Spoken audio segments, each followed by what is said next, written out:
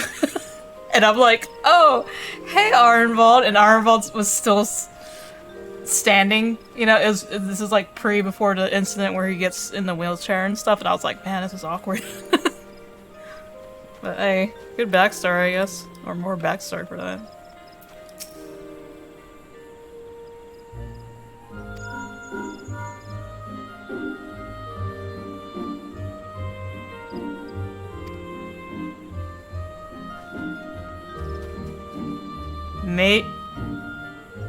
Matron's teats. Wait, what?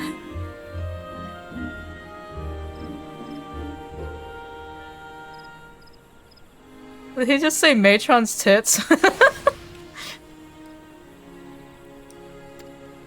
Is this like doll's balls?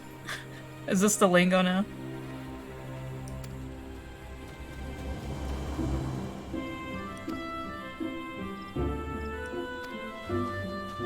And the balance it said. Oh. Uh-oh, we gotta fight.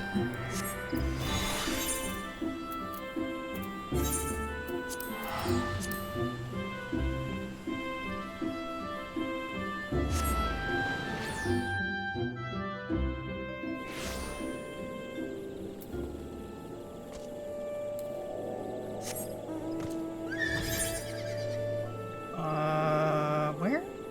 Oh. Also, man, I gotta do, like, well, I realized I didn't even do a lot of fates for Shadowbringers, and I was just looking at my shared fate stuff, and I was like, man, that's like one thing that I'd probably have to, like, passively grind on the side. All the fates. Oh, we still got people here. What the hell? There's chickens running around. Oh wait, does that mean something's about to happen? Think so. Oh yeah.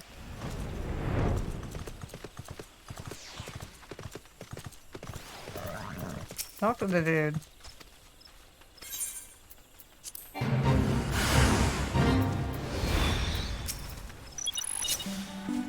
Wait, I got a catch?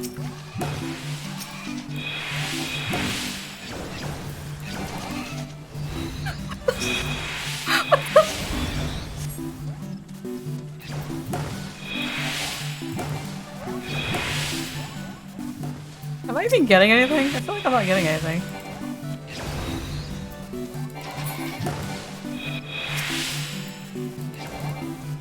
Come here. You can't sprint. You can't.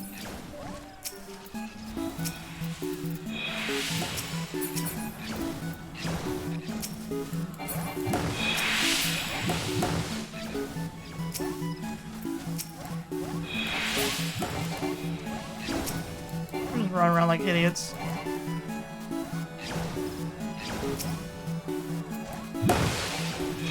My freaking god, dude. Oh, come on.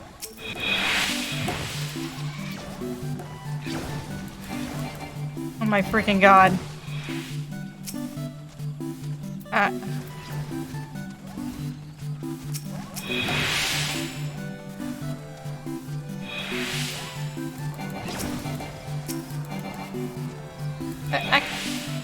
I hit. Oh my god.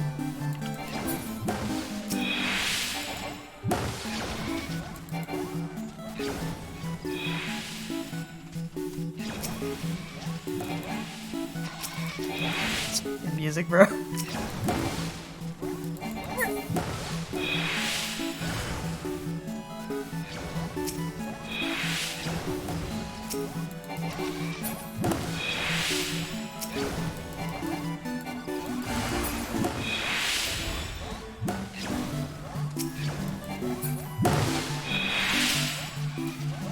It's peak content right here.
Oh, we did it. Sick. Is everyone losing their mind?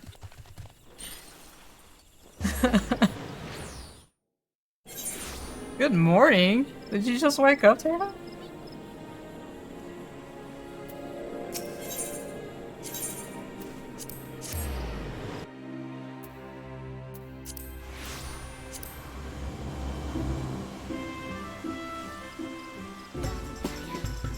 Oh, yeah.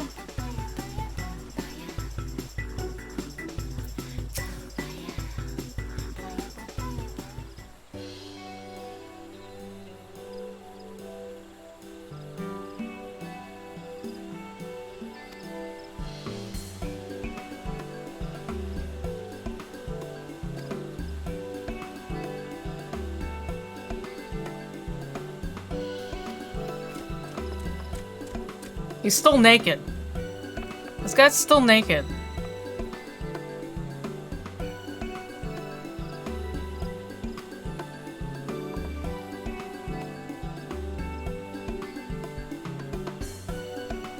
Oh, you fall asleep. Well. At least you took a nap.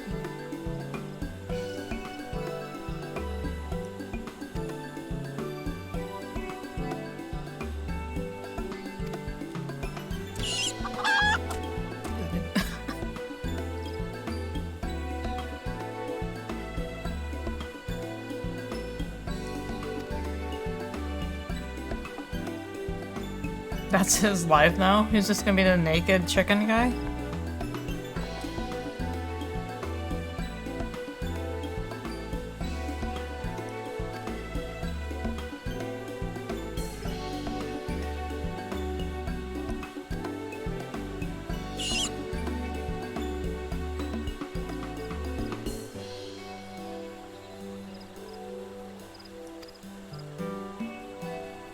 Hand out eggs to people, okay.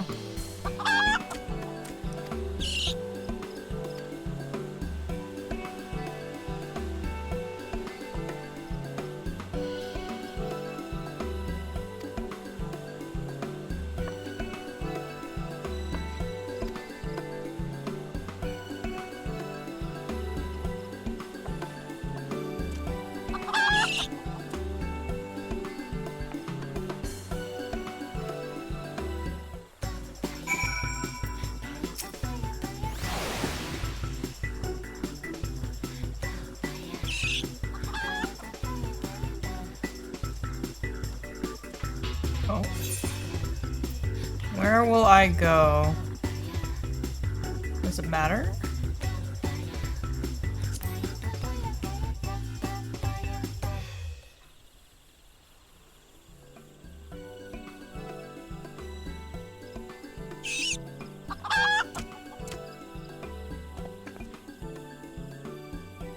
It does matter? Oh, shoot.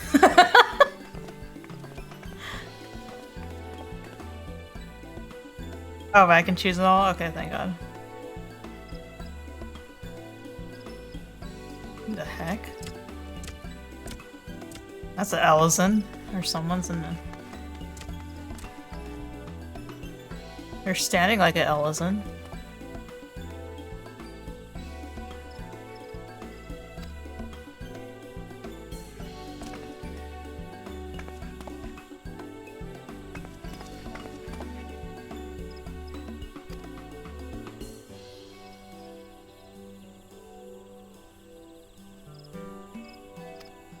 Burn.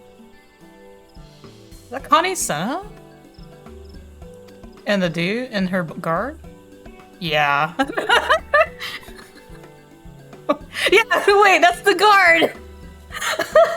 He has the... He has the spear, okay.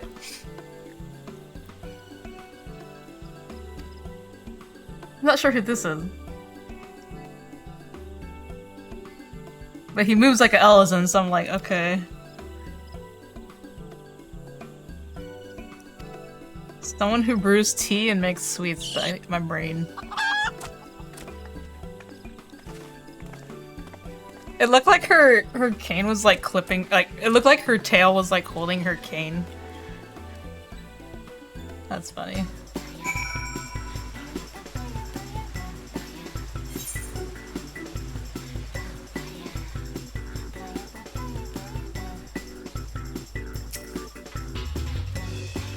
What you give me?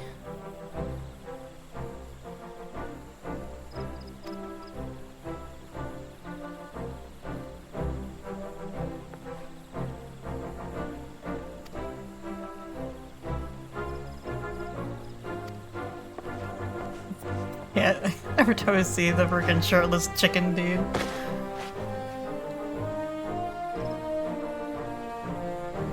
Oh my god. Aw, it was lifeless? It's- wait, what? Oh, it's- wait, it's a mammoth. Okay, I was like, I thought my brain was like, did you just take a core from a rabbit? Okay, no, a mammoth.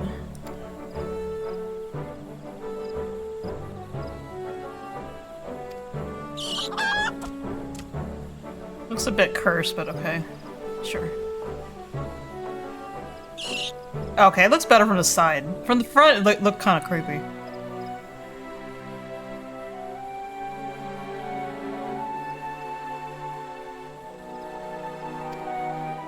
But we get a bunny.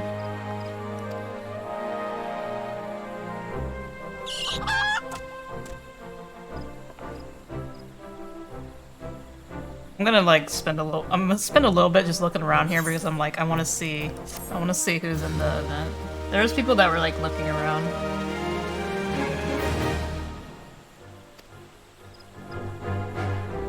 There's a mini game. We have. Oh, I forgot we have the freaking toy chest in the freaking inn. Wow. What is that? Oh, I was doing. I was doing Crystal Tower earlier. God damn it. Okay. Oops. Wait. Wait, who did I go talk to?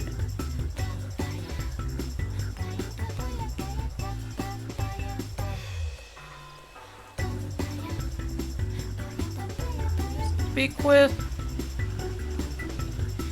No. Speak with Nonoda. Who's that?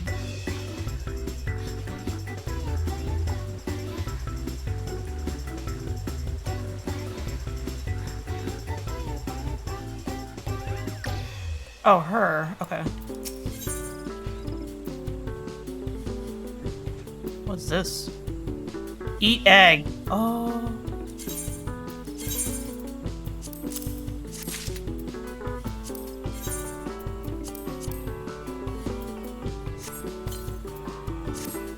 I learned to emote eat egg.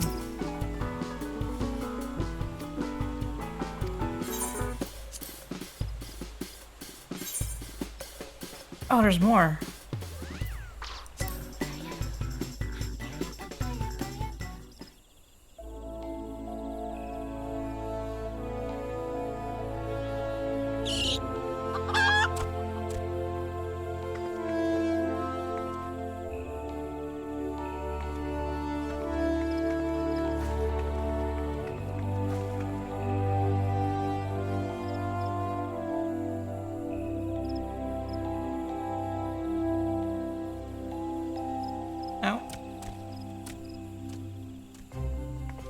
The one white mage, or Kanye said his mentor.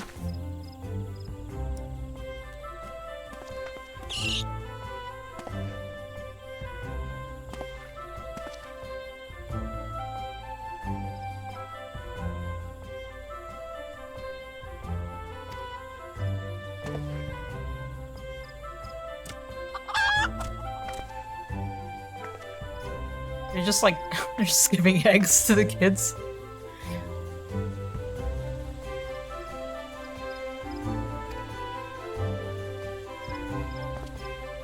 My homie in Christ, here. Have an egg. Isumiyan, okay, yeah.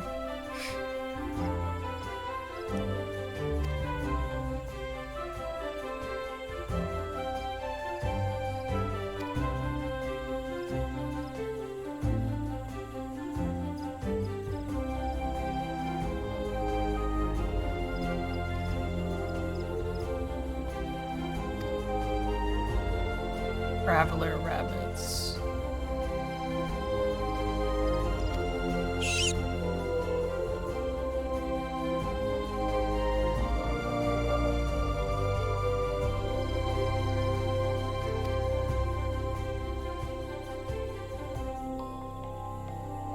I can't believe I like completely forgot about them. Because you see the happy rabbits in Eureka, and I was like, oh, no wonder. Does that give me eggs? That did not give me eggs.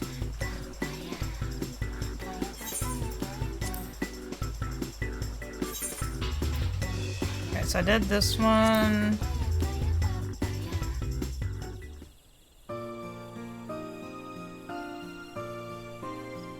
Oh, they're also from FF12? Oh, no wonder. Nice.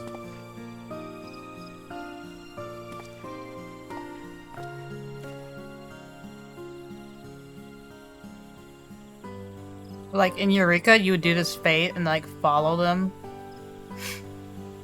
And they'll give you, like, loot in Eureka. Wait, what? For something...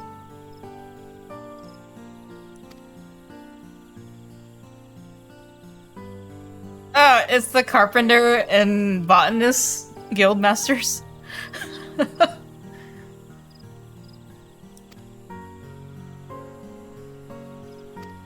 Was she always that tiny? Oh yeah, because she's a Lollipop, though. It's been so long since I went to the Botanist Guild.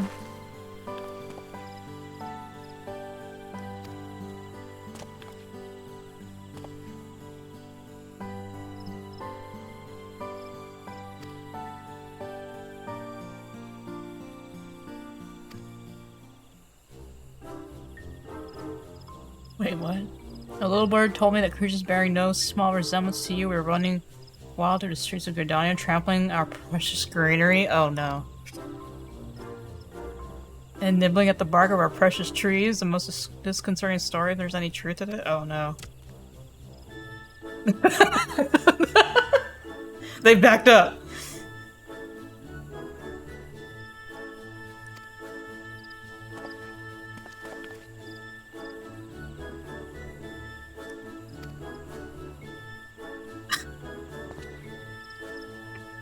They were about to murder.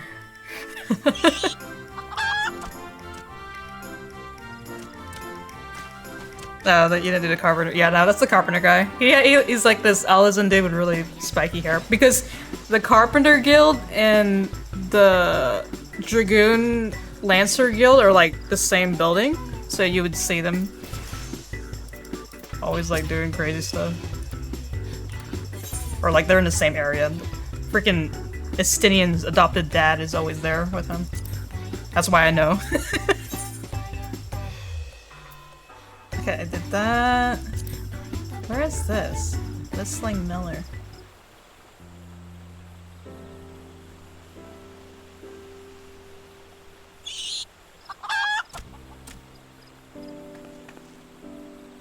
You guys look like Karens. Maybe it's just the hair. It's like two Karens.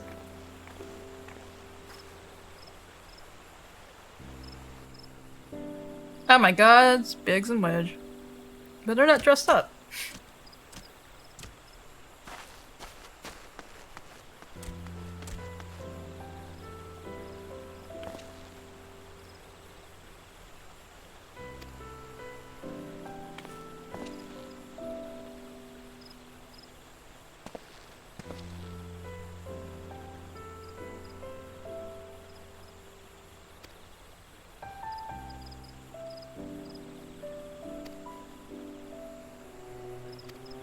What are they doing here? Oh, you're probably wondering what we're doing here, yeah.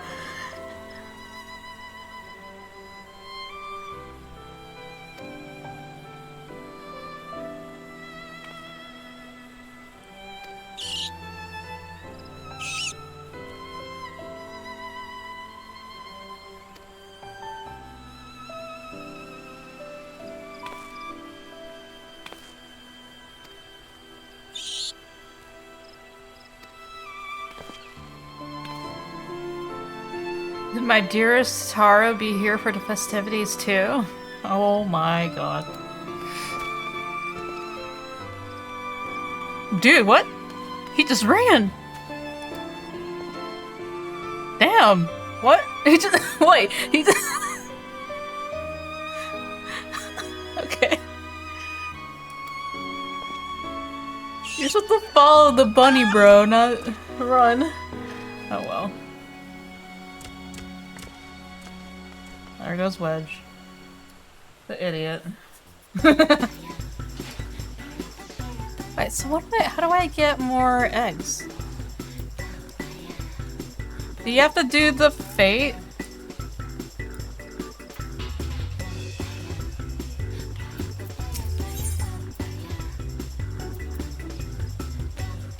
I need like... yeah, I need to do the quest.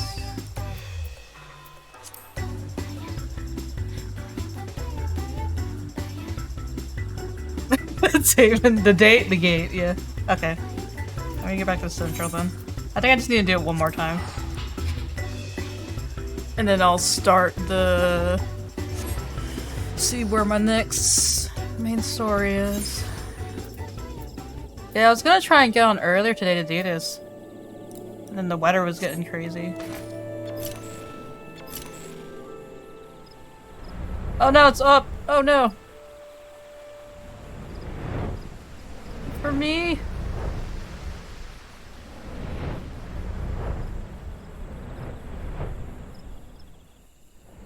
Oh, you have to wait twice?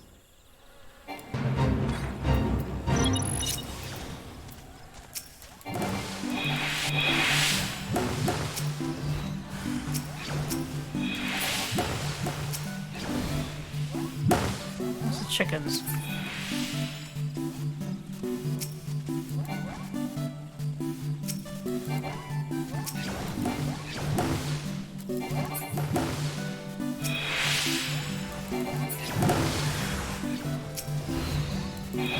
Oh my god.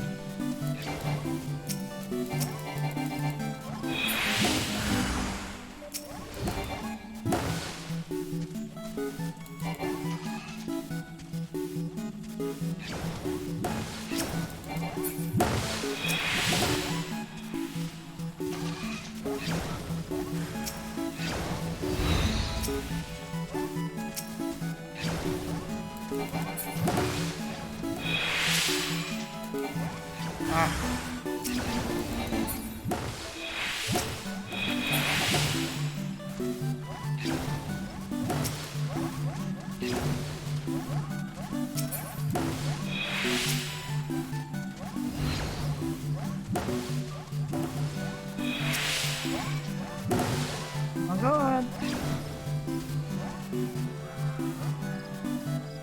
Come on, you chickens, do your thing.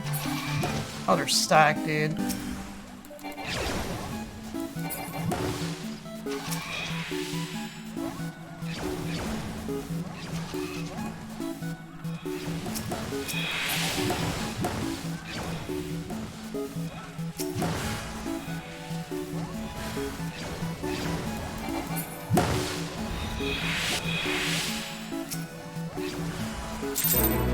Got it. Oh, it gives you 10. Okay, cool.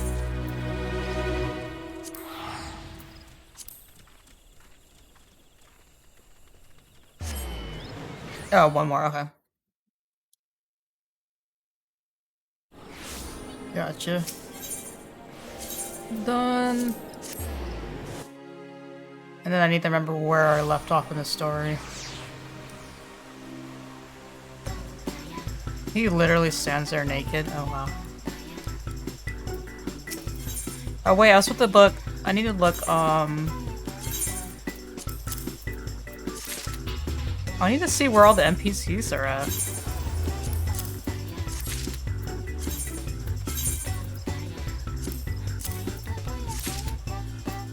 Yeah, what does this look like?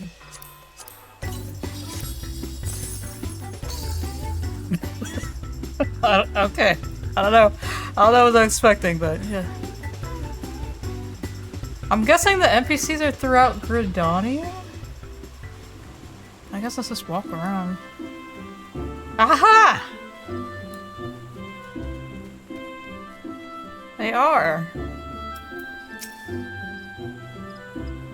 Yeah, there's no other person that says old girl.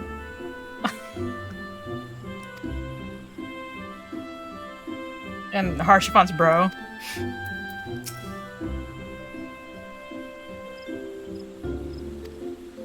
He's always everywhere, dude. Let's see, where am I? Yes, let me just walk around real quick. I'll just do like a once over. Wait! There! Guys!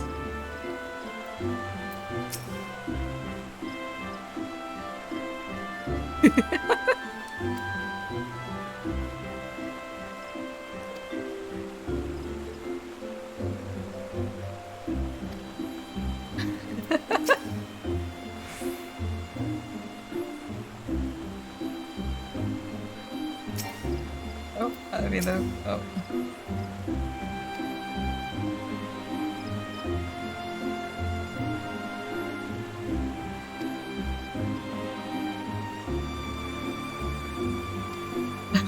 They make me cry, bro.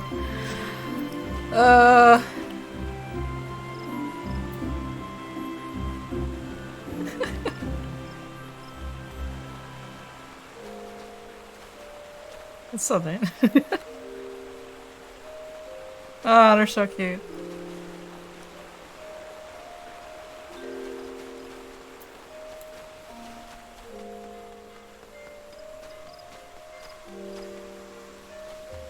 They're in, they're throughout Gridania.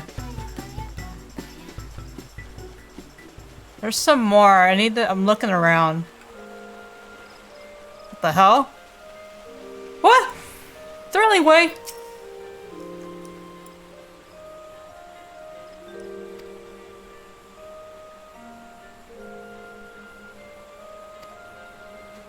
He's looking at this well-oiled rabbit.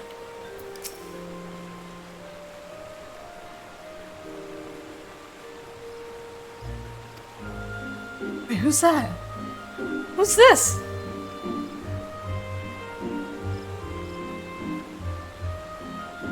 I don't know who this is. And Thrilling Wave looking at him. I don't know who that is. I'm guessing it's something.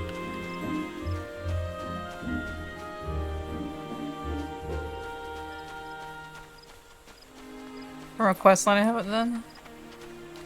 I haven't had a frame of reference for that.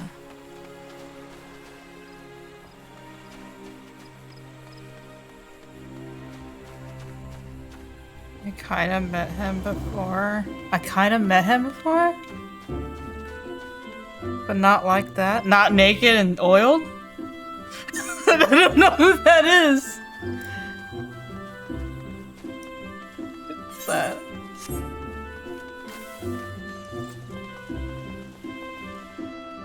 I don't think they'd put anyone in here. They might be outside. I think they're all outside.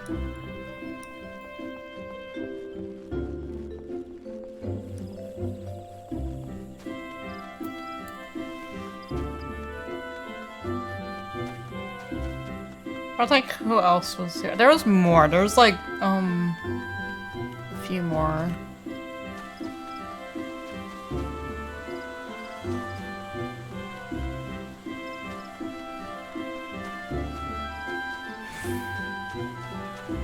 Oh, there's Gaius and his daughter. I'll go back. Wait! There's someone back there!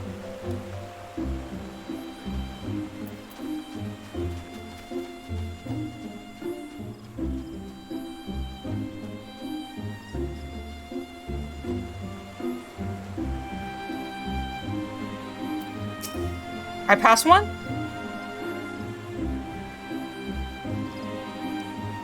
Genbu. Oh, it's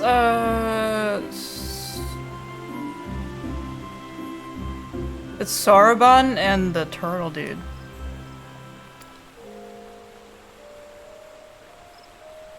Why is it raven-furred rabbit though? That's I did? Okay, hold on, come back.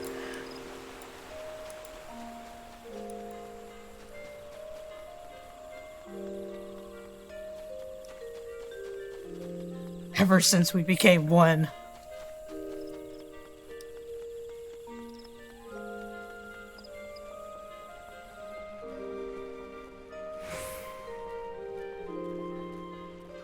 Is there really? Am I blind?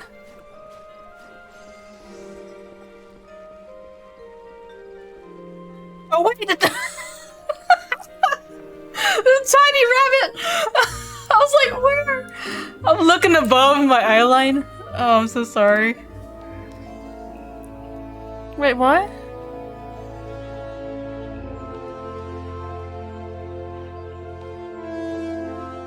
Oh, Tataru! I had like a moment. I was like rereading her first part.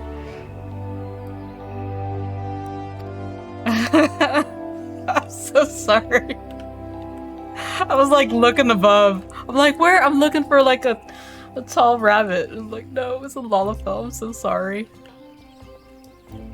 It's like when I feel so bad. Like even when I do duties and like the tank and like one time I got into a party and like everyone else was Lalafells and I was like, oh my god, I feel so huge. Trying to find people. It's like, oh my god. Go to... wait. Hotel area in Gridani. Okay. I'll go back there. I think I talked to someone there, but let me check again. Not bad cycling through Gridania. Looking around. Also, what the heck is back here? Is it just a thing? Oh, it's that one guy.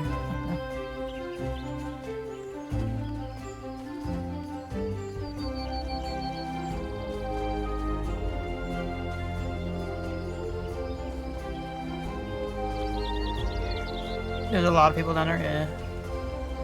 There's just Sola's sister.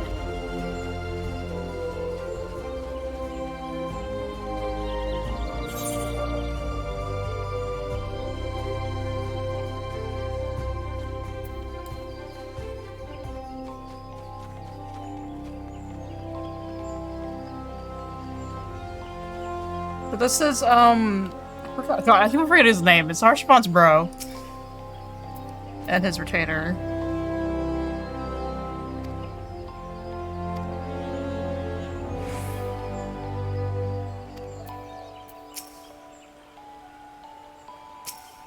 He's always in events too, which is kind of nice. Yeah, Gaius is like... Gaius and Hallie are here.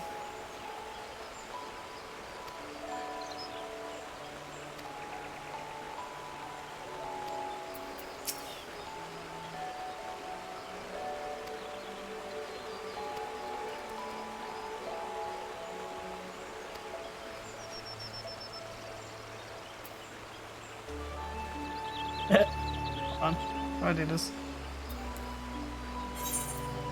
Yeah, Immanalian.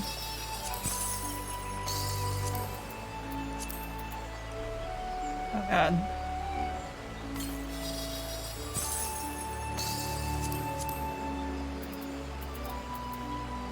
What's all this?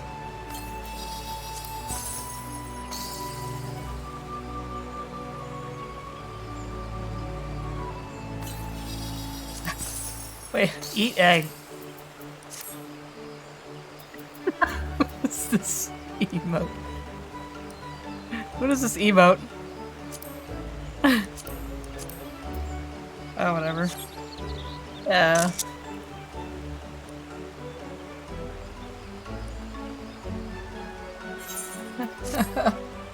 Okay, go back to the hotel.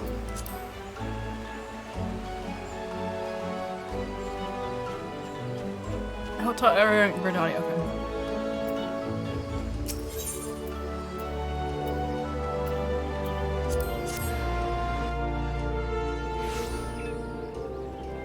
Yeah, there was people like playing music over here before.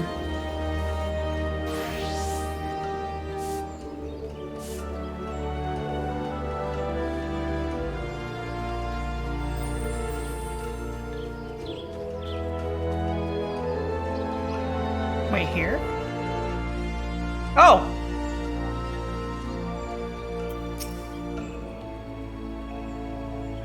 Oh, yeah.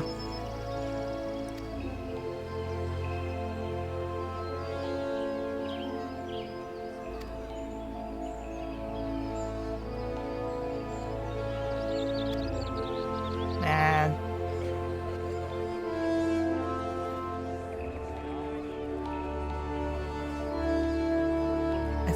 I think that's most of it, right?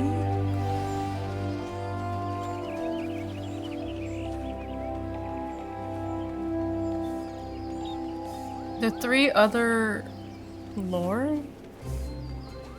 So I saw Soroban. So then there's Suzaku. Okay. I need to find them then.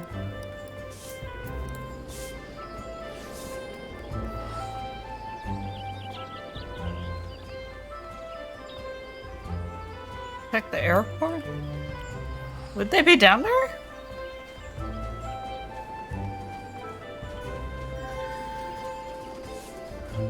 Where's the map? I go here, another side. Hold on, I'm just gonna run over here real quick. I don't think they would. Oh my freaking A, they did. Never mind.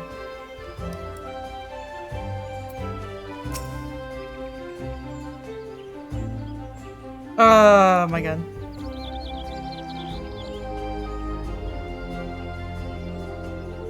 I had a vision that a little red sparrow and a mewling white cat went off to visit you without me. Oh, Suzaku and... who's the white kitten?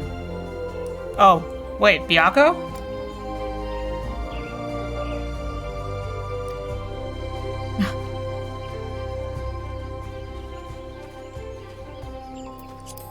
That was, the snake guy, right? I forget the name of my brain.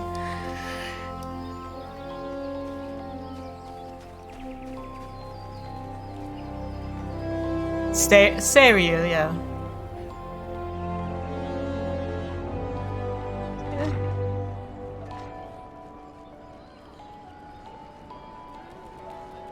Oh, no one here. I think he might be on the other side of the city.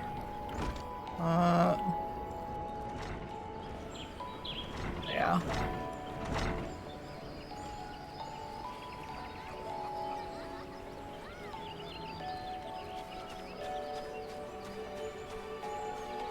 Oh, Jesus Christ. Or these white mages.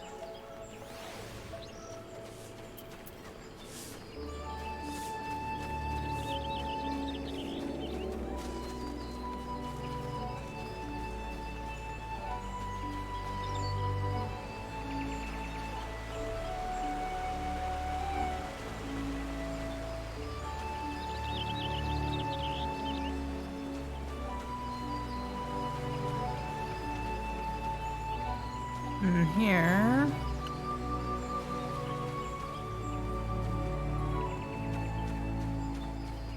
Oh wait, that was paladins, my bad. The wings, bro. Oh yeah, here we go. So they're on the east side of the city.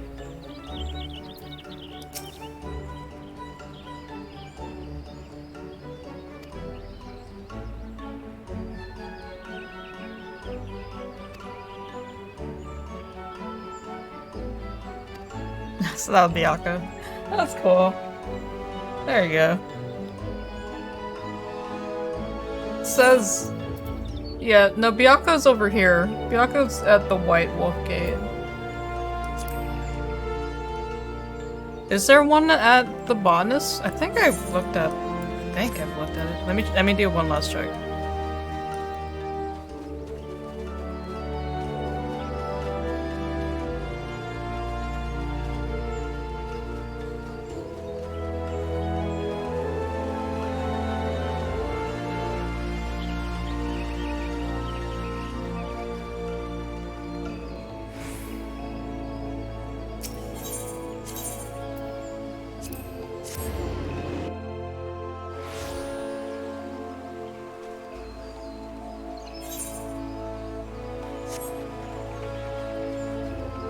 I think no, yeah, no, the one. Wait, hold on. Was there one over here?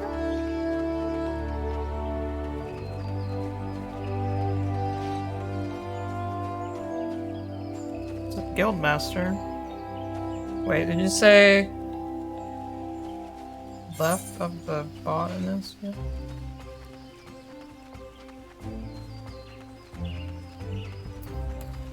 Was there anybody here? I didn't see anybody here.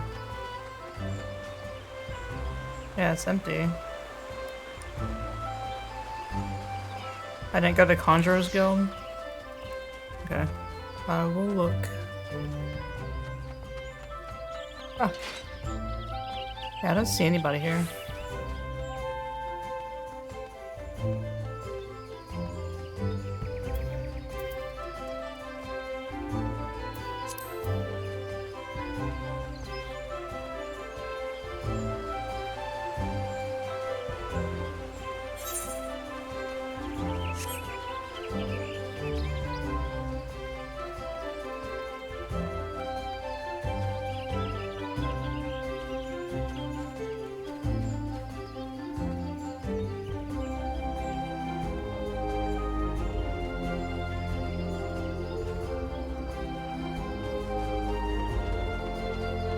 I don't really see anyone.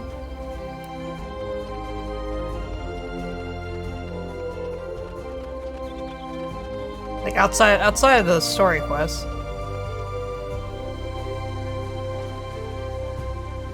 Yeah, they're just come back here. Yusumion's there. Yeah. I think that was it. Cool. So there's the four lords, Gaius, Imanelli and his retainer, Hitaru, and then you got Connie Senna and her wards, and then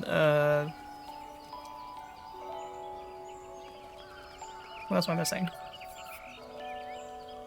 The Carpenter Botanist Guild Masters in the storyline. That's still cool. If you're not really like if you just do the event and then you didn't really look around, it's still cool. Alright, let's get this started. Where do I gotta go?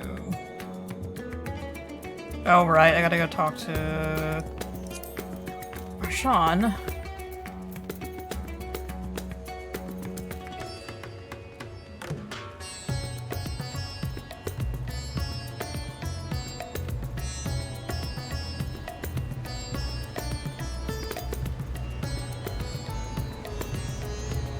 MSQ for that later? Yeah, if I have enough time. Let's see. Jen said I only had like an hour left or something in the story, but I was like, oh really? Hope you enjoyed the expedition at least, otherwise it was a heavy purse to pay for a treasure map leading to a treasure we couldn't keep.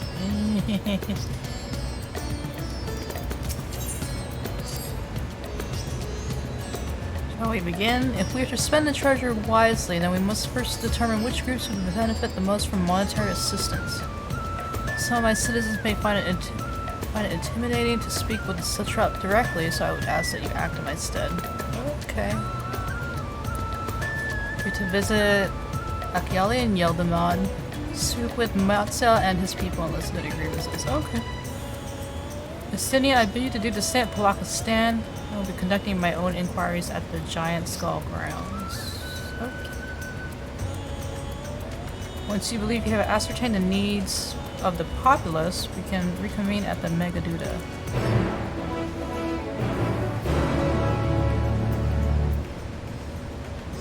Wait, what? Oh, there's a role quest? Is it the first part of the role quest? Okay, I'll do that after. I forgot that. Wait, did that come out in this? Or like, was that the role quest for completing all the role quests? Did that come out with this patch?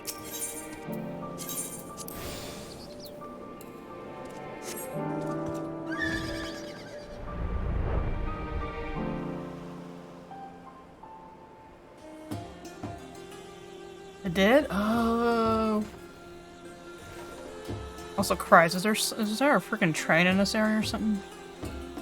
People are yelling to invite. Yeah, there's a train something. There's a train happening.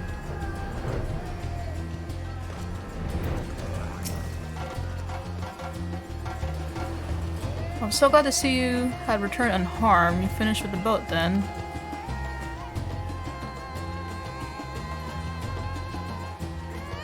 Anything the village desperately needs. I suppose Kazal's loss hits us the hardest. I've been trying to find buyers for my fish, and although I sell a few here and there, it's so much more difficult than it was before. Everyone's still struggling to rebuild their lives. For now, we're just banding together as best as we can. Okay. I like leaving the selling to the Kazal. You just catch the fish and not have to talk to people into eating them. God, war flashbacks to try to sell the fish.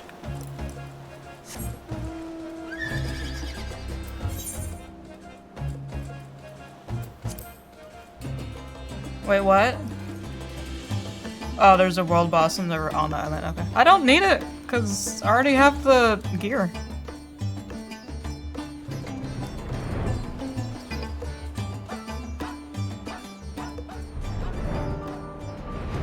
I've already done that fate before.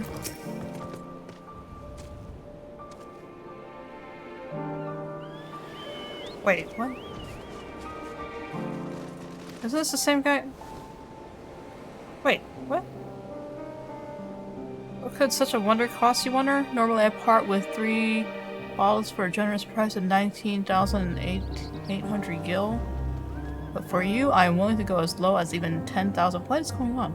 You'd be practically stealing from me.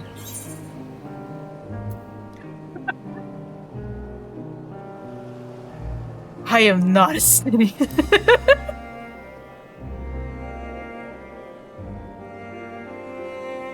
Estinian? Who is You're the one with that spear-toting fellow. Well, you can hardly blame a man for trying. Oh yeah, the guy that tried to freaking haggle with Estinian, Jesus Christ. The world may no longer be on fire, but we are still sifting through the ashes, so to speak. Sisters, spare me. We might as well have that ugly tower back for the scant few travelers we see these days. I myself barely have the coin to buy at local prices. I tell you, if I didn't charge the odd adventurer a small fortune for afternoon tea, I'd be scavenging for scraps in the street. Dude, but you're charging way too much.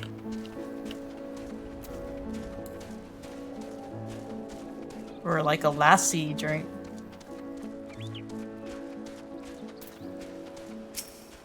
They need funding.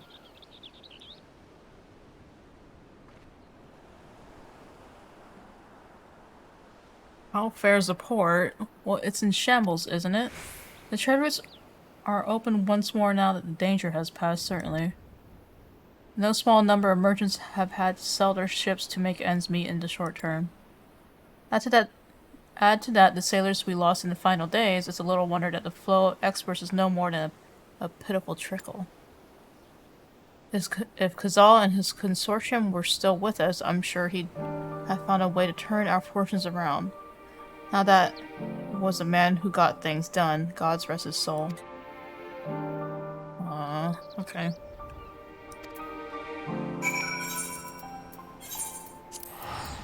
So they need funding.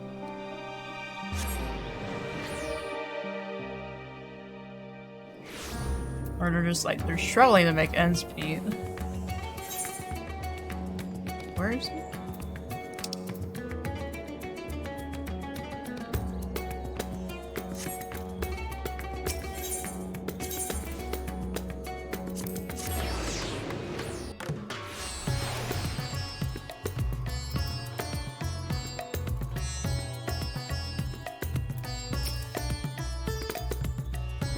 It seemed my stint on Beach's back did not go unnoticed. I couldn't take 2 steps before another Thavnarian was thanking me profusely for saving their home. Oh.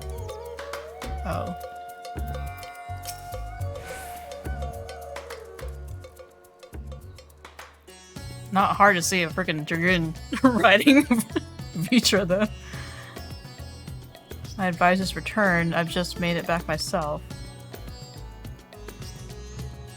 Why do you retain this vessel now that your true form is known? You could have flown across the island in a fraction of the time. Be that as it may, the sight of a massive creature descending from the sky can be startling to say the least.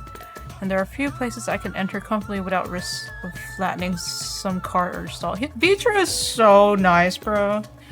He's such a gentle dragon. He makes me cry. Look at my face! Yeah, exactly. My face is like, oh, Varshawn, you're so considerate. Or Vitra. You're so considerate. Fair enough. As for my inquiries, the people of Palakistan were unanimous in their reply. Everyone needs money. They are surviving. Resources were stretched to the limit when refugees were pouring in, but they persevered with some assistance from Yeldamad. From what I understand, they have always been an independent community, hunters and foragers and the like, and I was assured that the jungle provides for their needs for the most part. Palakistan has weathered the disaster better than most, it seems. I myself heard good news and bad. The quarrymen were cautiously optimistic, having just sold a full wagon of giant skull to a foreign trader. But such visitors are few and far between. Compared to our best years, the weight of stone leaving Thavner has been light indeed. Our nation is small and isolated, its prosperity dependent on a steady stream of exports. We must identify any obstacles to the flow of trade, so we may begin working to remove them. Tell me, what did you learn in Akyali and Yeldamad? No one's selling anything, everyone needs money. I see. Without a dedicated buyer, the average fisherman must struggle to offload his daily catch. Which is why I believe we should first address the lack of ships and shortage of able-bodied sailors in Yeldamad. I am reminded of a child I spied as I made my way back to the palace. His father lost at sea when the beasts sunk their vessel. So many variations of the same tragic tale, repeated over and over, so many lives lost.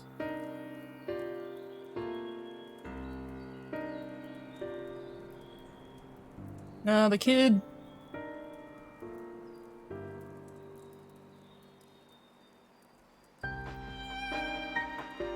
Enough grief to drown in if we let ourselves be overcome, but we will not. Astria, Estinian, I will consider the perspectives you brought me and devise a plan to help my people confront this adversity. Come, I would like you to be in attendance when I announce the proposal to my assembled functionaries. You're getting this done.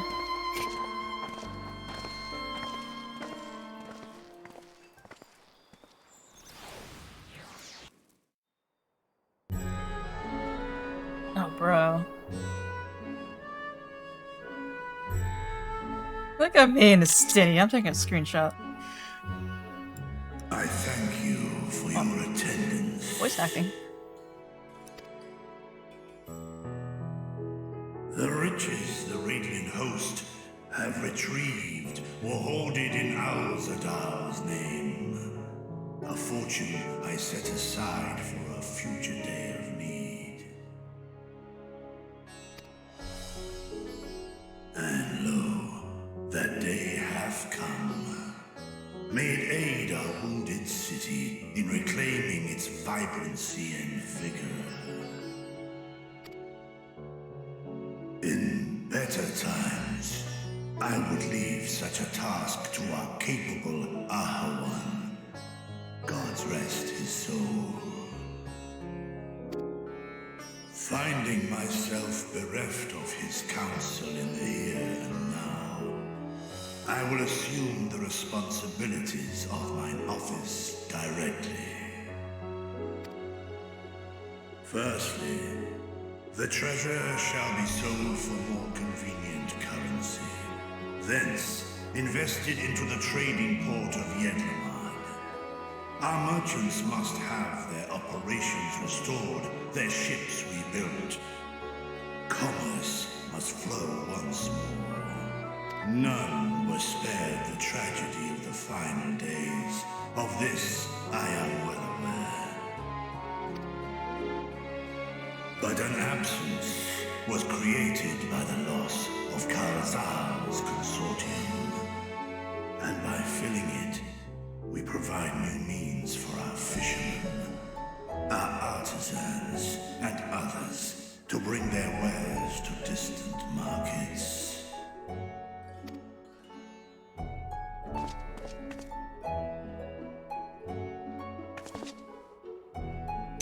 And what of the children who were left without family to care for them?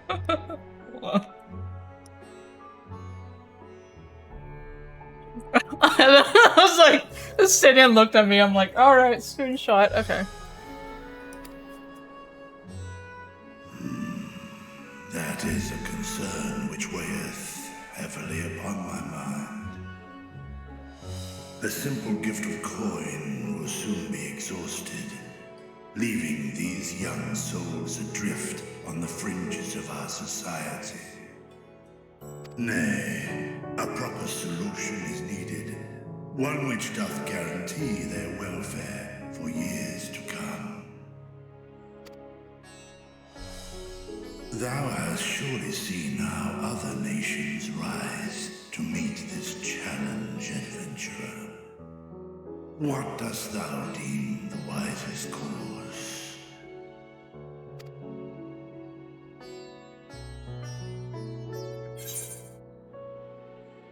Oh god, I have to pick. Taxes levy them on trade profits in exchange for your investment. It takes the village. Hildeshard's orphanage was funded through trade in highly coveted goods.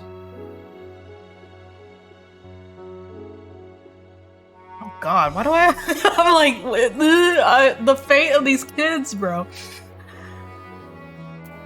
I do like Idle's option. Taxes always sounds like a bad taste. It leaves a bad taste in my mouth, so I'm gonna go with like Chloe and Zoe.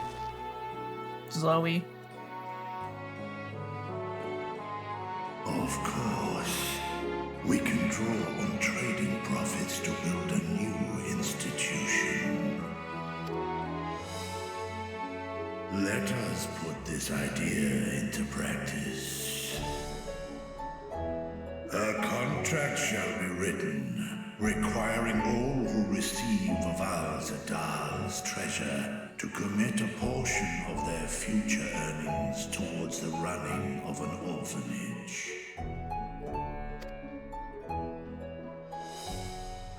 Now, such an influential policy is deserving of a worthy name.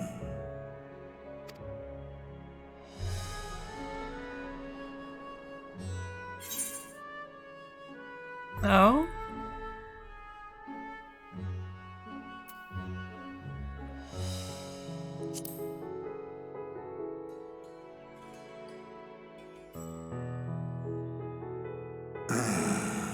A fitting candidate.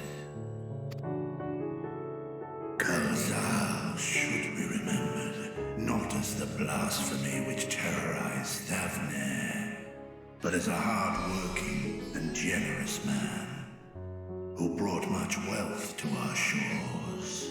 So he was like, that guy was like, he was super stressed because he was trying to provide for like those two villages and stuff.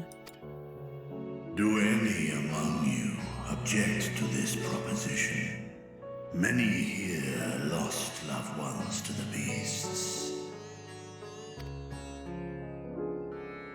In that time of strife, any one of us could have broken. Any one of us may have been taken by despair. When I think of Kalzal, I feel no hatred. Only a stinging regret that we could not save him as well. Isn't that right, men?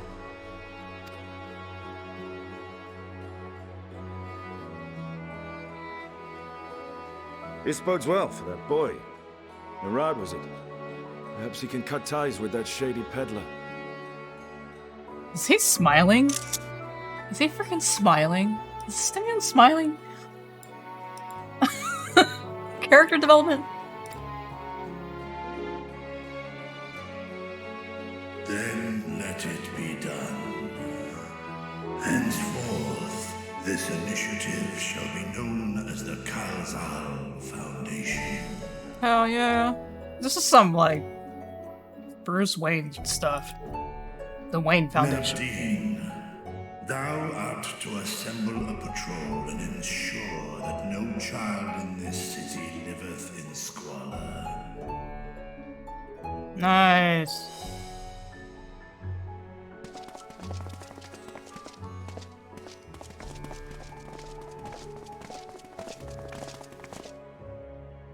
Clerks, see to the management of our funds and make haste.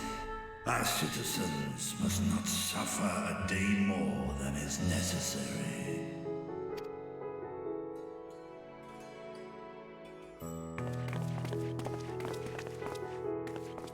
Oh, that's a Dragon and man, Leave me alone. side by side in pursuit of a brighter morrow. Reminded of Ishgard. Like, dying. Okay. The city's so happy here, bro. Where are the kids?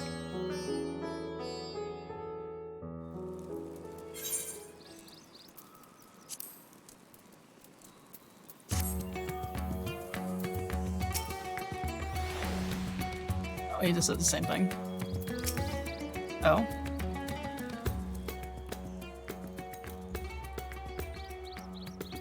Wait, what?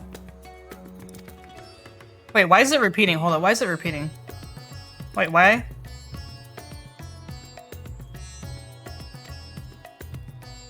Did I just glitch this out?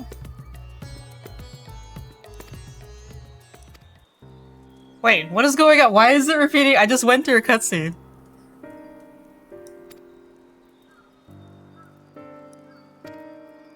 It's saying the same text.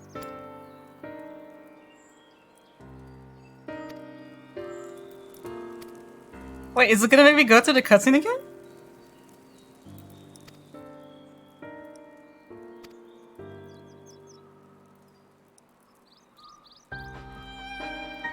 Yeah, because he's talking about the same thing. Like, oh, my advisor's return. I travel in this form because I don't want to squish people.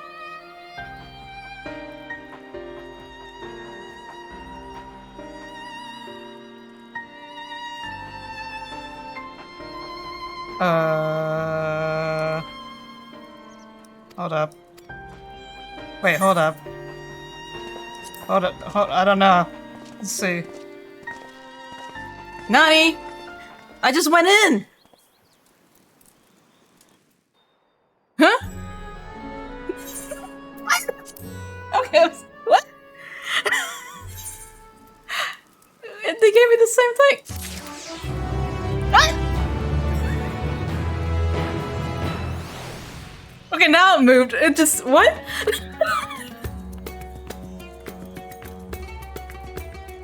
Did I click decline? Did I?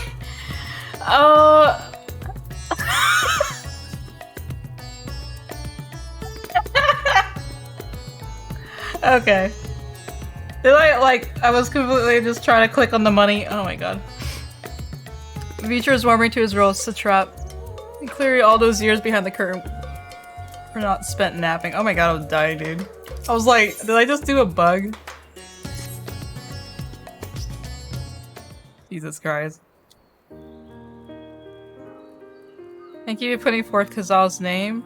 Those whose lives he enriched will take comfort in seeing his legacy honored. Forgive me for not speaking sooner, but I bear a message from Archon Yustola. She asks that you meet her at the High Crucible at your earliest convenience. Understood. Thank you. Yustola must have finished her study at the Void Gate. Shall we hear what she has to say then? I will go with you. Oh, right.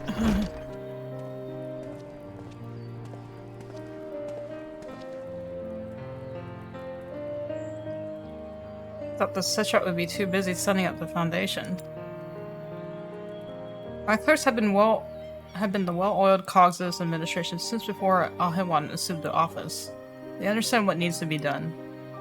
And I'm curious to learn what conclusions your Archon has reached concerning the gate's unique construction. As you wish. Allow me to lead the way, Your Excellency. Wow, so formal.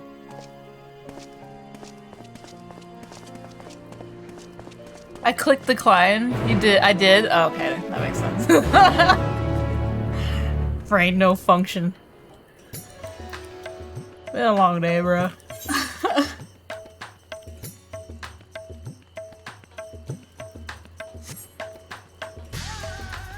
I was so disoriented though. I was like, what?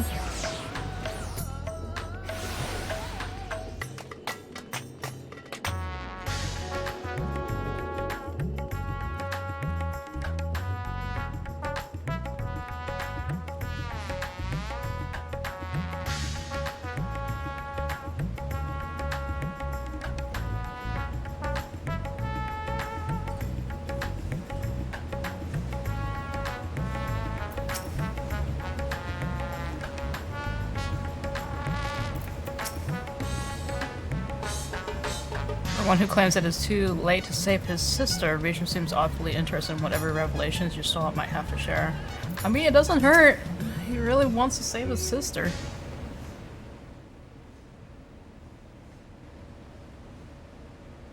Right, here we all are. Oh, voice acting. You discovered something new. I took a closer look at that device. I was able to determine how it keeps the Void Gate sealed, but not how it might instead be employed to expand the opening. For that, I would need to reference the technique developed by Vritra's alchemists, no records of which appear to have survived the intervening years.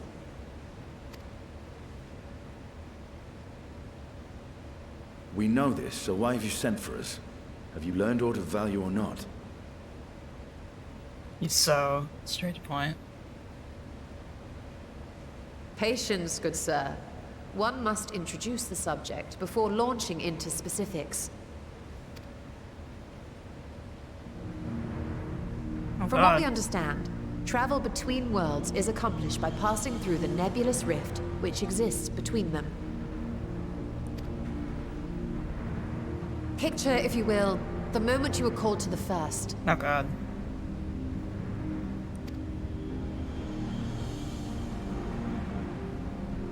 The calling?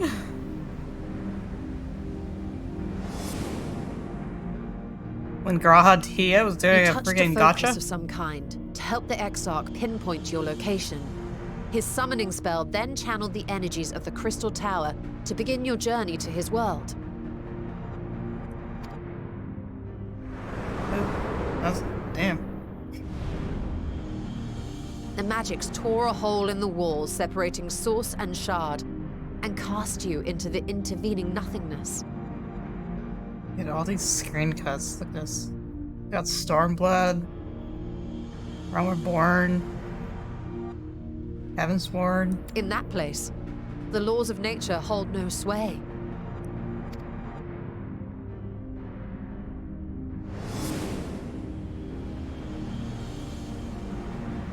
Yet even through this realm of temporal and spatial instability, you were borne safely to your destination in the first. The feat that guided you across such an unimaginable distance, both physical and metaphorical, was nothing short of a miracle.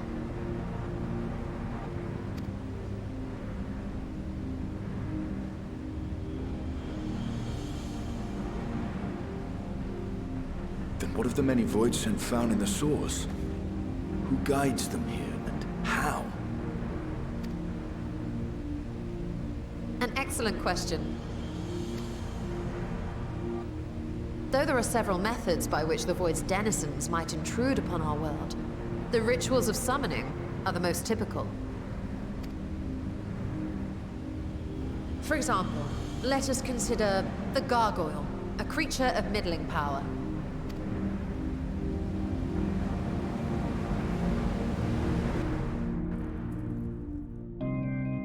The heck?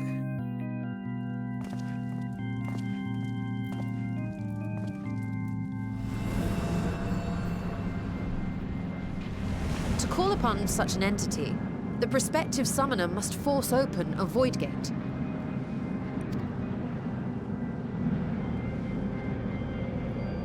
The portal lasts but a moment and is relatively small, allowing only an imp or other lesser being to squeeze through with their physical body intact.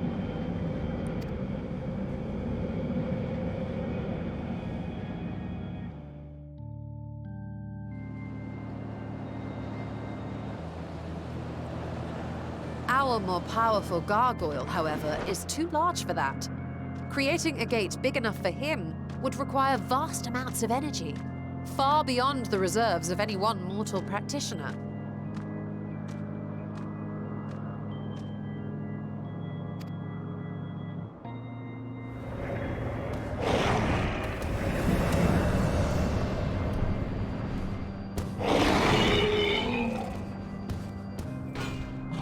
Instead, 'tis far more common to bring over only the entity's soul. Oh. We had a taste of that ourselves when a certain exarch dragged us to the first.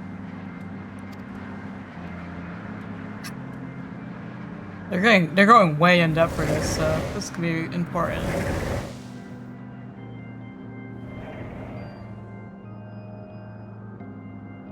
And just as our bodies remained in our world, the Void Sense physical form is left behind in the 13th.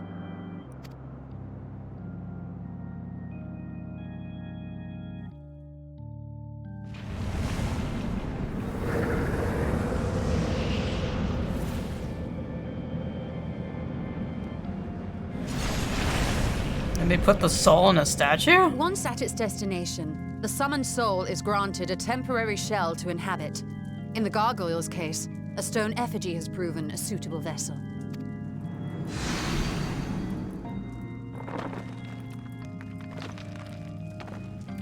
Oh.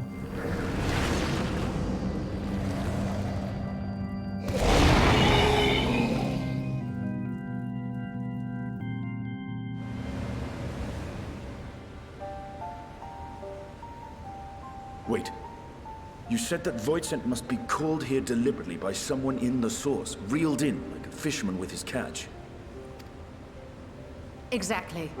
For a being to navigate the chaos of the rift, with or without form, there must needs be a guiding agent on the other side.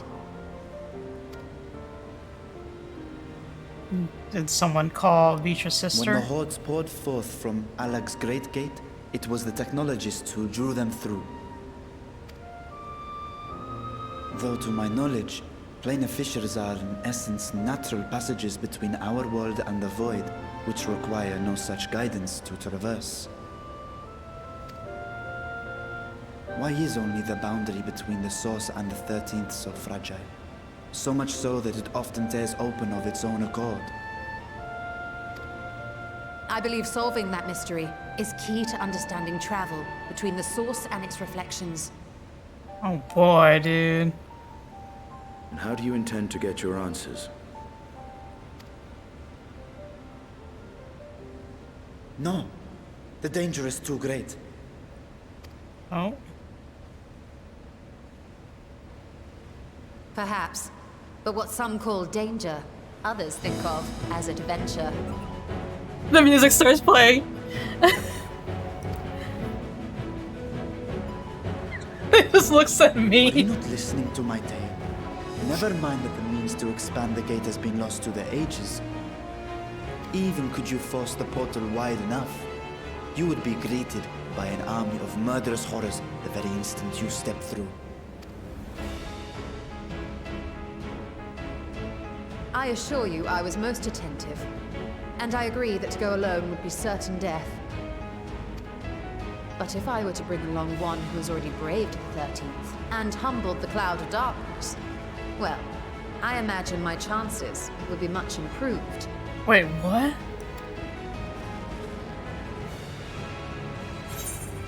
Oh my god. Count me in.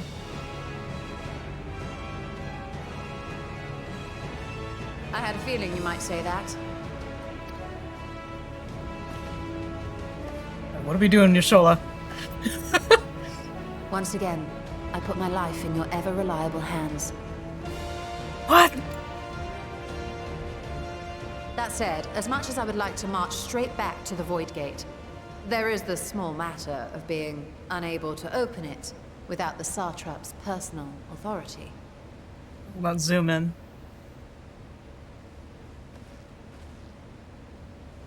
Oh, Vitra. As I've said before, I will grant you and yours any boon you choose to name, provided it does not endanger my people. You have my word that we will take every precaution. Not a single void scent will be allowed to threaten Radzatan, assuming we manage to expand the portal in the first place. You have a plan. Actually, I had hoped you might help us with that. I presume the alchemists you retained supplied you with some explanation of their methodology. That they did. House Daimir was overseeing the project.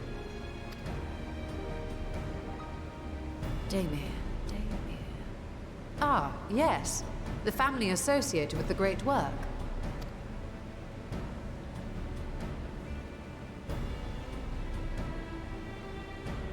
I did not fully comprehend the theory, but their research began with a void scent which had slipped through the fissure. After a thorough examination, they created an arcane simulacrum possessed of similar qualities. A man-made void scent, if you will. It was apparently indispensable in their efforts to enlarge the gate. A man-made void scent?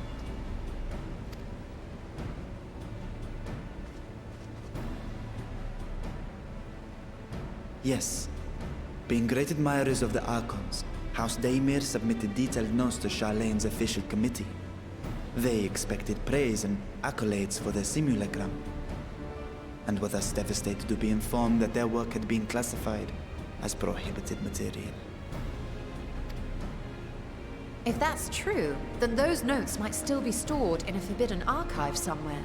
Not Google, of course, since that library had yet to be built. Which leaves us with...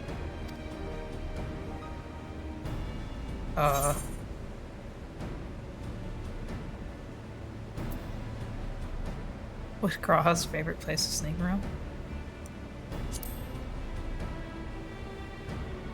What? The old Charlian library are we talking about? Indeed. Numenon's restricted stacks may very well hold a copy. Oh yeah, we're doing some Harry Potter stuff here. We're going to the restricted section. In which case, I say we head directly to Charlian.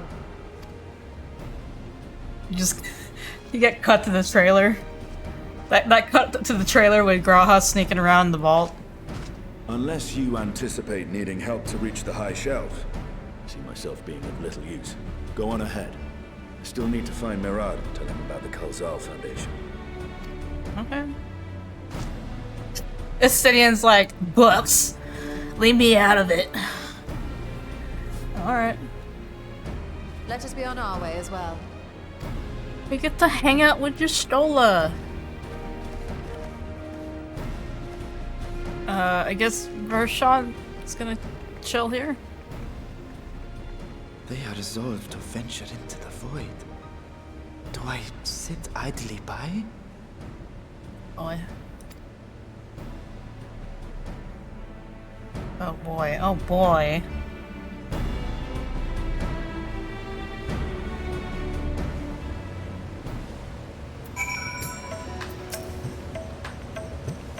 He won't even say anything. Okay. Let's go to the restricted section.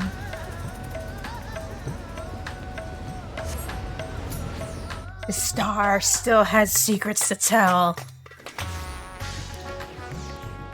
Be careful, my friend. Okay, to enter Nomenon's restricted archives with a minimum of fuzz, then we must secure the permission of the forum.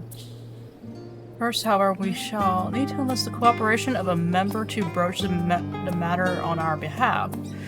Who do you think might be inclined to assist us?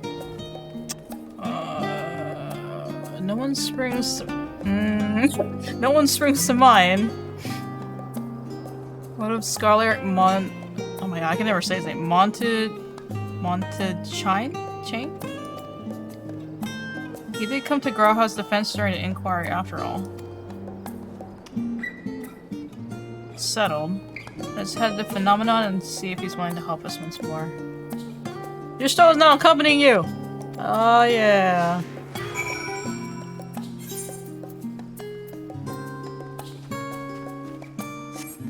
Wait, they're here?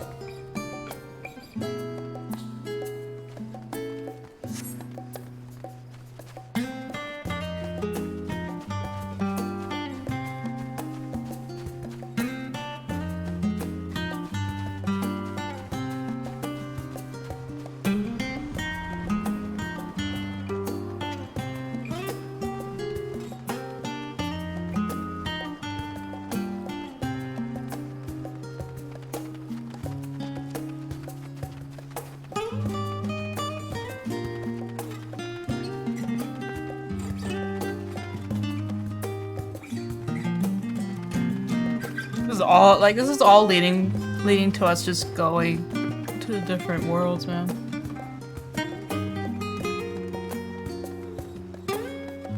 Gotta bring everyone with us.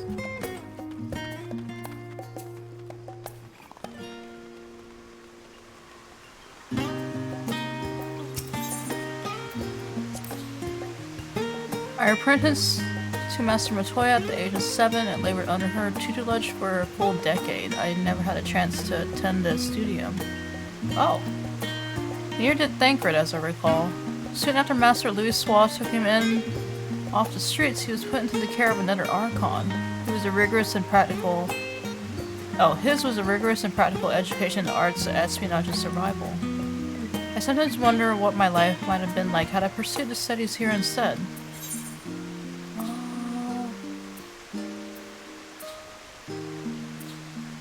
Last stand up for a day of lectures. That does sound lovely. Afternoons with friends sipping tea and debating theories. Still, I wouldn't give up my time to Master Matoya for the world. The dank cave I studied in was about as far from the bright, airy halls of academia as one could get, but it was a wondrous, magical childhood nonetheless.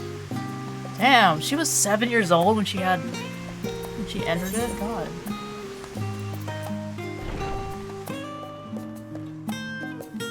It's interesting to hear about Thancred too. For some reason, I was like, if you're an Archon, you don't technically have to study here,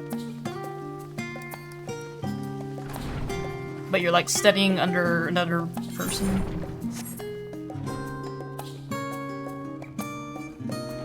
The homie.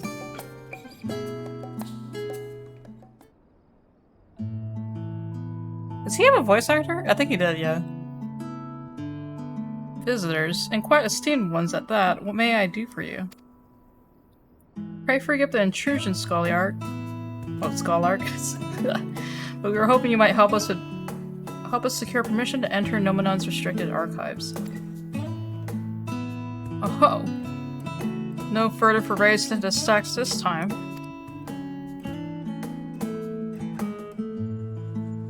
I applaud this newfound sense of propriety. Yet in all this wide world of comparative serenity, what compels you to disturb a vault of forbidden wisdom? We're about to go to the void. Listen, we're not crazy. They're like groups, like the students at Baldos, and oh, okay, that's one way to think about it. I can see that. Fascinating. I had no such idea such a technique existed. I would have been surprised if you had.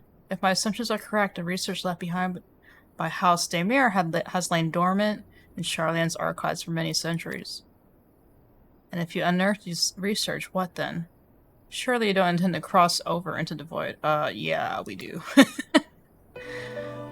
That is, in fact, precisely what we intend. To what end, pray tell? To develop a method of traversing the rift for one, that I might keep my word to a distant friend. Aww. Runar. Sentiment aside, I have journeyed to the end of existence. I have heard, felt, and thought endlessly about the truth of our world and the echo of its future. Yet I want to understand everything, and wrap it all down to its very last secret. What scholar worthy of the name wouldn't force open a void gate or two if a grand revelation was the promised reward? We sound crazy though. We sound wild. Marvelous. An audacious proposal worthy of Master Matoya herself. And after hearing the whys and the wherefores, I, for one, do not believe you would use knowledge for ill. I see no reason to present your request for the form's consideration.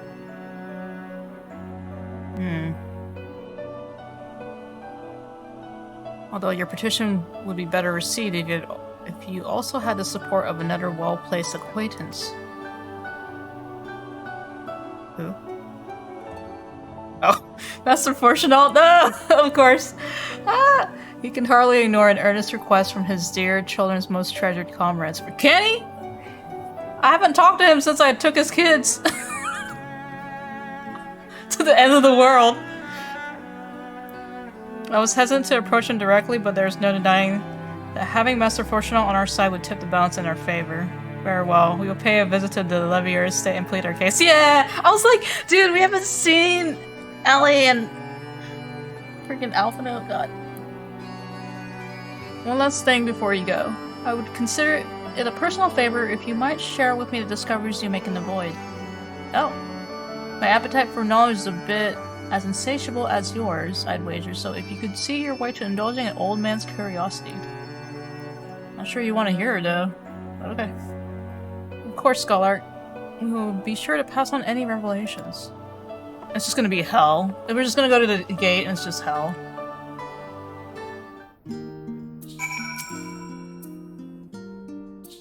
Fire can be a cantankerous beast. One needs a pervasive voice to get it moving in the desired direction. Also, I'm standing on your shoulder.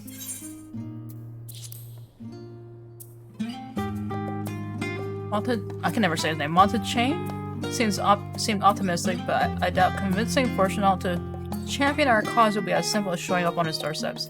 I'm gonna talk to his wife. I'm gonna talk to Emilians. That's what I'm gonna do. That's my plan.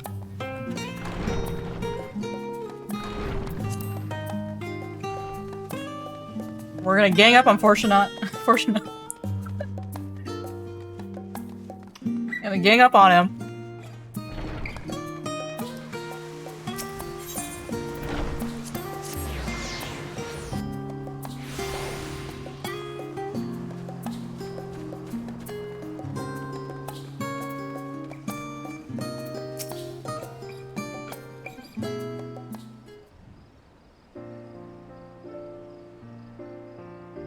It's just ask him, Mr. Stola, how may I be of service? Let me in, bro.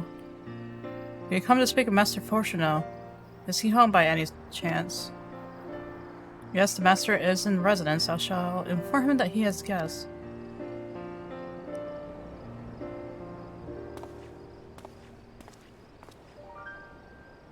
Yeah, well, now, yeah, you can teleport. You can use the Ada right now with your NPCs. Oh well, Emilians would invite you inside for tea, but I assume this is not a social visit. You have some matter of import to discuss. Then pray proceed. You have my full attention. Dude, we're gonna sound- we just sound crazy though. We're just like, I want to access the forbidden tombs so I can travel the worlds. Well, I suppose I should praise you for following the proper protocols this time around. Scholar Montachain expressed much the same sentiment. I assure you will not attempt to circumvent the form's authority again, unless it is absolutely necessary, of course. Of course. You do understand that the restricted archives are restricted for good reason, yes? When no pressing needs exist, then why risk the consequence of employing this forbidden knowledge?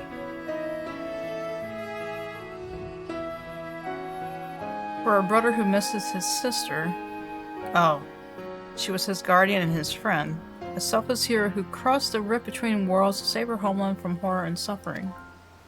But the brother has given up on thoughts of reunion. He spends his efforts elsewhere, watching over a people, yet healing from the flames of the final days, loyal to his duty while betraying the longing in his heart.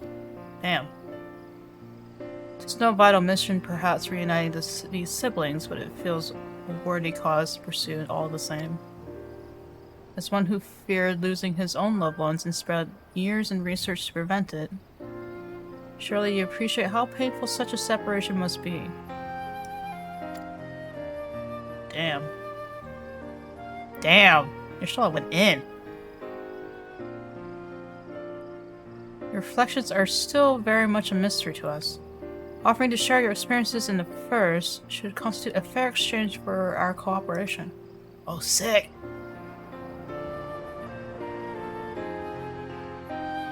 Do not celebrate just yet. The forums must still be convinced. I'll add your request to the list of today's deliberations and deliver the decision to you at the Baldician Annex. Nice. Where's your kids, by the way? Like, I forgot where Alpha Note and Allie went.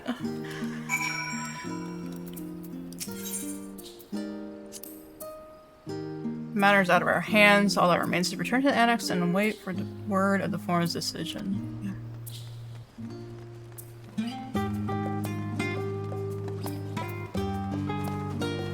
Can't wait for us to do the collectible stuff with Amelia and stuff, man. Need more interaction with their mom. They're in Garlemald? Okay.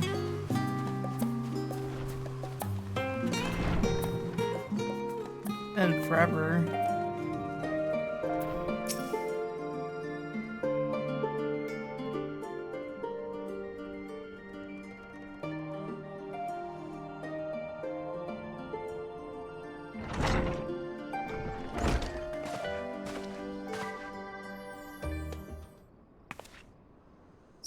What did the forum decide? To put it bluntly, Master Matoya has burned some bridges here in Charlian and salted the earth for good measure. When it became clear that her student was the petitioner in question, well, no few members voiced their discontent. Oh, snaps. And the chamber was reminded in no uncertain terms, might I add, of the incredible debt we owe you and your companions.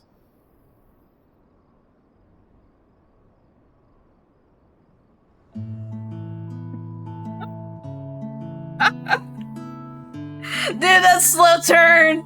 That slow turn to look at him like, bro, we owe them. That served to silence the grumbles and stiffen a few spines. And it was agreed that allowing you entry to the archives was the least we could do in return. Yes! That's wonderful news. Thank you both for speaking on our behalf. Yes, well, as I am sure you are aware, this permission was not extended lightly. Forbidden knowledge is to be treated with the utmost caution, and there will be repercussions if it is not. I wish you well in your endeavor and bid you good day. Good day, sir!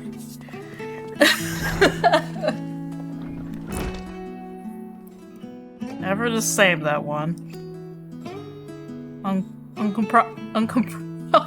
Uncomprising. I, with a very stoicism, is exactly what Charlian needed to guide it through not one but two exoduses. Damn. Dad? Dad? If I were but 5 years younger, I'd cast aside my lecture and join you on your adventures in the heartbeat. Aww. He's the homie. That went rather well, I think. As a child, I dreamed up any number of schemes for getting my hands on those forbidden tombs, and I can simply walk in through the door. Our focus will be finding House Damer's research notes, of course, but the thought of so much knowledge at my disposal has me feeling a little giddy.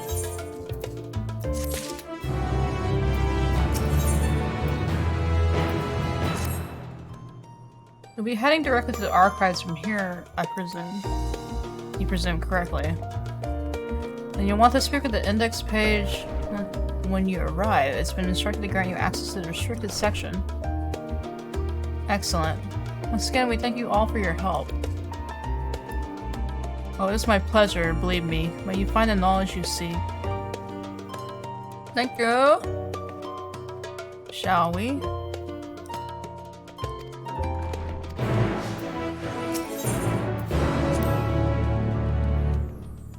Nominon's forbidden knowledge awaits. You actually get to go in.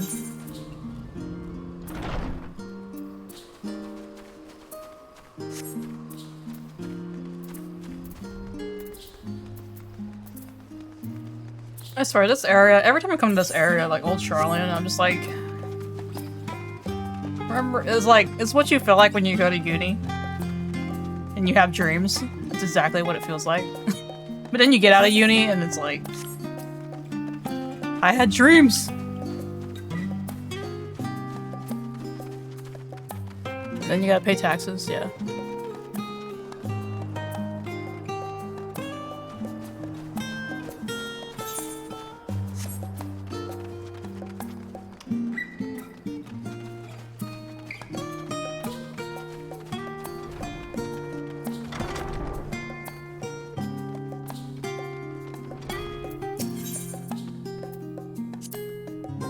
I think the set of instructions I laughingly imagine may actually exist beyond away from where you found me napping. Oh. If I had known of Azadal III's exploit sooner, I could well have saved myself days of research. Even a Troll's book might have pointed me in the right direction. To achieve the impossible, one must needs be flexible in mind and look beyond conventional wisdom. A lesson I had already learned, but clearly not taken to heart. If you just talk, no same.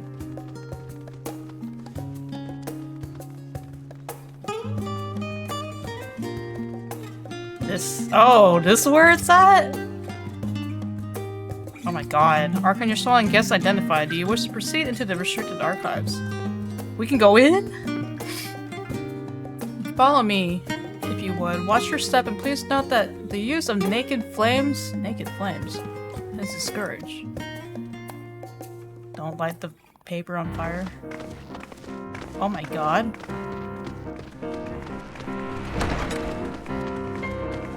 Oh my god.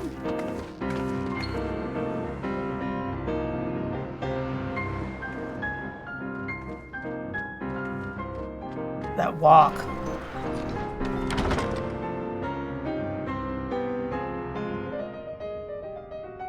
This music's sick. If House Damia's notes are to be found anywhere, it will be here.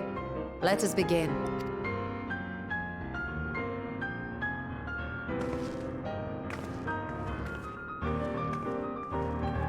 Oh, it's that one music! It's like the piano's going off. Oh, nice. So many books I've yet to read. Yes, we are here for one specific volume, you need to remind me.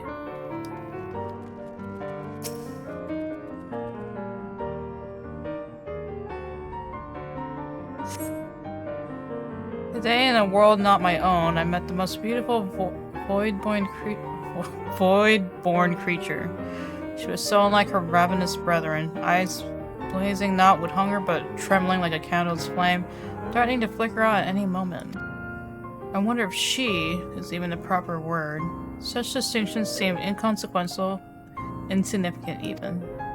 All that matters is the love I feel for this exquisite, transcendent being. Oh, this is weird. It's getting weird.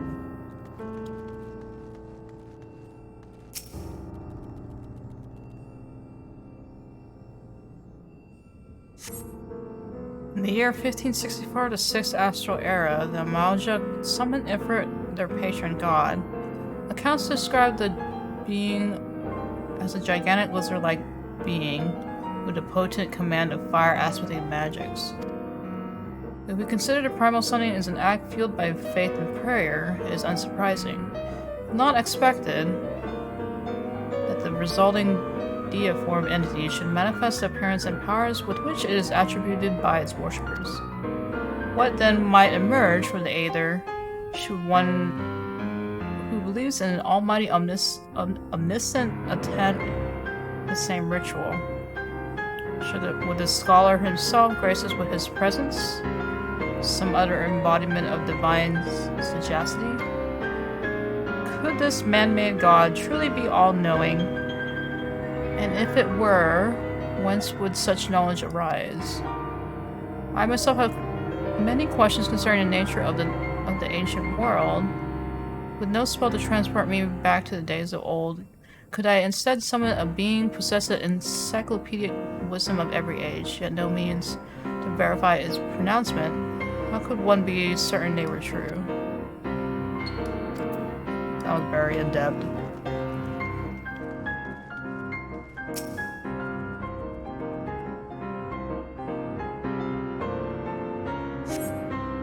The following pages detail advanced method for manipulating rift spanning averages devised by New Hishan, the 9th patriarch of the House Damer. This is it. We present these research notes to the faculty of Charlan's Studium as both a token of our friendship and expression of our boundless admiration. Aww. They were really trying to like, yeah, this is it. This is our research. And then they got denied. God. Have something you'd like to show me, do you? I apologize. I flipped open a single book and was completely absorbed by the contents. Wait, what'd that say? Okay. This piano's going off. Well done. I think you may have found our prize. Oh?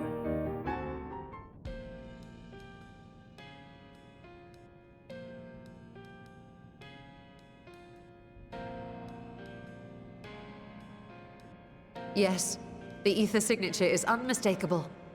I've felt the traces of House Damia's resonance many times at the Great Work. Time to see what all the fuss was about.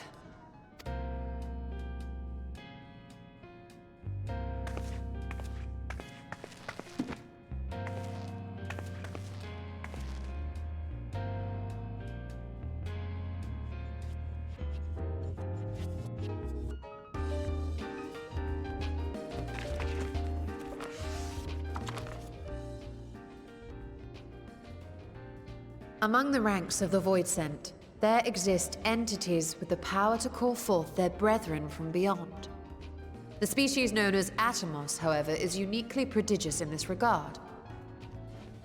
From its distended maw, it can expel an endless procession of void-born creatures. A talent which sorely tested the Radiant Host in its battles against these abominations. Wait, so is this why this thing is always in the treasure chest maps? And it's also in the Crystal Tower thing? Surmising that the entity itself was acting as a void gate, we endeavored to capture a small specimen and subsequently examine its physiological structure. Our findings revealed that the Atomos had absorbed a planar fissure into its own flesh, which it could expand at will into a functioning gate. Man, they even like wrote it like here, because you can actually read it. It says Atmos. Damn. Yep, oh man. Damn. Upon further analysis, we identified an ethereal wave pattern emitted during this process. A pattern we were able to emulate by passing crystal-stored ether through a specially designed prism. We proceeded to embed said prism into an arcane simulacrum, thus completing what we have dubbed our artificial Atomos.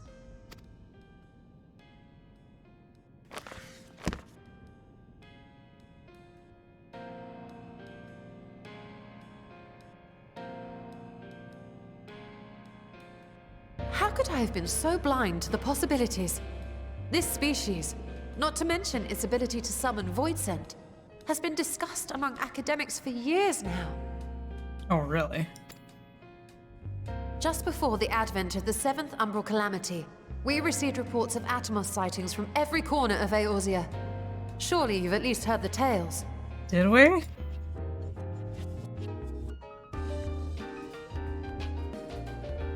Still, House Daemir went and built a mock Atomus of their very own.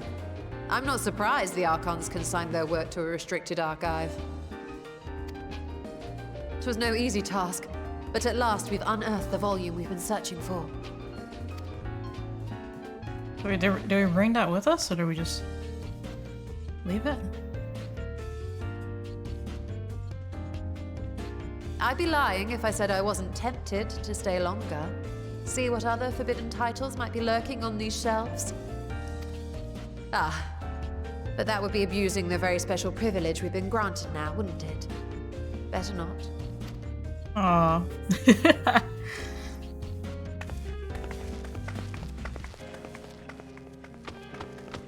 Just like that.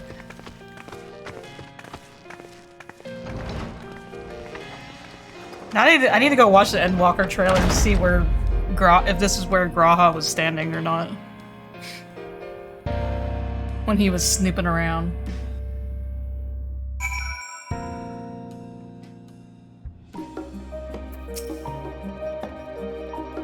As much as I would love to start crafting the Atmos, I'm afraid this is far outside my expertise.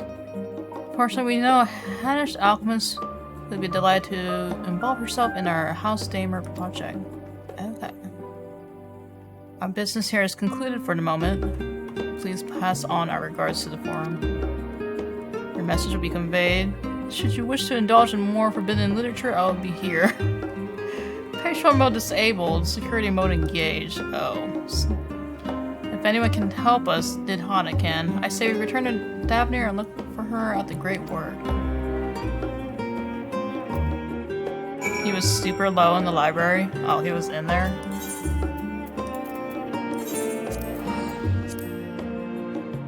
Yeah, that's wait. You're right, because in the Endwalker trailer, it's like the camera zoomed from like the top. It goes into the library and then goes all the way down into the vault. Just some like area with a chain door.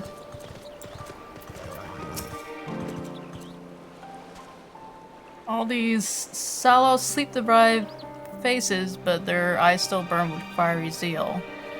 Some things never change. What have they been working on?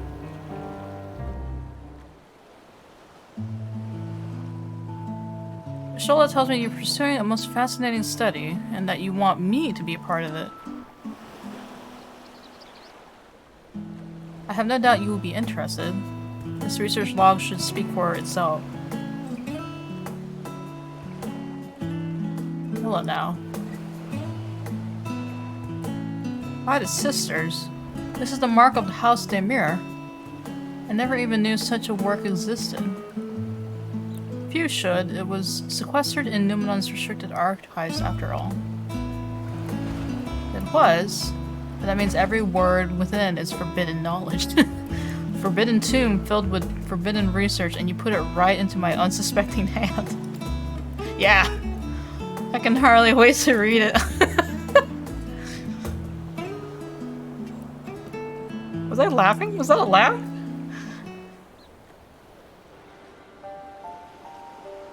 Bro, she read that standing up.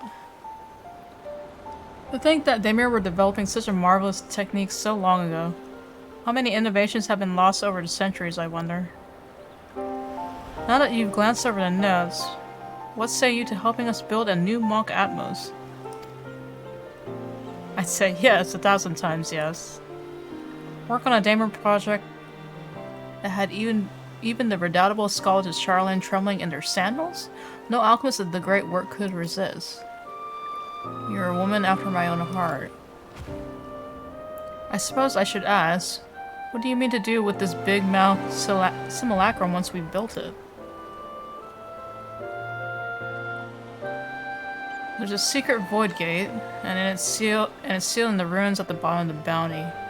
Today is a day of revelations indeed. If the purpose of our man-made Atmos is to expand this hidden portal, and I will need to see it for myself, I think. Manipulating a rift-spanning apertures is not the sort of thing you want to attempt without first taking into account every single factor. Then by all means accompany us to the vault. I plan to lead us back there shortly, once we've gathered Once we finish gathering the components I require.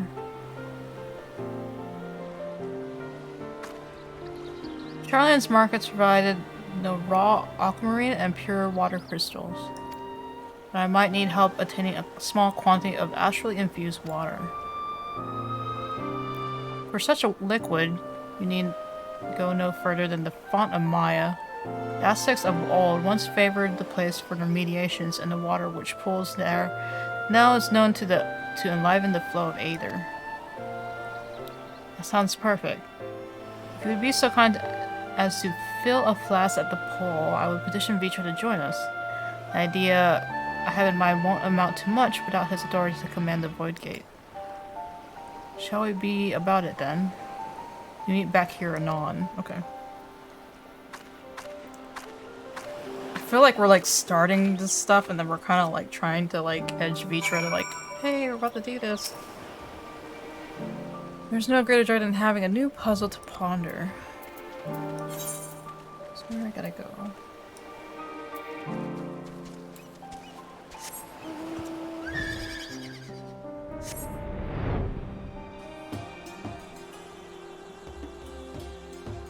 Or just like casually opening a gate to hell. No big deal.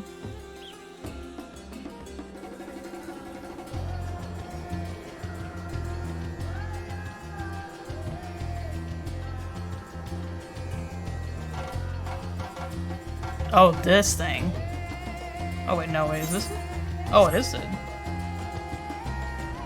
That one place we had to save that lady. I gotta do what?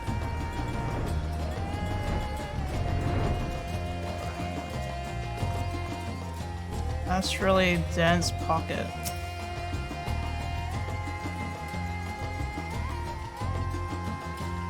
Wait, what am I doing?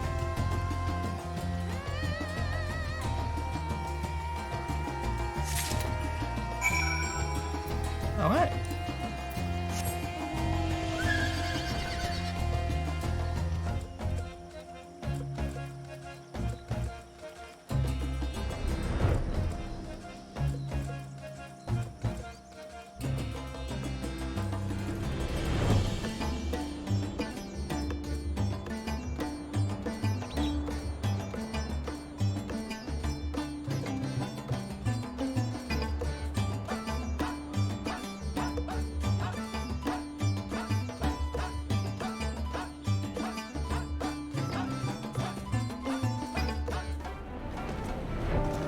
Oh, Senian's here, what the hell? Moy Milrad was glad to hear the news of the Foundation. It means a new life for him and his sister. Oh, that's cool. Archon Nishala requested that I join you, but of her plans she offered scant detail. Oh. I forgot to mention, Font of Maya attracts aggressive wildlife, and you should watch out for them when you go there next time. My apologies. It's all good. I fly over. You have that flask for me. Yes, I do.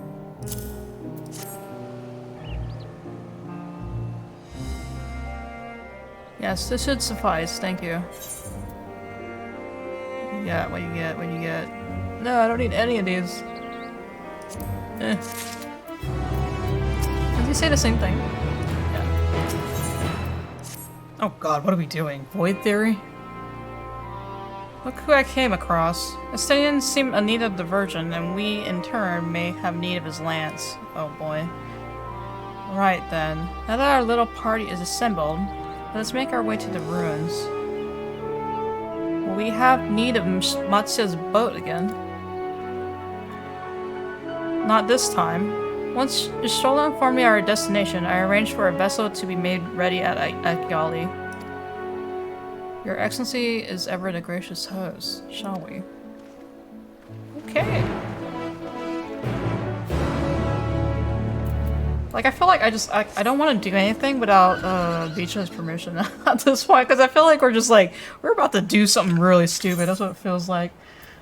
But they're just like, oh yeah, it sounds dangerous, but it's for the adventure. It's like, we're about to do something really stupid. I'm gonna tell you that.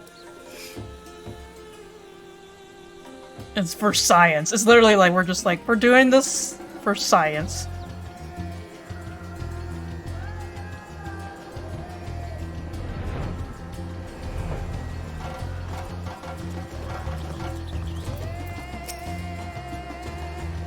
You need not keep your weapons close at hand. The guardians will not attack if I am present, so I pray you leave them be. Oh. Oh god.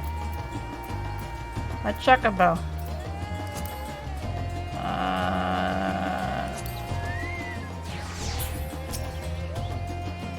And all those times I thought the tales that Azathoth's horror were no more than drunken sailors' fancies.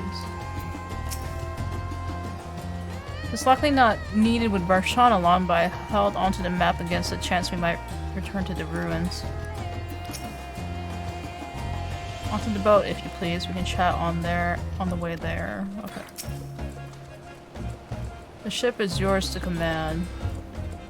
Our thanks. We set sail at once. This is so exciting. Azathoth's legacy to see the truth of a legend with my own eyes. All aboard for the treasure vault. We can just proceed into it. Yeah, okay, so we don't have to go through the dungeon again. I thought we cleared this place of constructs the last time we came through, which would seem a few stragglers remain. Poor Vitra. You really should have spoken with Estinian before we left. I shudder to think what we've cost him in terms of construct materials. He laid waste to them ere I could utter a single word. Oh! Oh, shoot. Oh, no. Estinian, no! The ruins alone were impressive enough, but I never dreamed such a treasure lay hidden in the depths of the bounty. It may have been helpful to know this device existed, Your Excellency. My apologies. The gate was a secret I shared with none but my closest advisors. I feared for what might happen should those with ill intentions learn of its existence.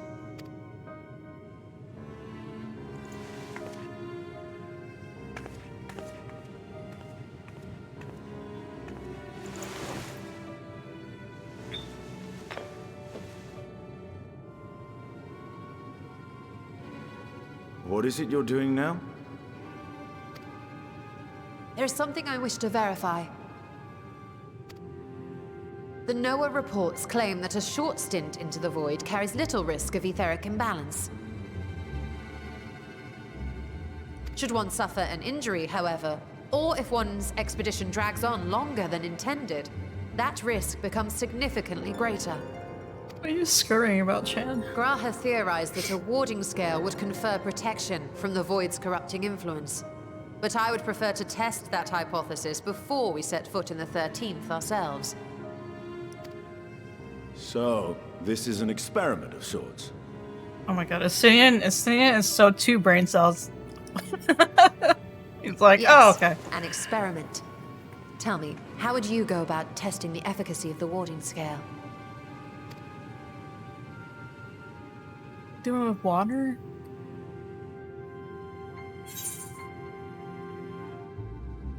Hey, nothing look meaningfully at Estinian might sound familiar. Might as well go myself. What happens if I look at Estinian? I just want to do this sort of animation, but he's gonna say no. What? Why are you looking at me like that? Surely you'd not expect me to wriggle through that tiny portal.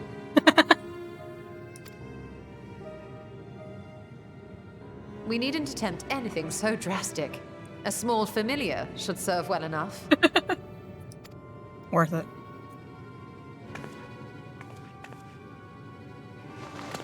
Now, a lowly imp can navigate a fissure, no matter how narrow.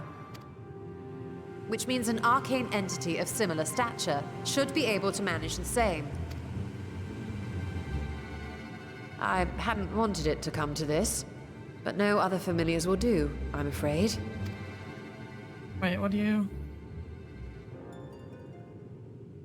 Small familiar? I mislike the sound of that. What manner of fiend does she mean to summon? From ocean rise and cloudbank form, from mountain spring and rainfall storm, from river flow and life be born. What? Oh, what in Magical Girl Y'shtola? Oh my god! Oh my god! Water, water, froth and foam! Whoa! Whoa! Whoa! She did that! Oh my god! No wonder Ready Chad's your freaking arms. out. I fear she's been possessed.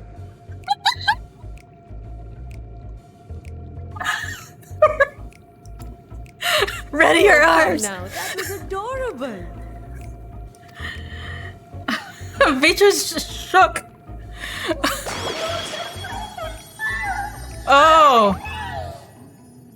These things. Oh my god. Is she dying?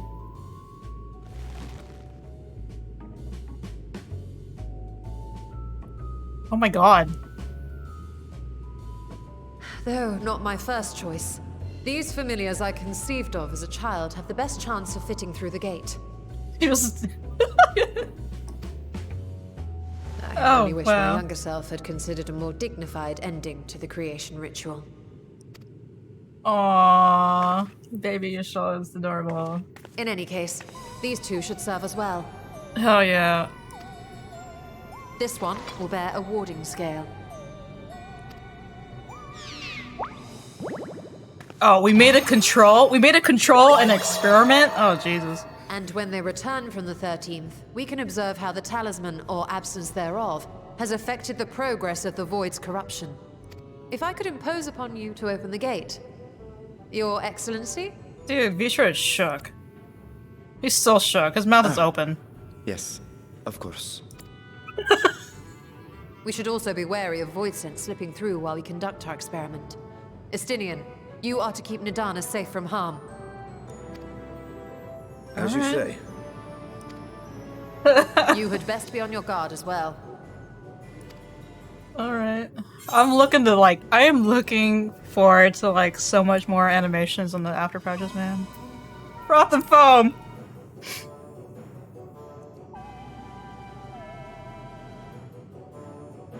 Oh, are you volunteering to join the Nixies?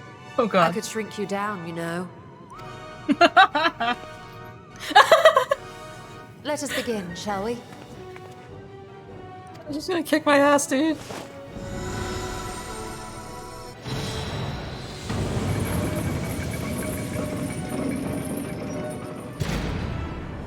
Nixies, into the void.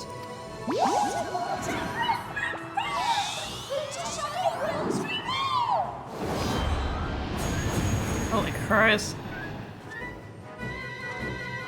She waved. Close it? Or we gotta, oh, we have to wait till they come back. Wait, how long is this gonna take? Nani? Oh, we have to wait. Sanguru, okay. Every time I come here, it reminds me of the dark portal above the Crystal Tower. And the final lash of Azadal's tail as she plunged into the void. Sister, save me. I will never see Y'shtola the same way again. Frost and foam indeed. Oh my god, she's fangirling. I struggled to picture the Y'shtola as a little girl. Easier to believe that she sprang fully formed from one of Master Matoya's cauldrons. What? You need to wait for a time to ensure a meaningful result. Be patient and keep watch for any intruders. Alright. God, they're going off in like the animation. The NPC animations are crazy, bro.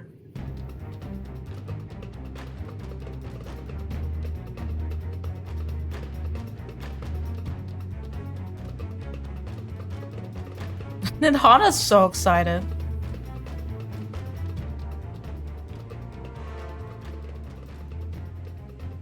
I think we've waited long enough. I didn't even take my book out either. We're just waiting. Nixies, return to my side. What if they don't return? Oh. One's wrecked, bro. Oh, one is completely wrecked. He's dead.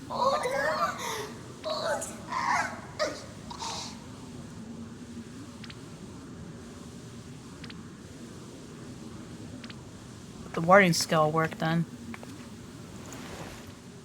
Thank you, little one. You did well.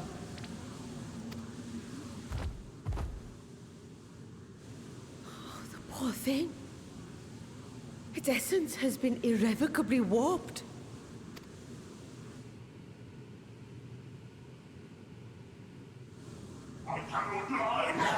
Oh god.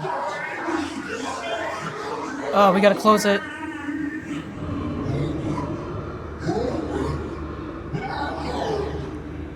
My god.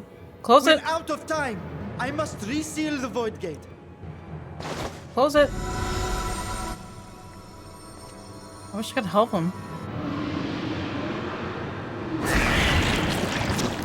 They're coming through! Oh. We got this. In the name of Alzadal III, I bar this door unto the void.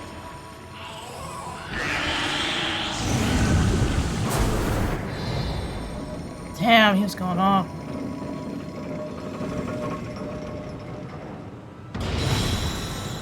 Damn. I was ready, bro.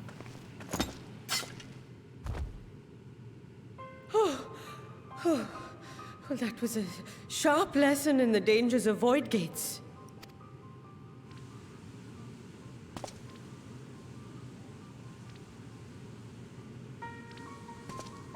And what of our experiment? I'd say the results speak for themselves.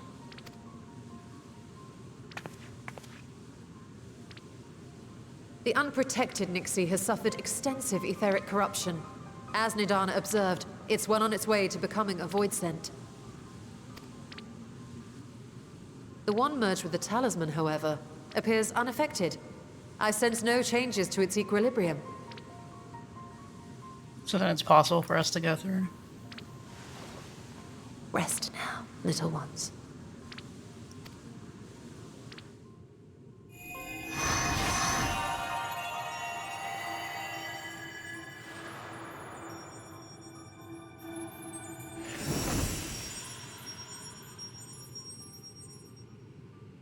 Graha's theory was correct then. So it would seem. But while our second familiar was untouched by void energies, the talisman itself shows signs of degradation. So we need to buff up the talismans. Maybe. It was, of course, originally designed to shield the soul from primal tempering. It stands to reason that etheric corruption of a different sort would affect it differently. We may need to modify the warding scale's design to account for the 13th's uniquely unstable ether. You've said much of the Void's instability, but my imagination fails me. What manner of place is this broken world? Ah, my apologies. I forget that not all of us spend our days sequestered in dusty archives. The 13th is a reflection of the source that was drowned in a flood of darkness.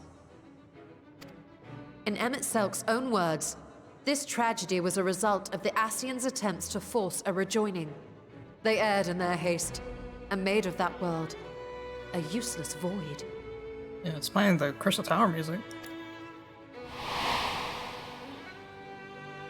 You remember Una Kalhai, the unusual child we met during our troubles with the Warring Triad. He explained the fate of the 13th thus. The champions of that ill-fated world used the stone known as Auracite to contain the power of primals. But those self-same heroes were gradually corrupted by the Aurosite's bleeding energies, transforming into fiends with an endless hunger for ether. By the time anyone thought to oppose them, Light's strength had grown too feeble, and the balance of the 13th tipped into eternal darkness. It was Elidibus, as I recall, who rescued Unakalhai's spirit from his final battlefield. But I wonder if there were others whom the emissary saved from oblivion.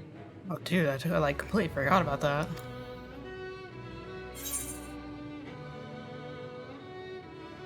Wait, what? Yeah, her. I remember her.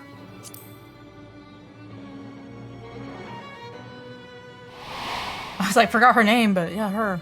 Silva, the adventurer who traveled with the Warriors of Light. And you say she was another of Elidibus's pawns?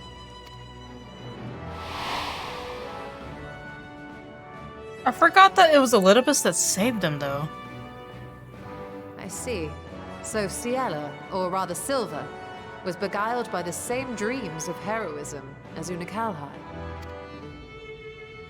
And what of your own experience? No, I've Can you tell us of what you it. observed during Noah's expedition? I did the quest line, but like I forgot that it was Elidibus that saved both of them, or did he? Or I guess help both of them. 'Cause I did the Shadowbringer stuff, but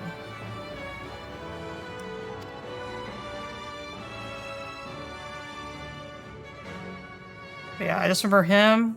I remember the kid and Silva. Or from the 13. I can picture it now. The sunless, Stygian expanse, infested with legions of ether-starved monstrosities. A void in every sense of the word.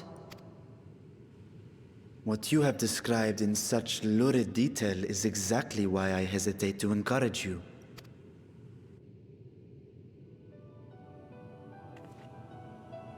Worry not, great Vritra. Our journey into the 13th is but the first leg of a longer voyage. Wait, what'd you say? There was a third line? Oh. A voyage that shall lead us to other reflections, to new mysteries and discoveries. And I mean to be there every step of the way.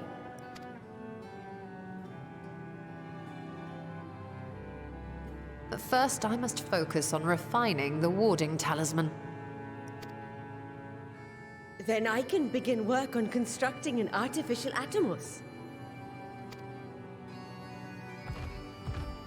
Or I could, if I had the relevant manuals to hand. Might I be so bold as to request access to the Satrap's family archives? Is he okay? Your Excellency?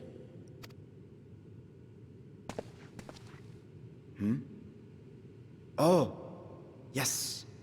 That can be arranged. I will speak to my officials upon our return.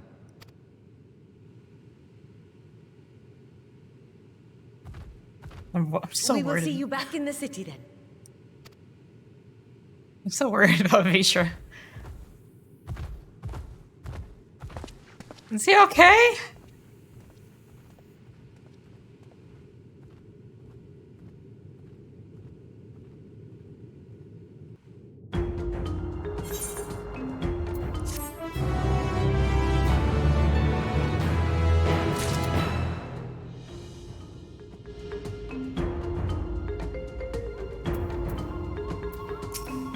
Oh yeah, his lance is covered in blood.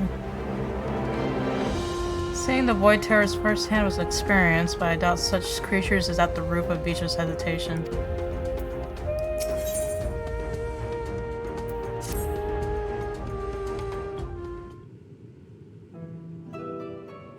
Once Tinhada succeeds in replicating the Mach Atmos, the door into the 13th will be ours to open. You'd be crossing the threshold alongside us. I realize this is more of my endeavor than yours. To be honest, I have no interest in visiting the Void myself. Might we discuss this later? There's something I must do first.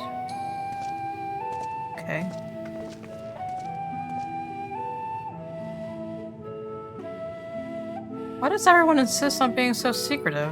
I at least had good reason for not wanting to explain my Nixie ritual. Shall we proceed with our other preparations then? As we saw, the warding scale can be effective at protecting the bearer from other sources of etheric corruption. Nevertheless, the talisman's durability will need to be improved if it is to withstand the void's influence for a prolonged length of time.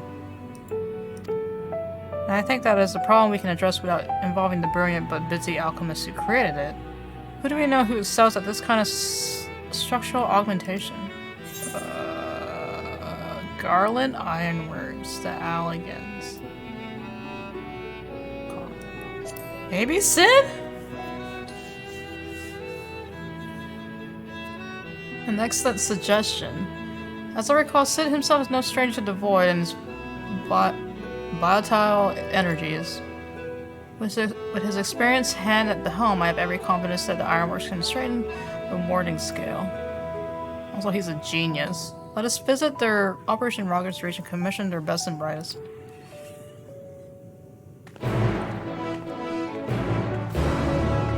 Finally, we get Sid back in the main story.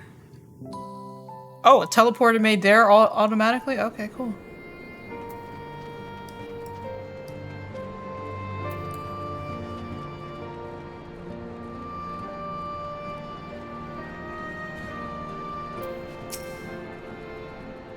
Perhaps this young man can locate Sid for us. I'll bring you to the Ironworks. We have a commission for you and your president, actually, assuming he's available. Master Sid? Certainly. I'll see if he has a moment free.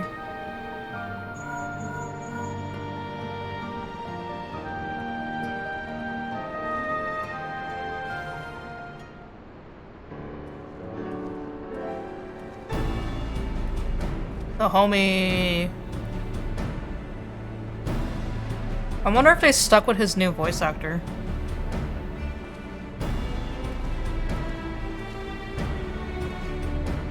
Oh, nope, just text for now. A pleasure as always. I hear you have a job for us.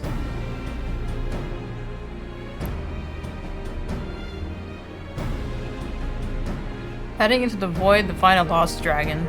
That sounds almost pedestrian compared to your last adventure. Honestly, I don't know if you could say anything that would surprise me after meeting on in that bloody mess. Yeah. Alright, let's take a look at this talisman of yours. You said that there were signs of degradation.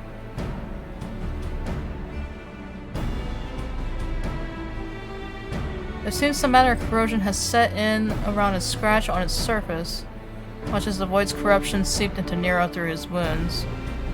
In which case, our best bet may be simply prevent the scale from being damaged in the first place. How might we achieve that? We have a coating agent for straightening trinkets and the like, but I'd be wary of applying any compound which might upset the scale's delicate alchemical balance. Far safer to dress it in armor. You're gonna put wait, you're gonna put armor on the on the scale. We'll construct a protective casing, one utilizing metal alloys with high ethereal conductivity, so as not to impede the talisman's primary function. Big brain. Suit of armor, as you said. Nero has compiled the data on the 13th, so I'll have him pitch in with the design just to be sure. Y'all working together? If only it weren't such an ordeal to convince him to follow our safety protocols, I swear. I've never had such a reckless employee. In any case, we may need some time to untangle the particulars.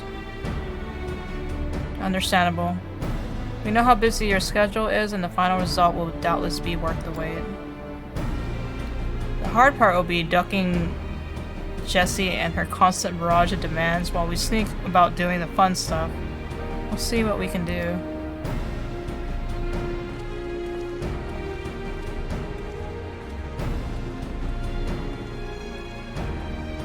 I think we can leave the rest in Sid's capable hands.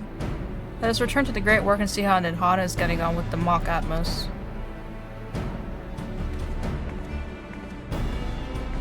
Are they gonna teleport me back? No, I gotta go myself.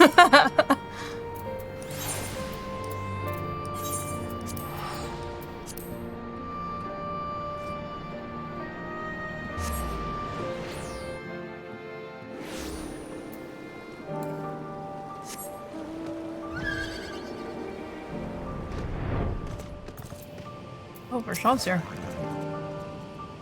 The insatiable curiosity of our alchemists has ever amazed me, though I've largely left them on their own devices since we opened the gate together.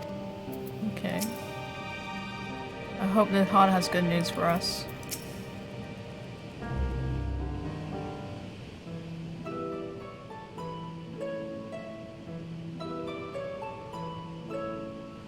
Ah, hey, Stola. The adjustments are going well, I hope? Hey, It is a Spans. lengthy process, but the end is in sight, yes. That's wonderful news.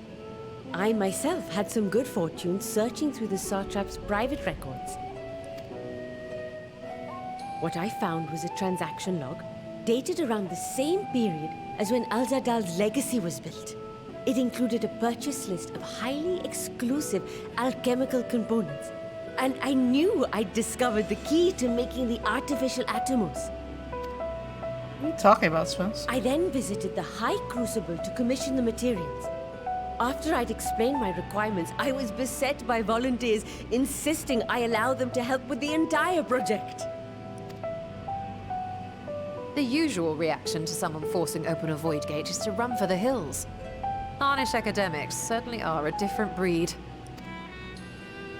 The alchemists of old were cut from a similar cloth.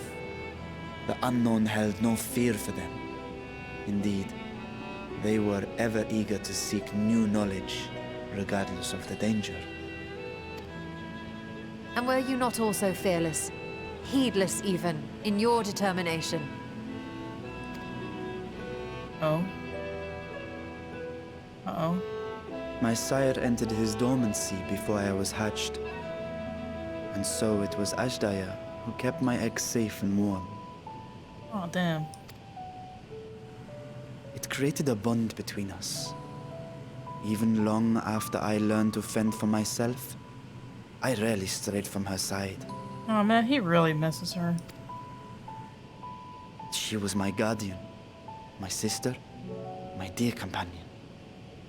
And not a single day passes that I do not mourn her absence. No matter how deep the darkness, I would not surrender my search. I promised myself the time would come when we would once more take to the skies together. But I am satrap now. Oh no. The Arthur Fist. The Radiant Host is here to serve, Your Excellency. Oh my god. Also, this Nadine, guy's what is this about? voice acting though. Celestinian told us of your predicament. For centuries you have protected Rads at Han, never showing your true self, hiding behind a curtain and living only in service to the people. Your dedication meant more to us than your deceit, and so did we accept you as our rightful ruler. After all that you have sacrificed for this nation, did you imagine we would begrudge you your heart's desire? Look at the baby face. Look at the baby. We survived the final days. We are a strong and proud people. We, the Radiant Host, will keep Thavnair safe in your absence. We, the 10 rings.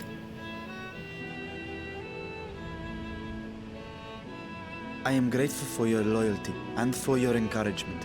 And yet, Now you listen to me, Varshan. Oh my god! Dude. You are wearing that face, after all. As I have told you before, you are a little brother to us all. And if you are family, then so too is your sister. Snaps. We are there for you if you need us. But do not ask us to sit by and watch while you abandon a sibling you have ached to rescue for millennia.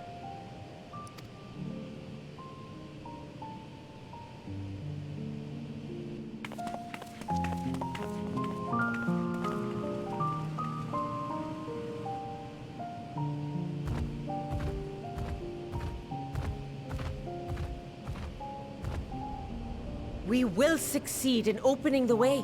It is only a matter of time. All you need do is prepare to step through to the other side.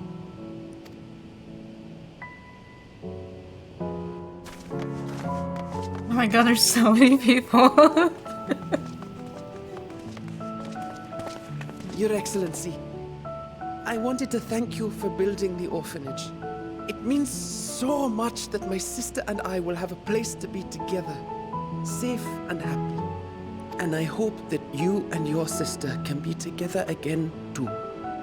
Dude, we told everyone in here.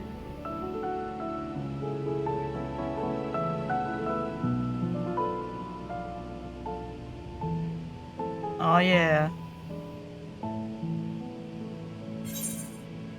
Oh my god.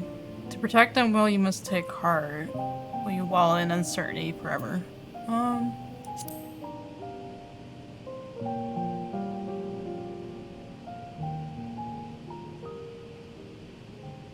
Take heart and protect them well. Such were the words I once said to you. And here I stand, failing to live up to them.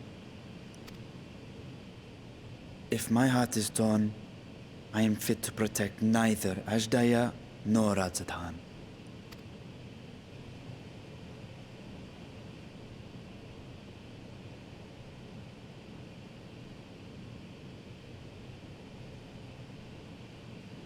My people, I have come to a decision.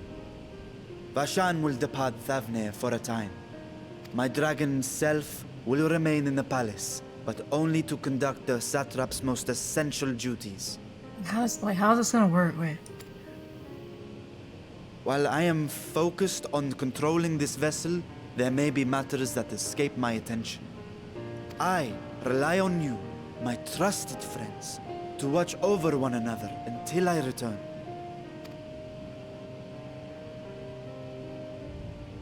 Take care and fair fortune, little brother. Many tears would be shed should you come to harm. Who's this guy's voice actor now? I would not dare make you cry. Oh my god. The bromance in this room.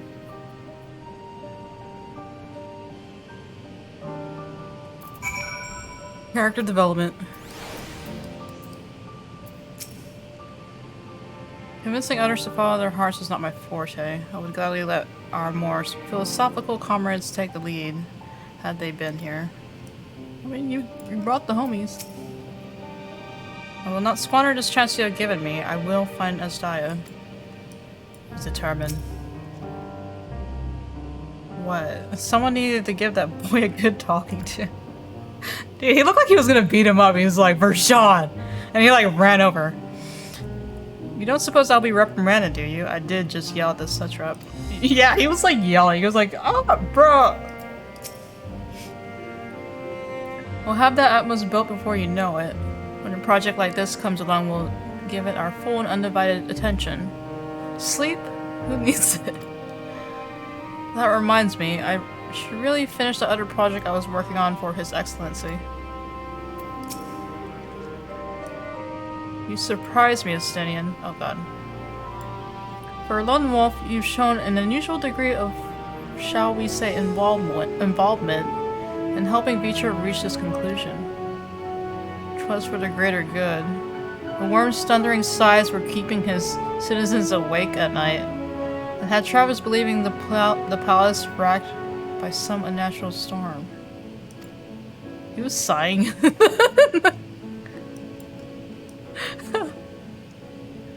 Oh my god. What did your own answer then? You seem disinclined to venture into the void. When I was one with Nidhogg, his vengeful thoughts were my thoughts. His endless rage were my rage. In his soul-chilling grief he nursed for Ratosker's death. I would not wish such agony upon a foe, let alone a friend and ally. If there is a chance we can spare Beecher that pain, then I will follow you. Oh, damn. An unusual crew we have here, just the four of us. Any other former science we shall call upon. Wait, what? A new body. Oh, maybe. I'd rather not bother our comrades with aught less than a dire threat to the star. We four should be sufficient for our purpose. Okay. Now on to specifics. Unlike the first, where the flood of light was halted before its devastation was complete, the 13th had been utterly subsumed by darkness. My plan as such is to explore the void in stages, withdrawing to safety after each brief foray. It would be more convenient to have we some manner of a base camp nearer to the gate itself. One of the palace chambers should serve. Come, let us reconvene outside Megaduda. Okay. We're starting. Going. Oh, I gotta go back. Yup. God, that was so... I like Vershawn's voice actor. I really like how they delivered her lines. Cause he kinda keeps the same pacing as Veecher when Veecher talks. Cause Veecher's very slow paced in talking. Very emphasis on his words. They do a really good job of matching it. I'm like, my emotions for this dragon, bro. Conducting our expedition out of the Rising Stones would raise just as many questions as recruiting too many scions. At least here in Razathan, we might be expected to appear road-weary from our local explorations. Okay. I was put up in the guest room in the palace while I awaited my audience with Vitra. I expect we'll be given the use of something similar. Oh, really? Oh, really?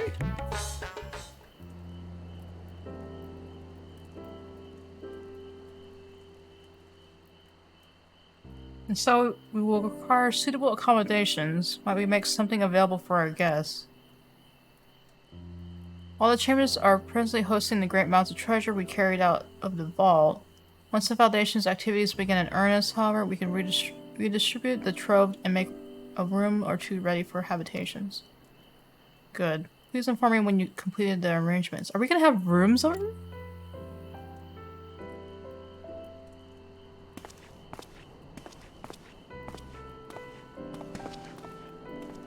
As you heard, we will have you settled in Megaduda in due time. As ever, you are most gracious, Your Excellency. You risked yourselves to aid me in my search for Ajdaya. Providing comfortable quarters is the least I can do. I only wish we knew more about our destination. The gods only know how long our explorations might possibly take, or what our chances of success might possibly be. Succeed or fail, I am grateful to you for convincing me to make the attempt.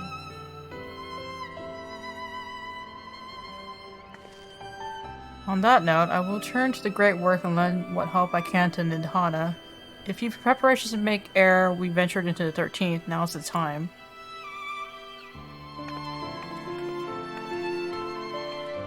All I need is my armor. Freaking Astidian. All I need is my armor and my lance. Perhaps I'll train with the Radiant Host to pass the time before we depart. One brain. One unga bunga brain. You know what this means to me, but my purpose need not consume you as well. You're headed to another world. Find what joy you can in the experience, for you are a traveler, an adventurer at heart, this I know. Oh boy. Wait, does it end there? I have a feeling, because it's like, it's before we go to the 13th.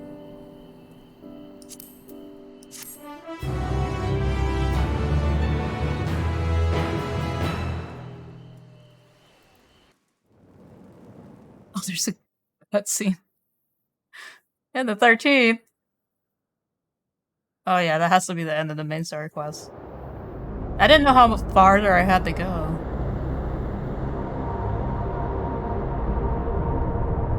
God, this place is wrecked.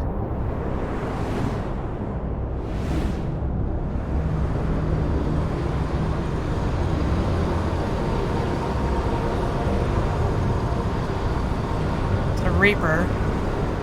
It's a Reaper.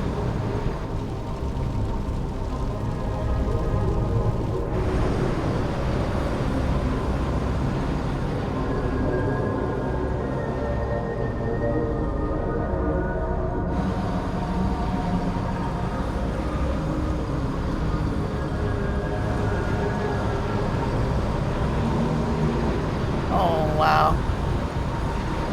The hands! And thus I am returned. The hands! To be swallowed, bereft of senses.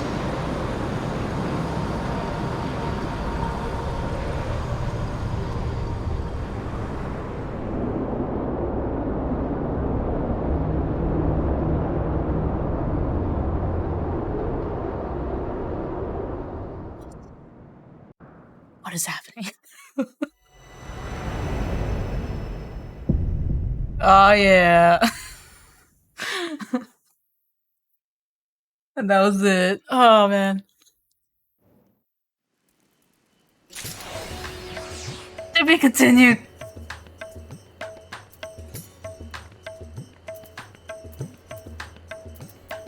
It's just whatever helps Xenos as a Reaper.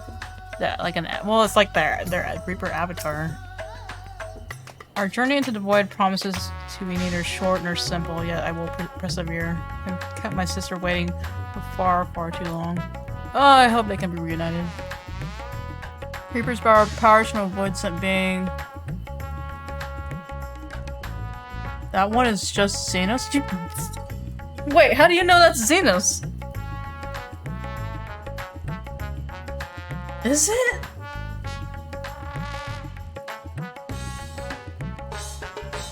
God, dude. My brain. Is it? Is it really? I mean, that'd be kind of interesting. Wait, so soon the next patch will be able to stay here? Maybe? Okay, there's nothing.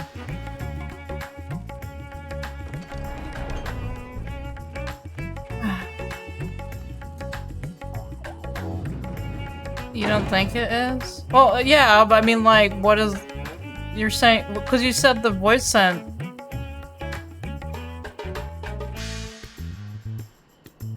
Oh, wait, hold on. Yeah, wait, there's still the role quest. Okay, hold up.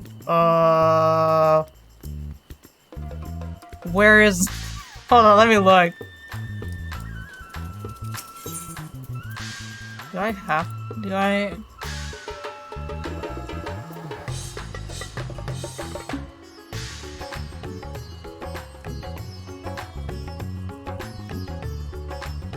Well, cause you wrote that one is just Xenos. Or am I misinterpreting what you wrote? Also, where's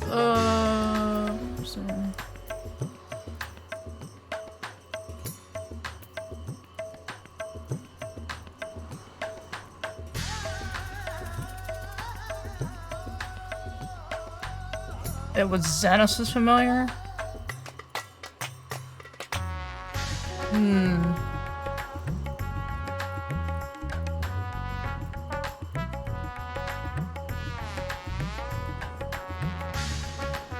Still interesting though.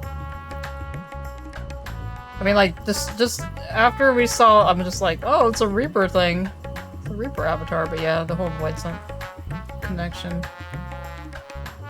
Okay, where is this guy? That's not it.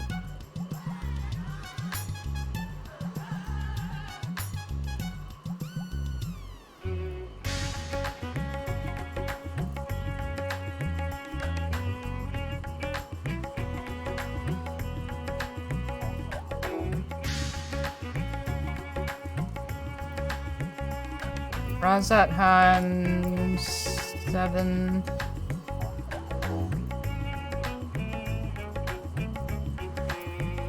Right, oh, wait, here. Wait, is this it? Yeah. All Radiant has.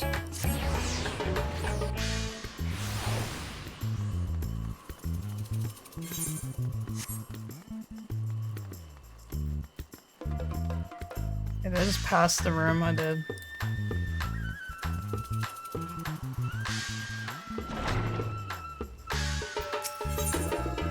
Oh my god. All around good egg and champion of the whole world, I suppose. Word travels fast, my friend. We've heard all about your exploits defeating the blasphemies that plague the good people of Eorzea and Doma. Sadly, there is other fell beasts that yet want for slaying. But fear not, our efforts to bring them low proceed apace, and we had naught but glad tidings from our allies. Perhaps the most surprising report came from Werlert, where soldiers led by the infamous Black Wolf fought alongside Alamegan troops for yet another hard-earned victory. Reports from Gallermald, however, suggest another blasphemy threat lurks in the snows, and we received a petition for assistance. Oh, okay.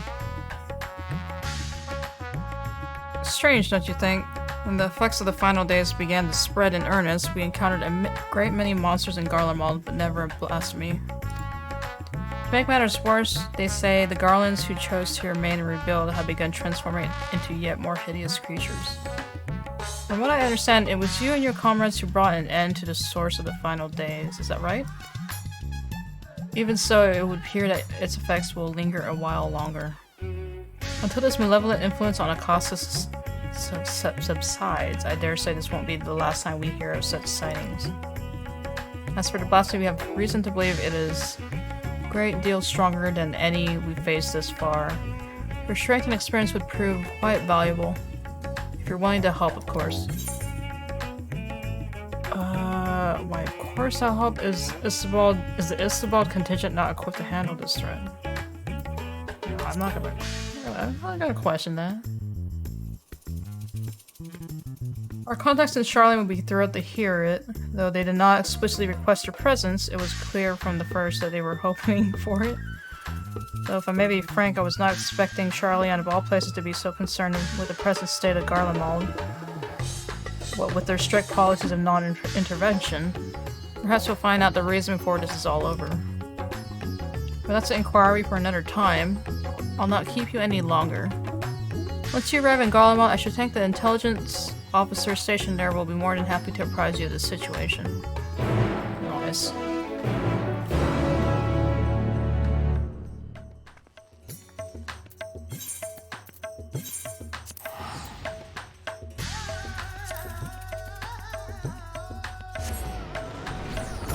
Also, thanks, Taven, for watching.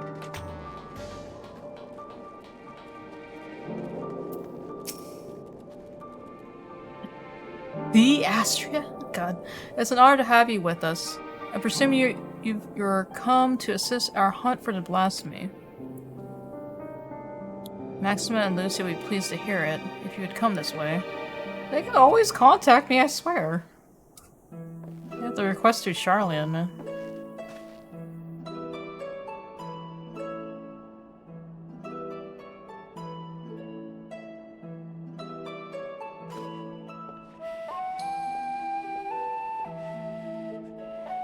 It's good to see you, though I wish we were under more fortuitous circumstances. We were reluctant to call upon you, knowing you had but recently returned from the far reaches of the heavens, but we are no less glad for your aid.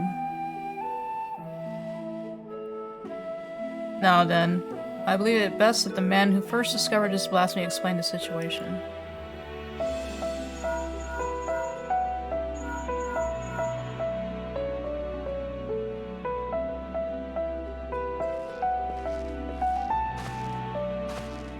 Wait. I was like, dude. Hey. Good, we may forego introductions then. Thank you for answering our call for assistance. Wait. Wait, so he's here in Camp Broken Glass? For the situation at hand, it concerns a joint effort between the Forum and the Lawbirds to find new purpose for the moon. While there is no longer a need for a vessel to evacuate the star, we believe the moon may yet prove of use to the people of Aetheris. After much contemplation, a rather ingenious proposal was put forward to transform the moon into a repository for man's knowledge, an archive of hitherto unseen scale. Oh. Charlene has long had the honor of boasting incomparable repositories of the world's knowledge, but it is far from imperfect. Should calamity befall us, natural or otherwise, the wisdom of ages we have long labored to preserve would be lost. But the moon is beyond any such risks. What's more, it is beyond the jurisdiction of any one nation. Thus did we consult the allied nations of Eorzea, the Far East, and Razathan. They agreed to assembling a survey team to take measure of the moon and its potential as a repository. I mean... Our plans for assessment were forestalled, however, by the presence of an entity we believe to be a blasphemy in the Tower of Babel. Oh yeah, that's still there.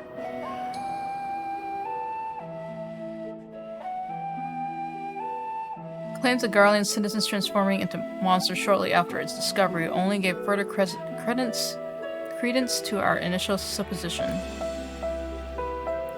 We've not only ill tidings to share, reinforcements have been dispatched to aid us in quelling the blasphemy threat. Lord Artoriel and a member of Redania's Keepers of the Entwined Serpents have already begun an investigation into the catalyst of these transformations. If the skies no longer burn and the spread of this affliction is much curtailed, we must remain vigilant. Until the blasphemy threat has been quelled, Alphino and Alize have graciously offered help keep calm the people of Tertium while we attend to the people here. The matter of the blasphemy is not so easily resolved, I'm afraid. We recently met with certain complications that have hindered our plans. Yuri and Fordola are presently deliberating how best to resolve this situation. Perhaps it would be better if you heard the details directly from them. Dude, there's so many people interacting that are like, wow, I didn't think they'd be working together. I should like to join you, if I may, as this endeavor was originally undertaken on Charlene's behalf. I feel it is my responsibility to see this through to its conclusion. I got to hang out with Dad? You get to hang out with Dad?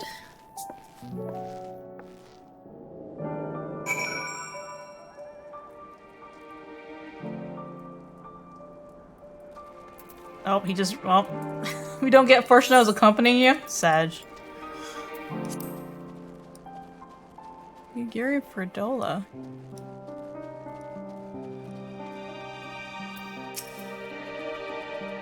Somehow I should have known you would turn up eventually. Love you too, Fordola.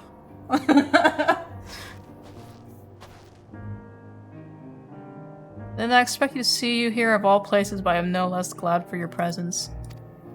I presume word of blasphemy is what brought you here, in which case I believe it may be best if a member of the reconnaissance team guard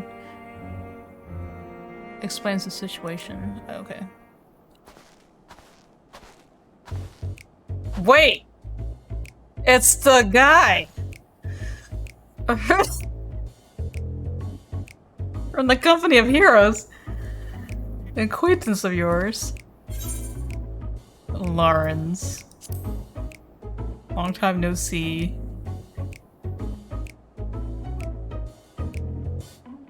I heard tell you we're the worldly sort, but bugger me if I know where you heard my name before. Oh my god. I'm just a lowly sword for hire, hoping to fatten my purse with a touch of mercenary work after taking my leave from Limsa. Oh my god. The job sounded simple enough, but I'm sure you wouldn't be here if it were. Oh my god. But you didn't come all this way to hear about me, did you? The blasphemy we're after is making its nest in the upper reaches of the Tower of Babel. The auxiliary sector, I believe it was. But it wasn't alone. A sizable horde of beasts were circling about the knights, protecting their queen. Naturally, we thought to strike from a distance before engaging in earnest, but not a single bullet reached its mark. They were protected by some manner of mystical shroud, as far as I could figure. Without a keen eye for magic, I don't see anyone getting through. By the time we understood the futility of the situation, we've been spotted. Retreat was our only option. It pains me to say it, but there won't be any brute forcing our way through this one. My understanding was that once transformed, these blasphemies are completely devoid of Aether. With what energies could it create such a barrier? That's true. That's the question, isn't it? My first thought was some hitherto unknown technique for conjuring shields. Needless to say, I'm out of my depth when it comes to matters of magic. Which is precisely why I plan to speak with the Elder Seedseer when she arrives. If anyone can help us find a way to overcome the blasphemy's protection, it's her. Oh god, it's like connecting all the role quests, man.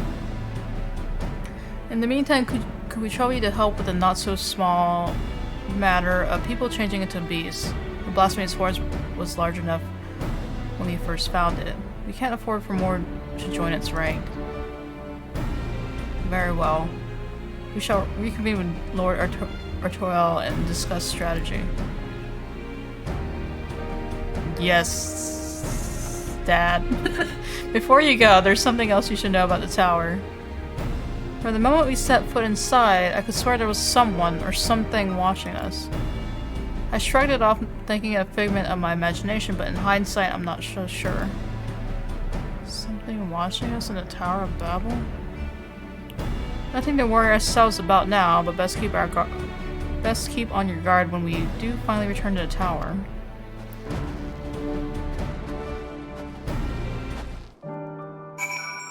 Look at these three, though. Arnvald sends his regards, by the way. He asked me to tell you not to push yourself, but we all know what a waste of breath that'll prove to be.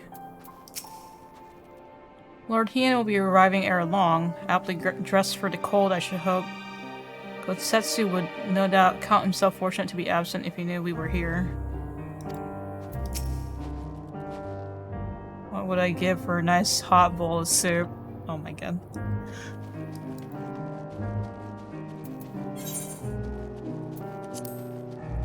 I still need to farm fates in this area too.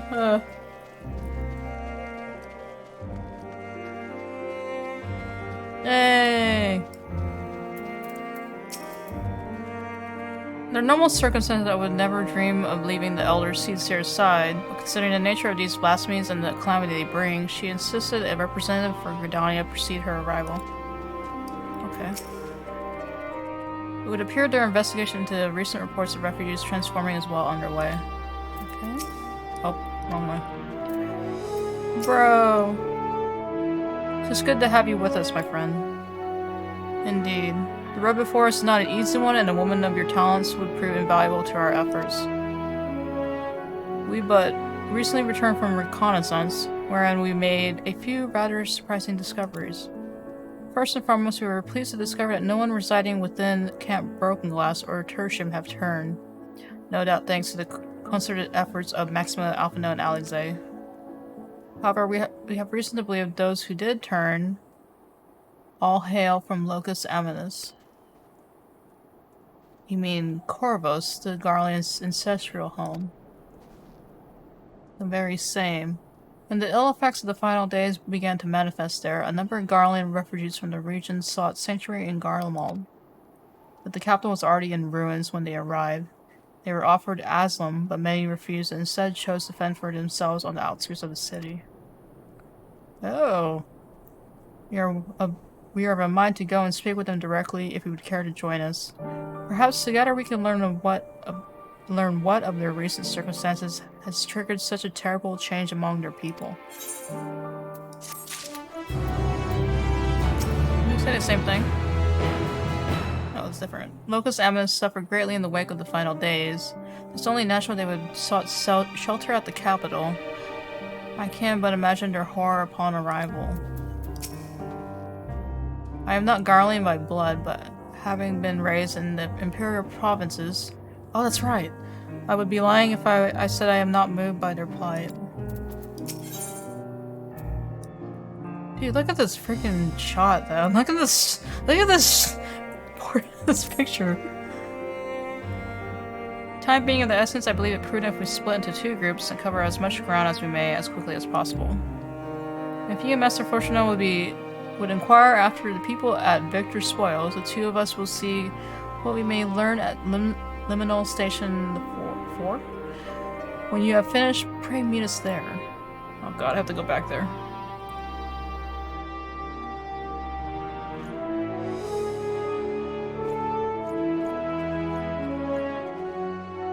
Victor's Spoils is to the east of here. Then let us be off.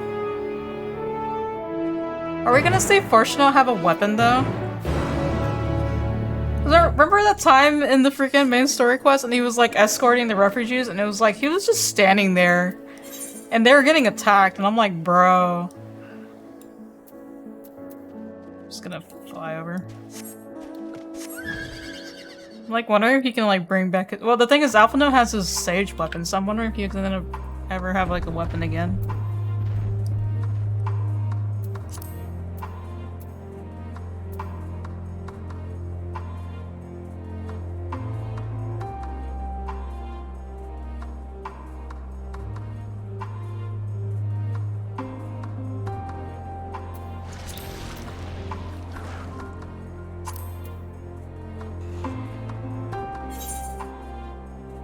Still some fates going on here.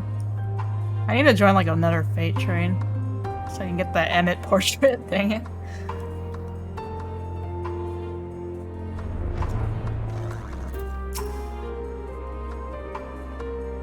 That they should choose to reside here in the cold, I can but presume they will not be amenable to conversation. Even so, he must not be deterred. Okay.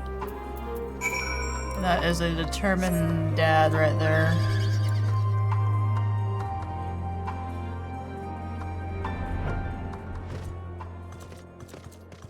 Oh man. Talk? What is there to talk about? We've no home, no future, nothing. This doom spells the end for us all. Come to hear our grievances, have you? We've more than you have time to hear them, I'm sure. We've lost not 1 but 2 homes, our loved ones, our livelihood. There's nothing left. I served my time with the military. For what? To lose my friends, my son, and there was naught to show for it but our claim to Locus Amanus. Or so we thought. Calamity was visited upon us for reasons we know not, and when we thought to flee, it followed on our heels to Garlemald, ruin and ash at every turn. Damn. This place is so sad, though. That's why we don't come back here. It's just too sad over here.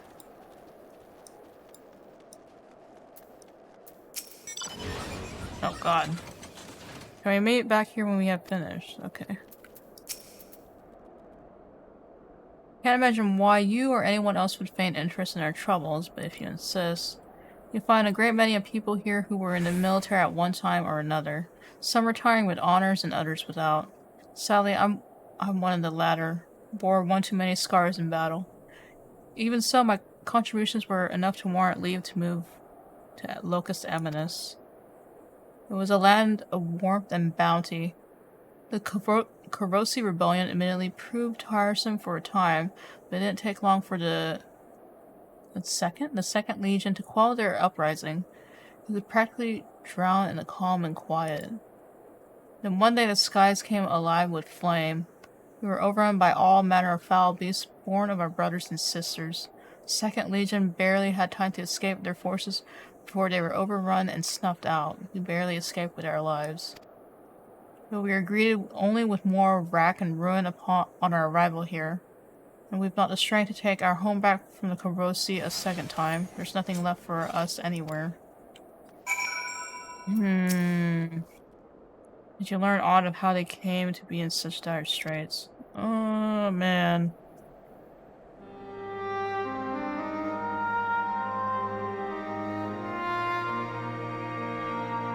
I see. I heard much of the same. The military forces of the Locus Amanus were defeated in the wake of the final days. Desperate to survive, they naturally fled to Garlemald seeking sanctuary. It was their hope that the might of the Empire would allow them to reclaim the home they were forced to abandon, but the capital was already in ruin when they arrived. Needless to say, the lands they have long believed to be their ancestral home of the Garland people may remain forever lost to them. Those unfamiliar with history would believe they have always resided in the bitter, cold climes of northern Ilsabard, but that was only after the Kavosi invaded 800 years prior. With the advent of Magitech, I imagine it was all too easy for Emperor Solus, oh my god, to rally his people and take back what they believed to be rightfully theirs. Oh man. Yet history would tell us true, that the land they call Locus Amanus has been known by other names and served as home to myriad peoples. Indeed, one need only look back to the Allegans' reign in the Third Astral Era to give the lie to Garland's claims of sovereignty. Yet even had they such ancestral ties to Locus Amanus, antecedents cannot justify their animosity to foreign peoples. Animosity poorly veiled by delusions of justice, as has been the case for so many nations throughout history. Would that man had the sense and strength of will to break free from such chains of hatred. Oh god, someone help! They've turned! What? Another monster. Quickly, we haven't a moment to lose. Okay, are you gonna bring a weapon, bro? Am I gonna protect you? Where's your sage weapon, bro?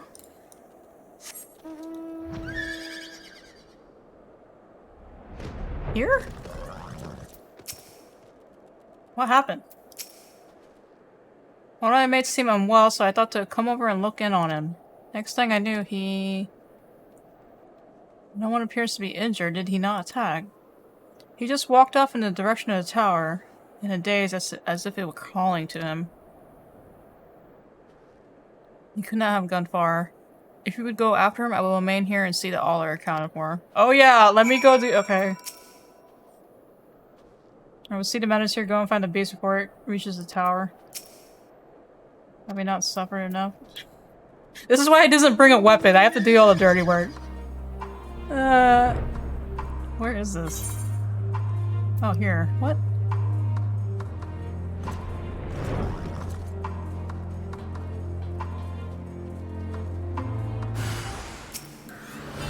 Oh, wrong button.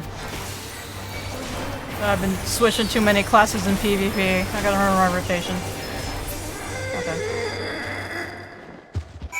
I just killed a dude! Okay. I took care of it?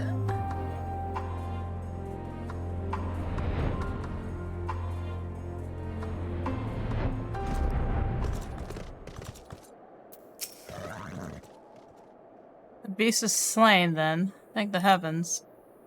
For a blessing no others have turned, and a measure of calm has been restored, if only for a moment. Witnesses were able to offer a clue as to the source of the transformation.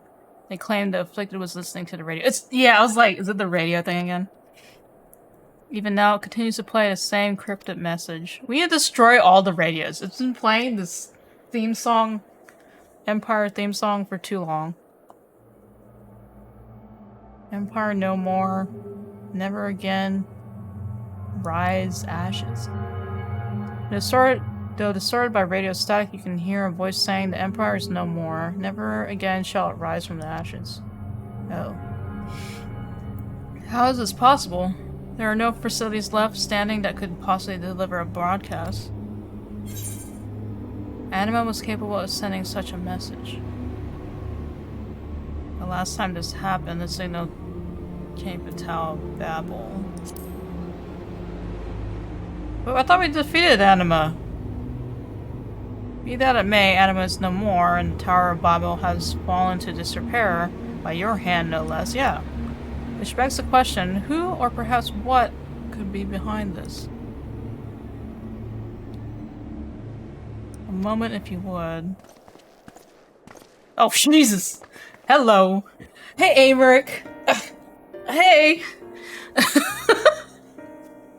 What When was he here?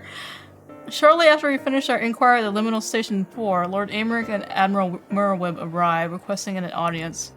Hello. Apologies for our late arrival. Knowing firsthand the devastation of which blasphemies are capable, I discussed the matter with the Admiral, and we are of one mind that the situation warranted our immediate presence. Dude, everyone is here. Is it safe to presume a representative of the survey team has already arrived? Indeed I have. Thank you for coming all this way on such short notice. Recent events here at the camp have proved most enlightening. We have to start a Tower of Babel again or something?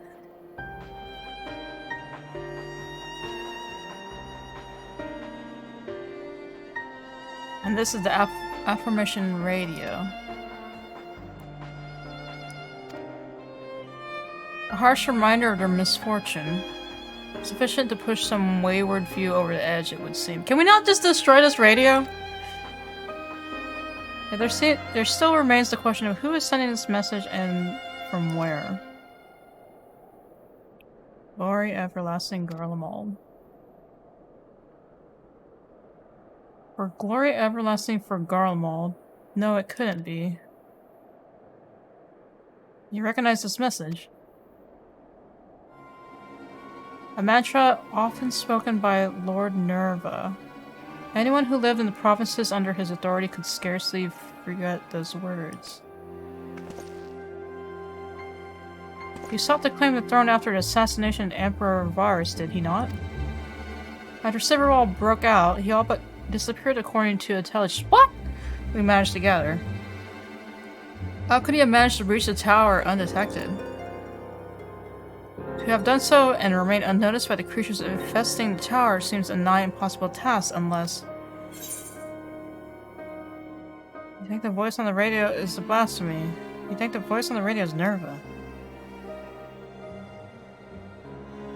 Nerva is the blasphemy.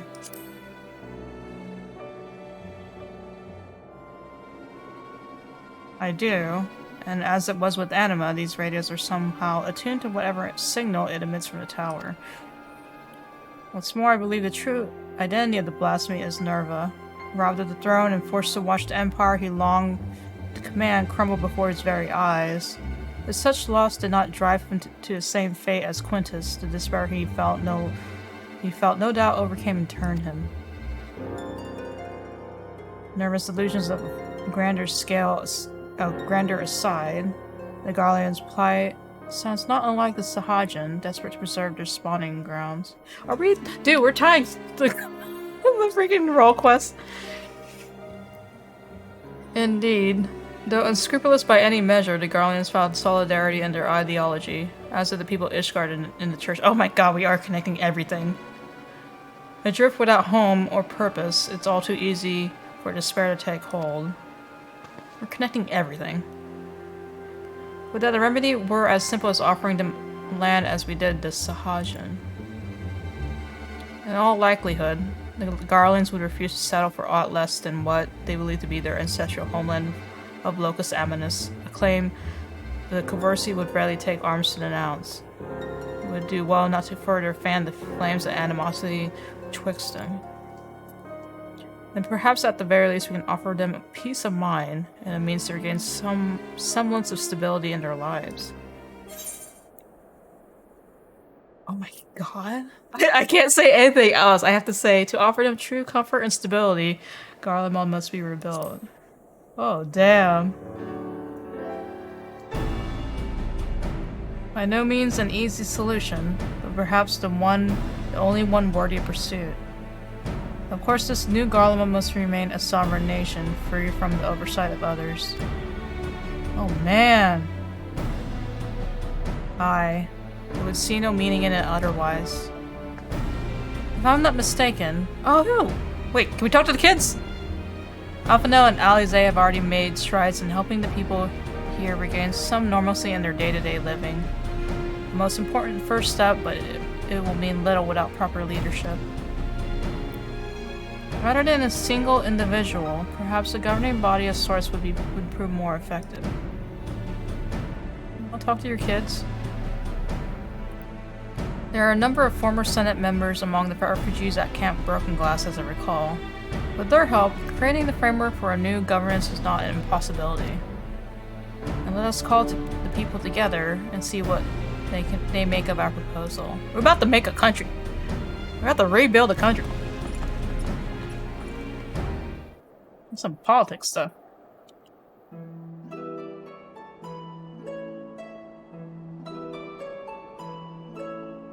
I'm so close to Amric. God damn. The final days has taken much from you all. I can but imagine the pain you feel in the face of such immeasurable loss. And though the final days have been averted, its effects yet linger, and a blasphemy has been born of your suffering. Decisive action must be taken before further harm is wrought upon you.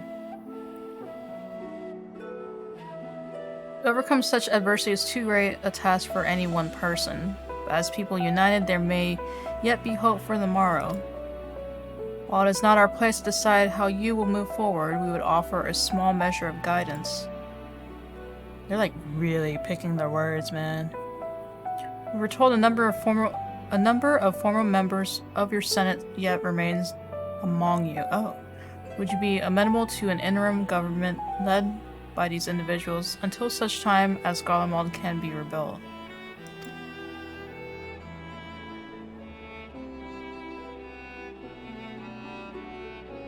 Rebuild Garlemald? Is such a thing truly possible? Even if we do cobble together some governing council, they won't be making anything of that pile of ash we dare call Garlemald. There's no going back to Locus Aminis either. Rack and ruin, those are our only options.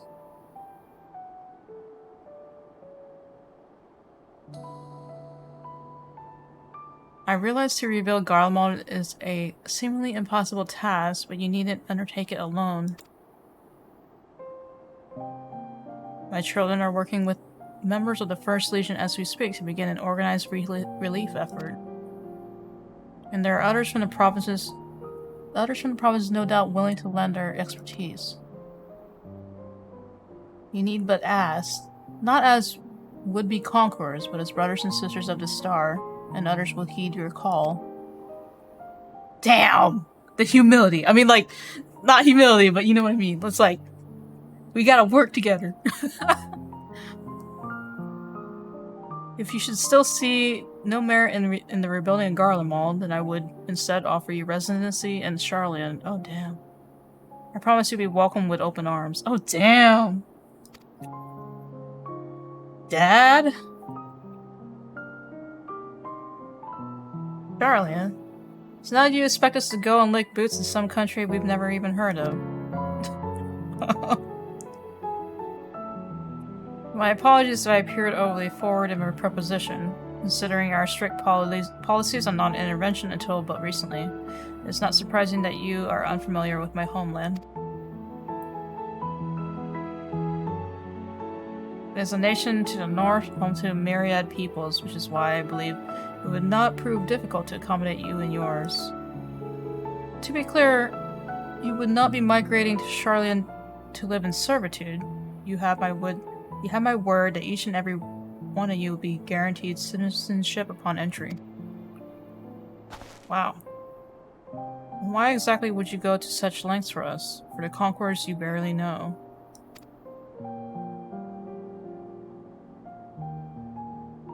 Charlian was long aware of the coming doom that would be the final days, and so we were preparing to evacuate the Star, taking as many people and resources as our stores would allow. Initially, it was our intent to save the people of Garlemald as well, but we had not forgotten your transgressions of invading Alamigo, your rejection of our entreaties for peace. After a great deal of deliberation, it was decided that we would forego an invitation to Garlemald, a determination made with great trepidation.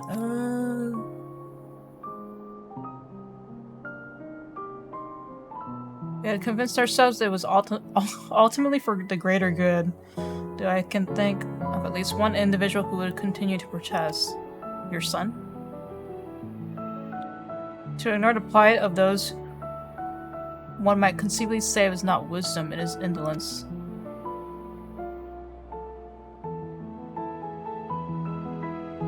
Stage counsel I brazenly cast aside when confronted with the final days in earnest. But Astra here and his companions... Oh yeah, that was your son. We were talking about your son. And his companions refused to forsake those we were otherwise unwilling to save. With great risk to themselves, they achieved the impossible and opened my eyes to the error of the form's decision.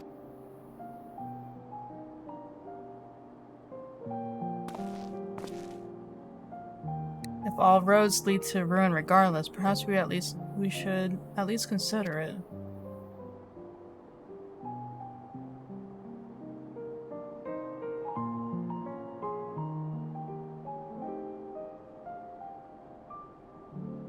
It would be my pleasure to invite you all to Camp Broken Glass, where you shall have warm food and beds both. Damn, dude.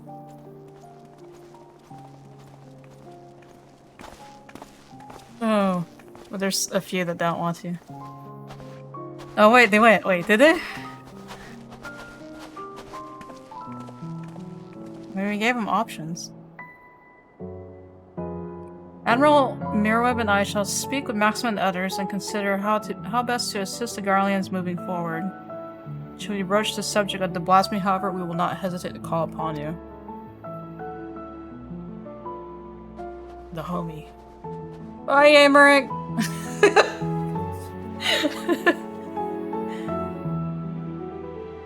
Call me! Oh god. Wait, who? Who that? What's that? Oh god, what are these?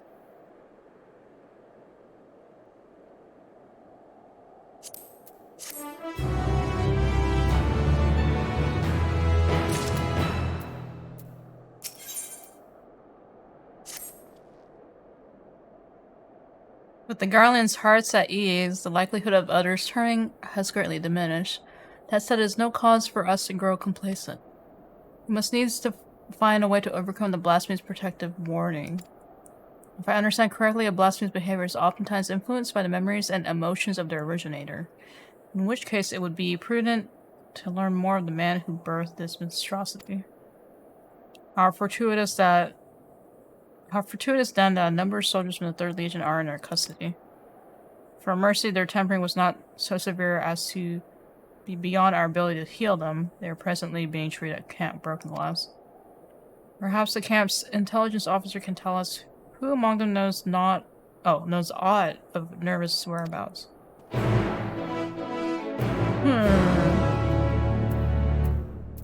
was wondering about this. Totally forgot about that. Because we thought that guy was dead.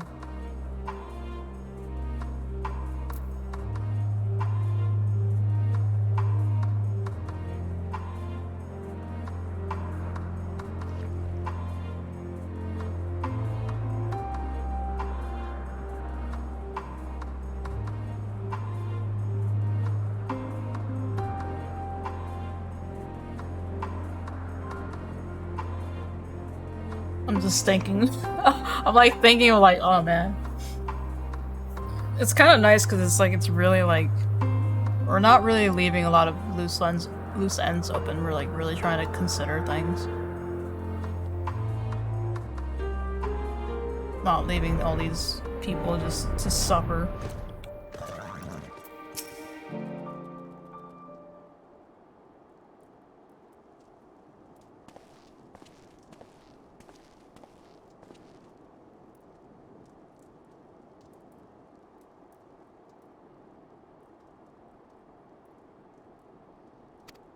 I see. Perhaps it'd be best if you speak with Virgilia, Legatus of the 3rd Legion.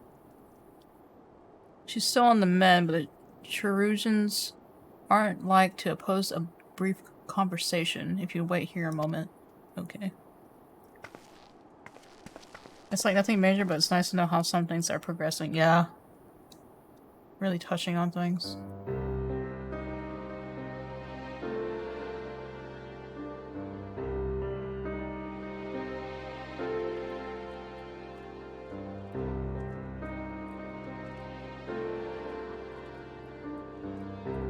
Yours is champion, I presume, and one of her cohorts.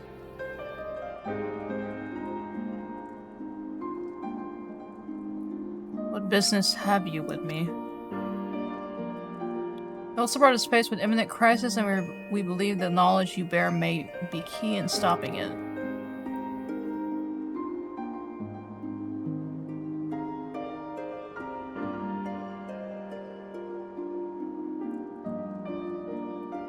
Thus do we believe the blasphemy to be Nerva. His whereabouts in the wake of Garlemald's fall, or lack thereof, give credence to our theory.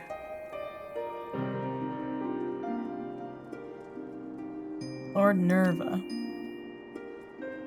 From what we have pieced together thus far, you were one of the last to see him alive. Please, will you not share with us what you know? Glad they gave her something to do. She would have knocked out all of Endwalker. Oh yeah. Very well. Though I suspect what meager knowledge I possess shall avail you not.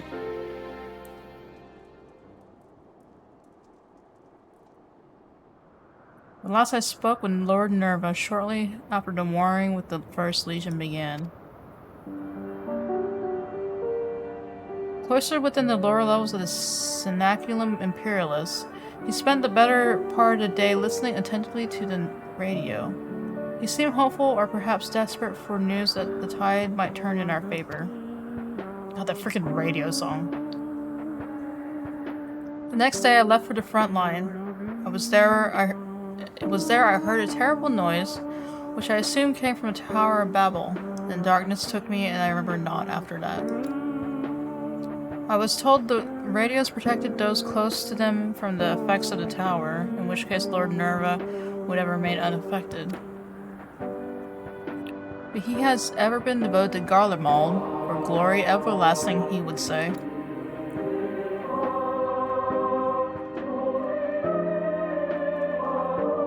To watch the empire he loved so dearly crumble, I can think of no one who would be more stricken by the sight. This song, bro. It would seem we were right to assume what became of Nerva.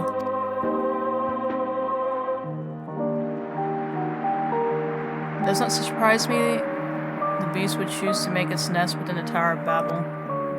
It stands atop the remains of the Imperial Palace and the throne he revered so highly. But the Empire is no more, and Lord Nerva apparently is no longer the man he once was. He deserves to be laid to rest together with his dreams of glory. We will fell the beast, you have my word.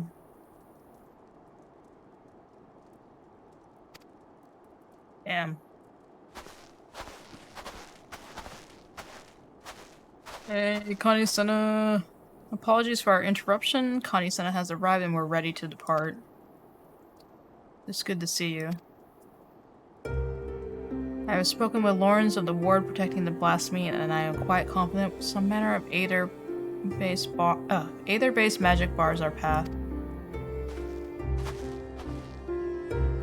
If I may be so bold, Elder Seedseer, we reached the same conclusion initially, but that simply is not possible. These creatures born in the final days are devoid of Aether. As such, they would be unable to produce such a barrier in the manner to which we are accustomed.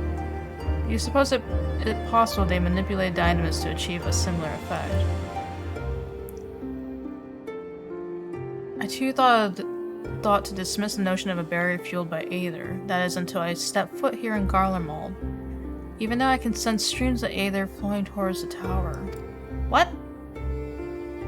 Its purpose was, after all, to harvest reserves of energy sufficient to reach the moon. Even if one was incapable of manipulating Aether directly, it stands to reason Control of the tower would alleviate such a need. It's merely a conjecture, of course. I cannot say for certain until I've examined the currents with mine own eyes. Might I ask you to accompany me? Or accompany us. Oh! I would join you as well, if I may. My injuries would keep me from being of use in battle, but my knowledge of the land should serve just as well as my blade. Oh, snaps! I would not be opposed to your company, but it's not my decision to make. She may go so long as she remains under watch by you and the others. Very good. Might I suggest we begin with Regio Urbanissima, a sense the great confluence of Aether in that vicinity.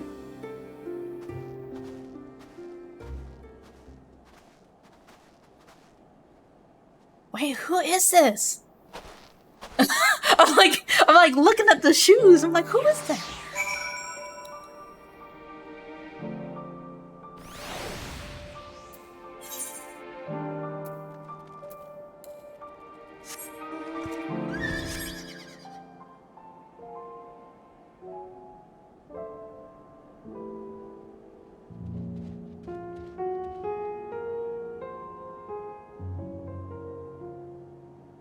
There's so many people here, man.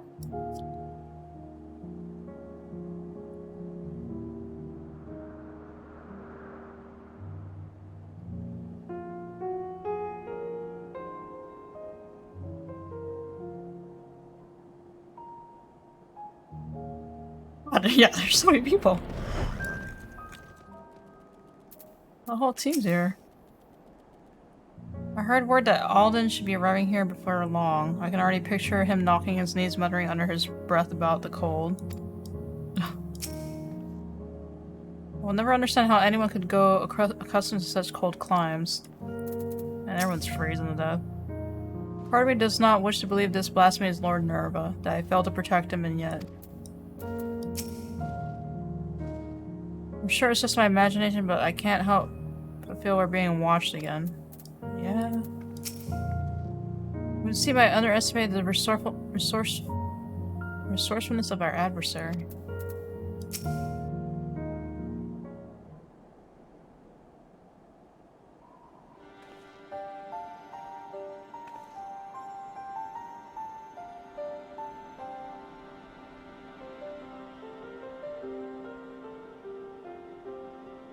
As I thought, the Aether stream here flows towards the tower, as do all others in this region, no doubt.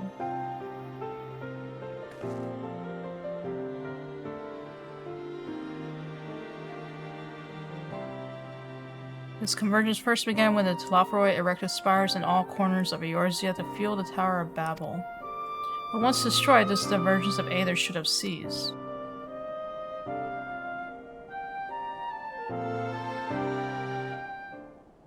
Alright, whoever you are, if your business with us, quit your skulking about in the shadows and speak your piece. Was you there in the tower, wasn't it? Dude, Yuri was running. Oh yeah. It's freaking Nero! It's freaking Nero! I was like, the shoes kind of look like someone from the Ironworks, so I'm not gonna jinx it. Frickin' Nero.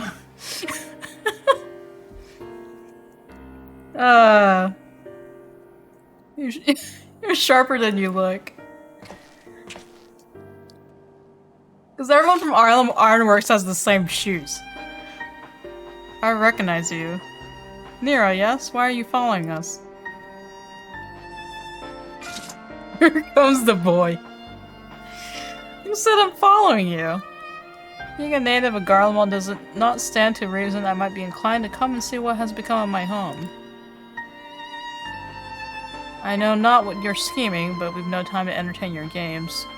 Perhaps Master Garland would make better company for you.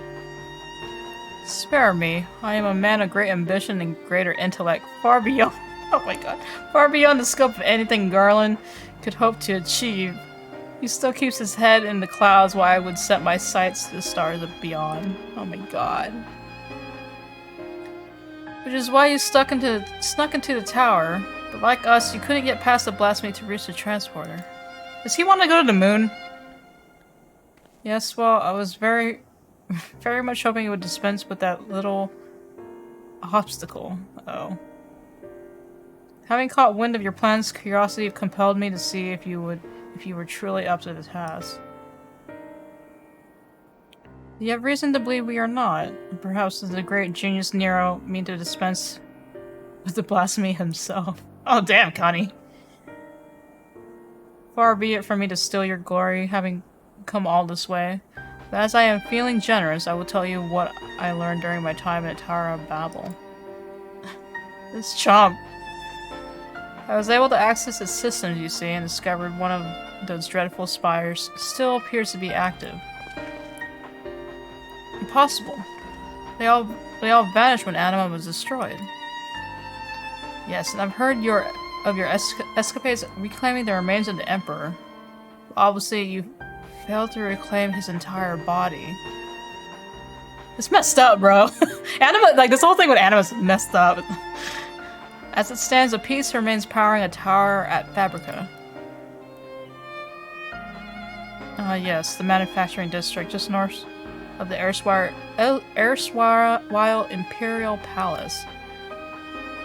A rather impressive feat concerning how these lands are so utterly devoid of aether. Barely enough to sustain life, let alone the spire. But if one were to use Varus' remains to force to create a confluence of swords... Precisely. And from what I gleaned of the tower's system, his heart serves as its core. That's so messed up, bro. That's so messed up.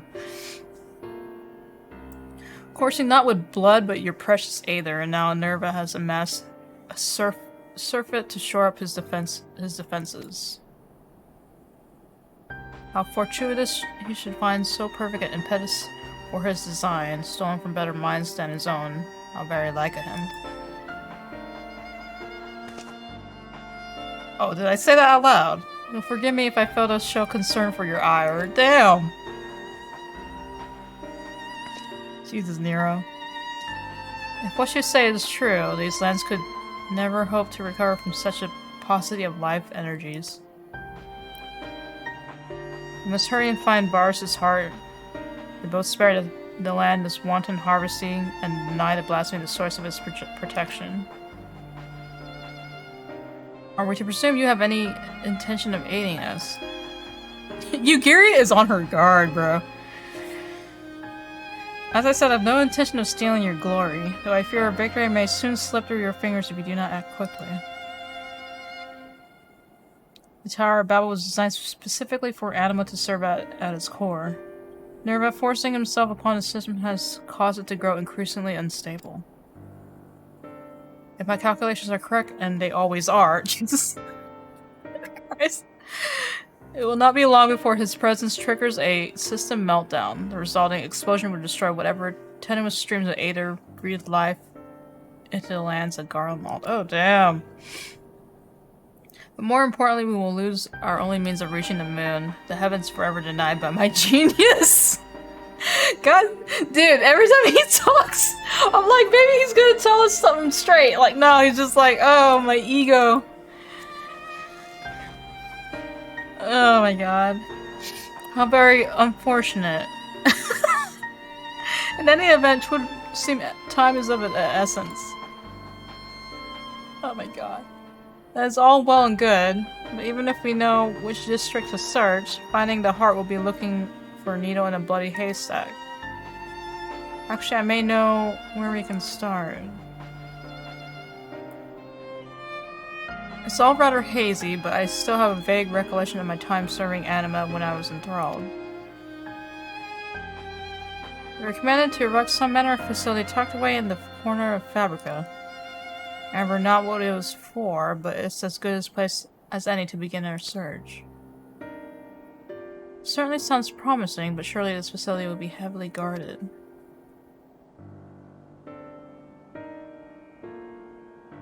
And perhaps it'd be for the best to divide our forces. If it's just the four of us, shouldn't it prove too difficult to sneak inside and find the heart? Meanwhile, our main force can stand can stand ready to storm the Tower of Babel when the barrier gives out.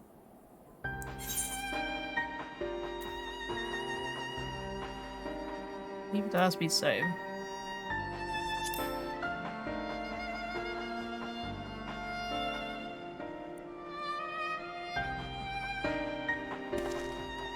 Right, so who am I going with?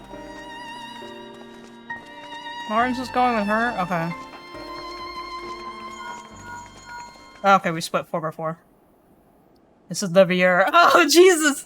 This is Levier!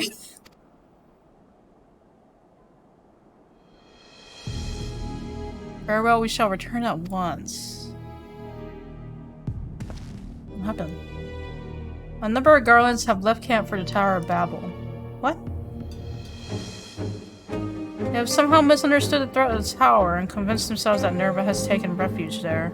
Still clinging to their ill-placed patriotism, no doubt. Oh my god. They could not have gone far. If we act quickly, perhaps they can be found before they come to harm. Oh my god, these refugees, bro. A wise man would not waste his time on a few wayward refugees. I thought you Charlian scholars knew better. Nero, shut up! To know the plight of those— oh my god. To know the plight of those one might conceivably say was not wisdom, sir. He's like repeating what Alphinaud said. If it's all the same to you, Astra, I would join you. Wait, what? Wait, what? I will return to camp and begin preparations for our assault on the tower.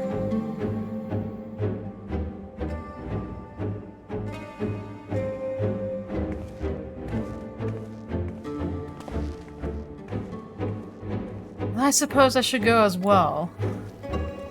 Frickin' Nero! Frickin' Nero! Oh my god, oh my god, he just comes in. Though I am unarmed, I promise not to be a burden. That said, it would behoove us to avoid any undue confrontations as if possible. Oh, then let us be off. Ah! Fortunato is now comforting you! Yes! Ha! Ah, yeah! This is all I wanted. Oh man, but there's so many mobs.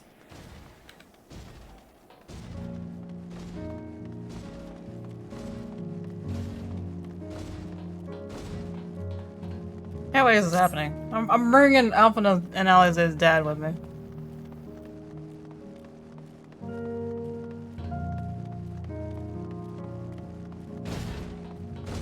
I need to give him a weapon. I need your sage skills, man.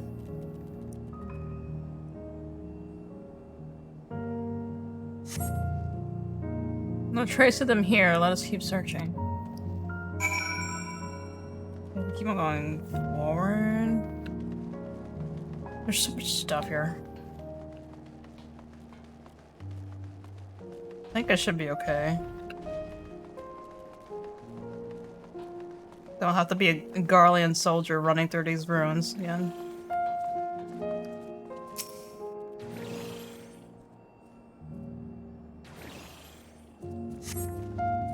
Someone, help! Someone, please!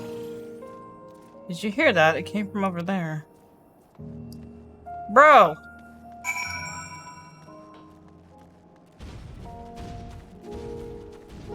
The heck is this?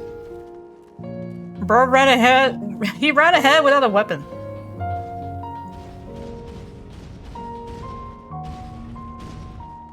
Wait, what?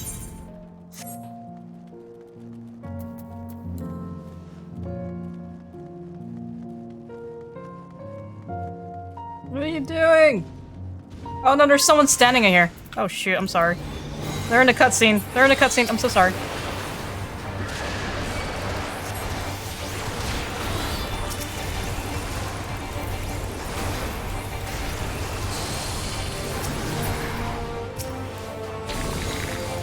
Don't mind me.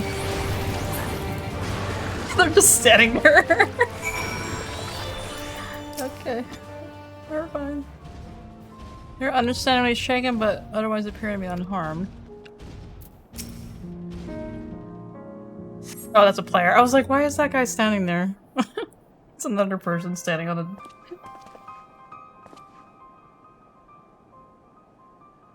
Oh, these three are the ones who came to speak with us before. You heard Lord Nerva had returned and was assembling his forces in the tower, but... Where'd you hear that?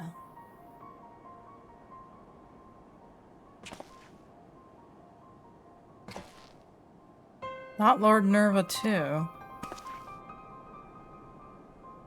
Then there really is nothing left for us. I'll not deny your situation is dire, but you are not without a path forward. I believe you have the passion and conviction needed to rebuild Garlemald if you so choose. Or failing that, you could begin a life anew in Charlian. Rebuild Garlemald? No. There's no point in entertaining so lofty a dream, and we would sooner die than suffer life under the rule of another. What are you gonna do? You would sooner seek death than sanctuary. Your resolve is admirable, but sorely misplaced. If you would not see Garlemald rise from the snow and ashes here in Ilsabard, might you consider venturing onto a new frontier? A new frontier? And where exactly is this land ripe? A new frontier. Ripe for exploration. Are you talking about the moon? He's talking about the moon! He's like... Space. The final frontier. Really, Fortuna? There on the moon.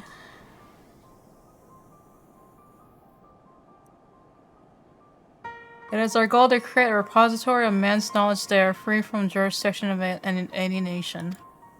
As I understand, the magitech and technological advancements in Garlemald are without peer. Your expertise would be indispensable in the endeavor, should you be willing, of course. You really expect us to go and live on the bloody moon? Is such a thing even possible? Have you a better alternative? Oh god, Nero. He's just... Oh my god. Oh, I can't. Lest you forget, Garlemald did not rise to grandeur from complacency in the present or rumination in the past. We live for the future. It is in our blood. Oh my god, the ego is so strong. Life is not without its hardships, of course. Even I have met with the occasional stumbling block. But even should I stumble, my eyes are forever fixed skyward, seeking ever greater heights. You just want to go to the moon. The Empire may be lost, but I still possess a great deal of knowledge gained from it, and a desire to seek more. The very knowledge of exploring the moon is an unprecedented prospect, and that you would balk at the proposition boggles the mind. Consider this. You have heard that the beasts of the final days are born of those hapless souls that had given up on everything, yes? And if that is indeed the case, can you tell me why you still stand before me? Because deep down, you believe your life is yet worth living. Damn! Damn! Deep down, you long to reach for the unreachable. He's playing this reverse Uno card. Or perhaps you don't. If you should choose to lay down and die here in the snow, that's none of my concern. Oh my god. The arrogance of this man, but he's still convincing them.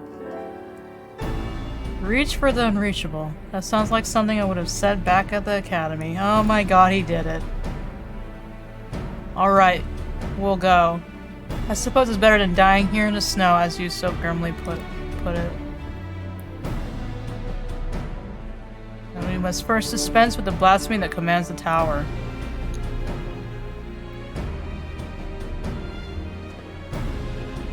It's hard to believe Lord Nerva, of all people, could be turned into one of those monsters. Please, you must stop him and put his soul to rest. Thank you and sorry for causing all this trouble. They're just gonna walk back by themselves? Okay. Wow, Nero. Thank you for the rousing call to action, but I thought you had no interest in meddling in our affairs. It's like, what? Lest you must misunderstand, I abhor the idea of my countrymen blindly following nobles they know next to nothing about. Oh, like you did?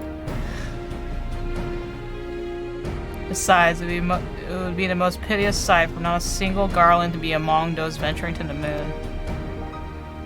Dude, the amount of arrogance in this race. Truly Emmett Selk's descendants.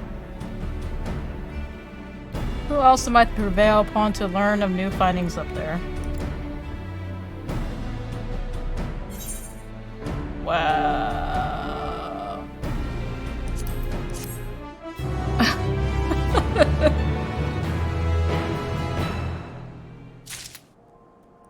Oh my god. I told myself I would not get overly involved, and yet here I am. Yeah, but you have such a magical way of waltzing in with us, Nero. What Nero has told us, time is not a luxury we can ill afford. Let us return to Camp Broken Glass, if only for a moment. The others are no doubt finishing their preparations for battle. We're about to do this. Is it like gonna go all the way, or is it gonna just be like right before?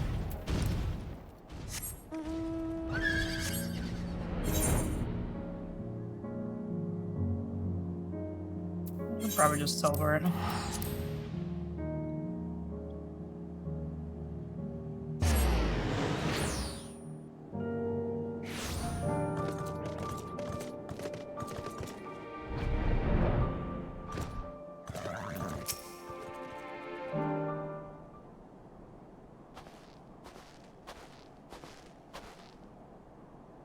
I should hope the others' absence means all proceeds apace.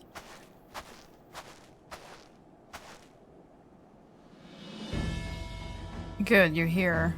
With the recent arrival of reinforcements, our preparations are all but complete. Oh my god.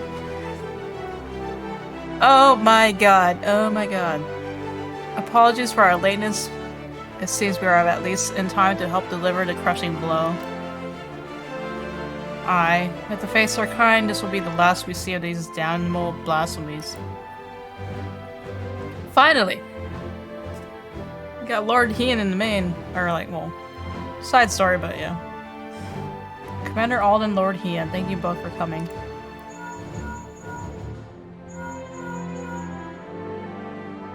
I do wish the role quests were voice acted so bad though. Yes, of course, understood. Lawrence and the others have reclaimed Varus' heart. The barrier protecting the blasphemy should soon dissipate. And the time has come at last to storm the Tower of Babel.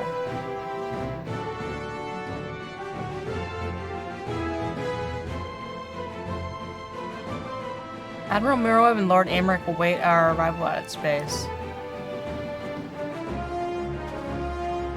What are you gonna do? We should be about it. I suppose this is a good opportunity as I need to keep my hammer from rusting over. What?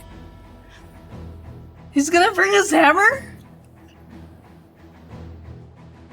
I will accompany you as well. As the foreman's representative and a member of the survey team, I feel it is my responsibility to see this through to the end. Are you gonna fight?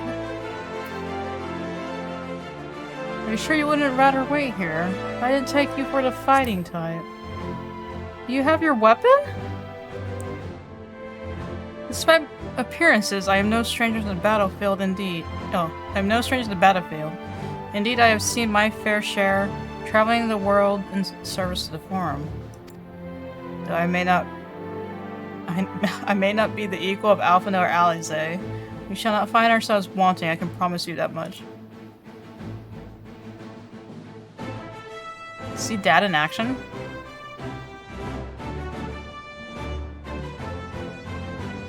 You have all finished your preparations. We shall reconvene at the Enceladum. Okay. Dude, we're gonna bring all these people with us to there.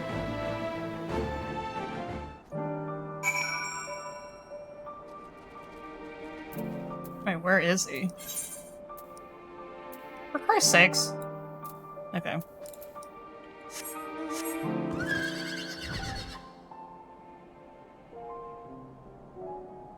In fact, there's like 2 Adarites in this whole map.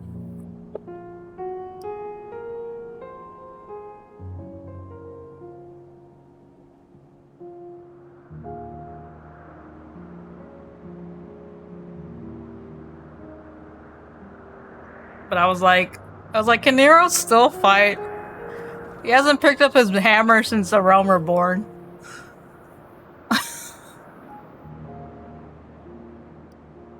Jesus Christ.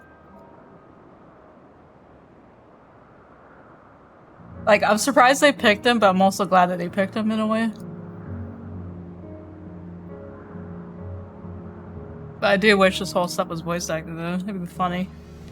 Oh yeah, it's a duty. All are present and accounted for. Shall we proceed?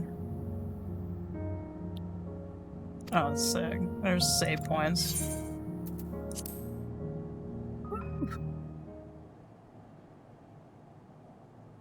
Wait, he does have his sage weapons on his back. Yeah! Oh my god. Nero is wearing his gear, but it's not red. Oh my god. Wait, it's not red?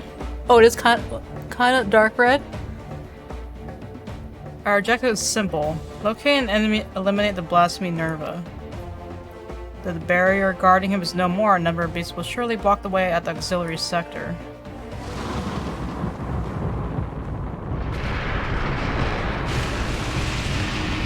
Oh, that's ominous as heck. Oh no, it's still red. It's just dark in this area. Off to a smashing start, I see. Oh my god. It would seem the tower will reach its limits sooner than I anticipated.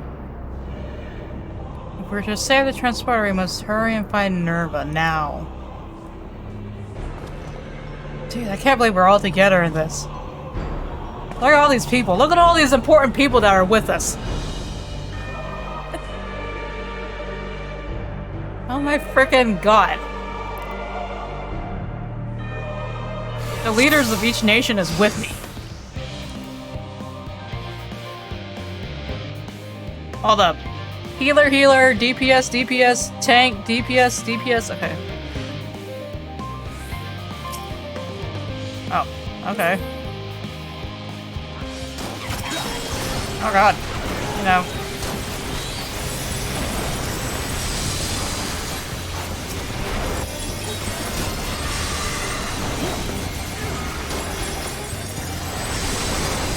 Oh my god.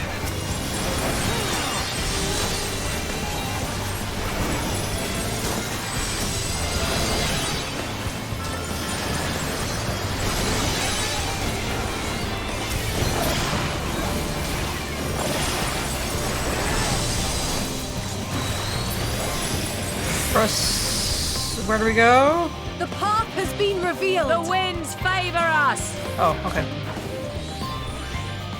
Oh my god. Oh my freaking god. Iron Nero.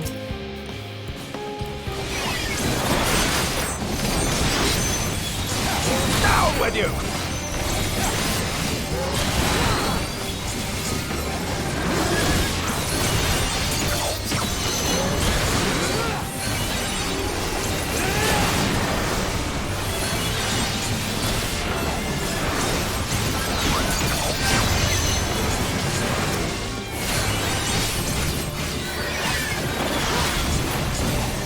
Get off this back. I'm leaving Amory.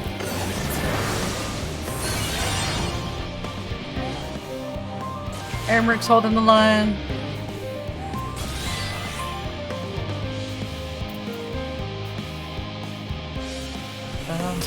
Oh my god.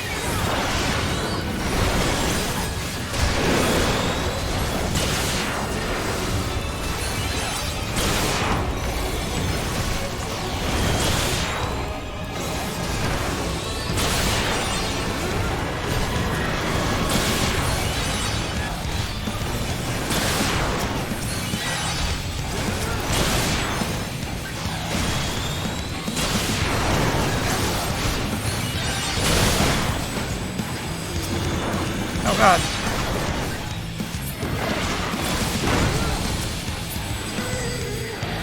Oh.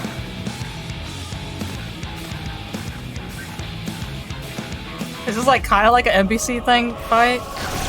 Dungeon fight, but not?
Where are you gonna stuck?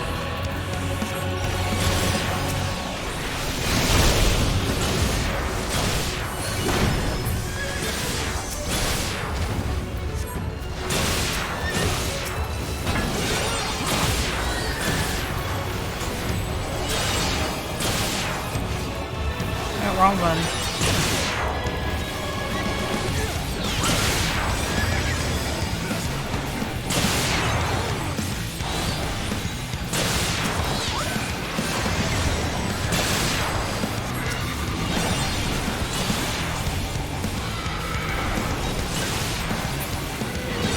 Oh my god.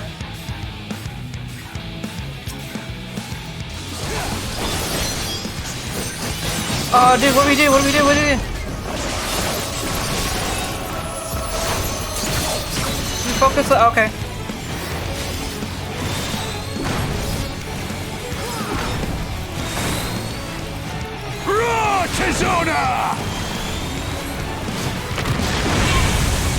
Oh my freaking god.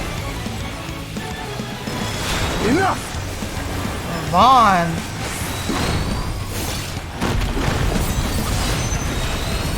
Lord Ian.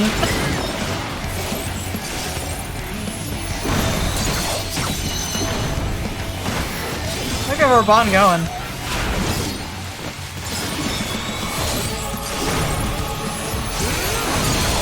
Fucking going, bro.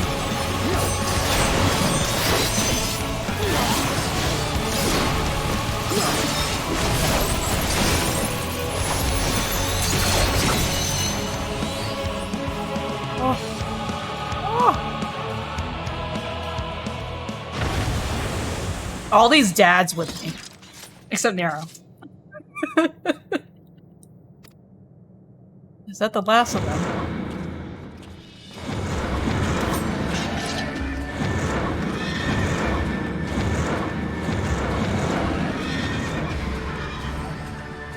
Of course not. We can't afford for them to impede our advance any further. Commander Alden, let us hold them here. That's unfortunate. Take the others and go quickly. Take the others. It's just me and you. Understood. Oh, and Nero. I forget Nero. I was like, it's just me and Fortuna. Oh man.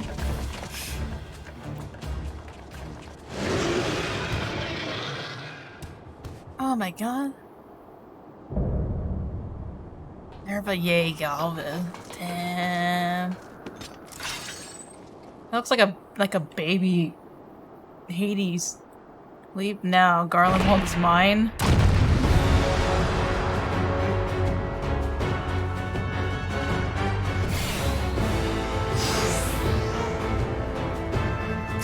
Can you take Nero?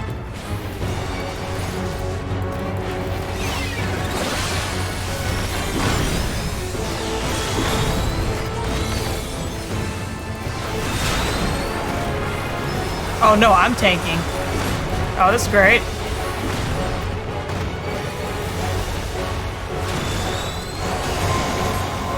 Oh.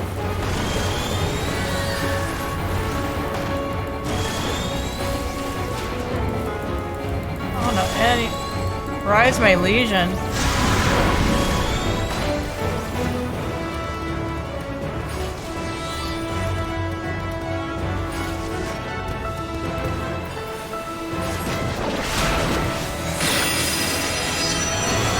Dude, it sounds just like the Hades fight. It's literally just like the Hades.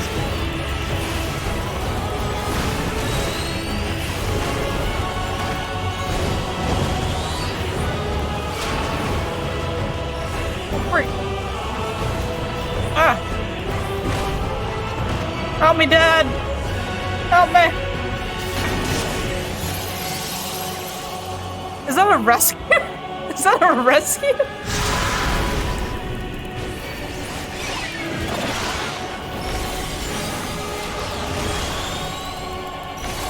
He must take the offensive, and then he afflicts.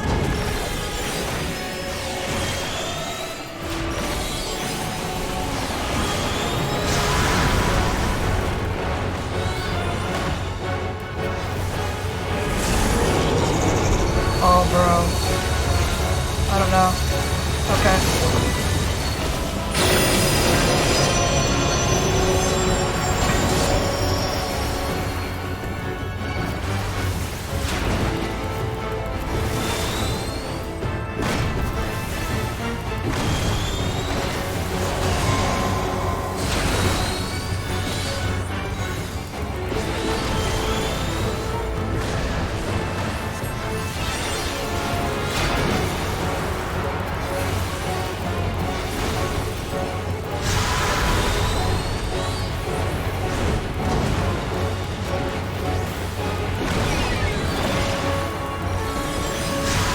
Ah.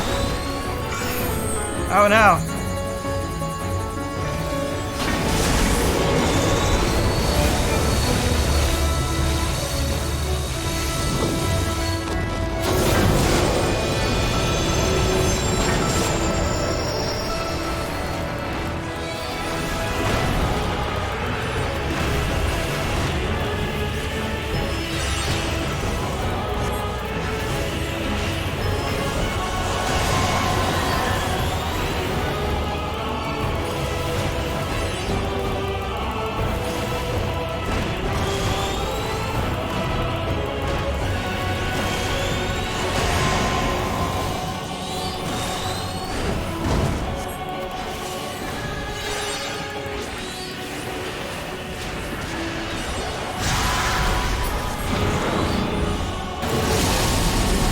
God, what?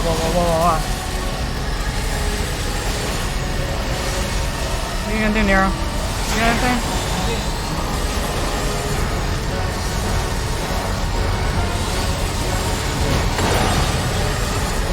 Wow! I'm impressed. Dad! Oh yeah! Oh Jesus, hold up.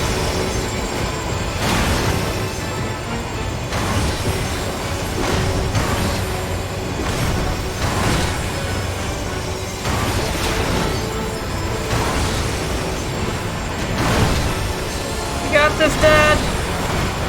I believe you.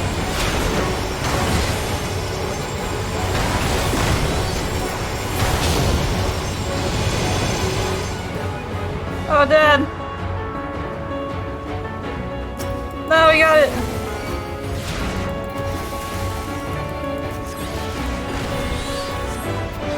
Friggin' me and Nero at the end of this, really?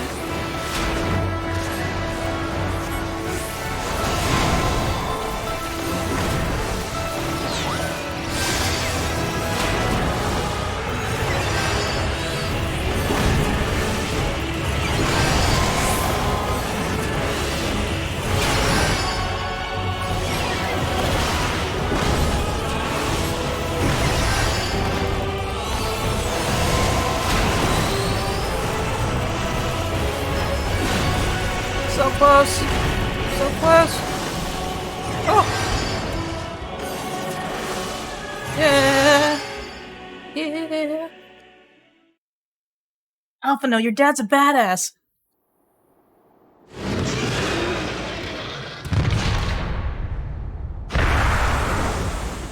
Also, I was very surprised with Nero doing that big brunt hammer attack, bro. We need a hammer class.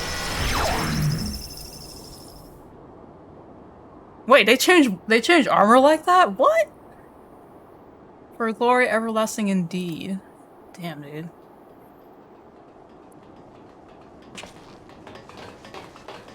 Wait, they can change their armor like that? They don't have to take their helmet off? Or, I don't know. Is it over? Has the danger passed? By a hair's breadth, perhaps, but yes, I'd say we managed to avoid a fiery ruin.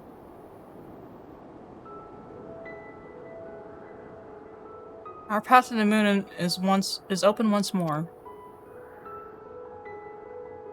The duty of Charlene has ever been to chart the course of history, not to change it. Thus we fervently hold to our policy of neutrality and non-intervention. In truth, it was all in service to our plans of exodus, to abandon the star to its ruinous fate. Harsh though it may sound, I still believe it was ultimately for the greater good. Thanks to you and your comrades, however, it was a fate that did not come to pass. Charlene will now find a new way forward, not merely for the preservation of knowledge, but for the betterment of the star and all who call it home.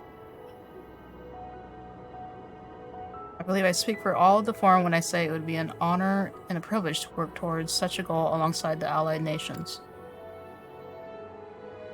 In the age of true and everlasting peace, it is finally within our grasp, and we will seize it together.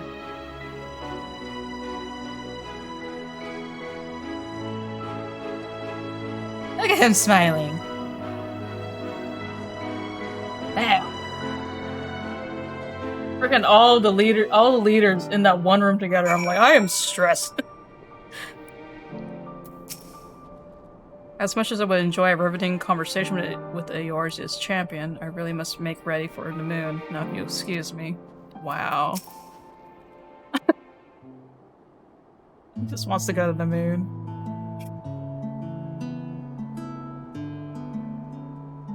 It's a relief that... Oh, it is a relief to know we've no longer a need for battle. Despite my experience, I must confess I am ill-suited to it. The allied nation leaders, meanwhile, demonstrate an aptitude for combat far and above what I might expect from diplomatic figures. And you, my friend, I see now why you are so well regarded as Eorzea's champion. You're pretty badass there, Dad. The others have already begun their arduous journey home, but before you go, I would offer a word of thanks to both of you. If not for your timely assistance, our plans would be forfeit, and the lands of Ilsebur forever defiled by the blasphemy. Please, I've no need for your platitudes. I labor only to further my own ends, nothing more. You just take the compliment, Nero. You freaking nerd. Oh man. We heard of the news. Thank you for everything. With Lord Nerva laid to rest, we've the peace of mind to move on without regret. Oh my god! Living way! There you are. Now what's this I've heard about you cleaning out the Tower of Babel? Are you finally ready to return to the moon? What fortuitous timing. Allow me to introduce you to Living Way of the Loporits, Moondweller and Overseer of the survey team. Oh yeah. So yeah, this bunny. Living Way, these good people will be the moon's first residents. Holy crap. I trust you and the other Loporits will take good care of them. Hope you guys like carrots. Pleased to meet you. Residents? Oh no! I mean, oh yes! Splendid! After many, many long years of planning and preparation, the moon is absolutely, most definitely ready to accommodate your stay. Oh man. Glad to hear of it. Glad to hear it, and apologies for the delay. I must first confer with Lawrence and see to our final preparations, but your residence to be in the survey team shall be along ere long. Might I trouble you to relay the word of our success to Shirabat in Razathan? I should think the tidings all the more heartening coming from you until next we meet.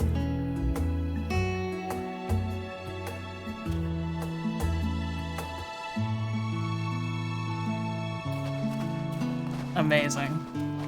Quality content here. Wait, you're not leaving for the moon without me?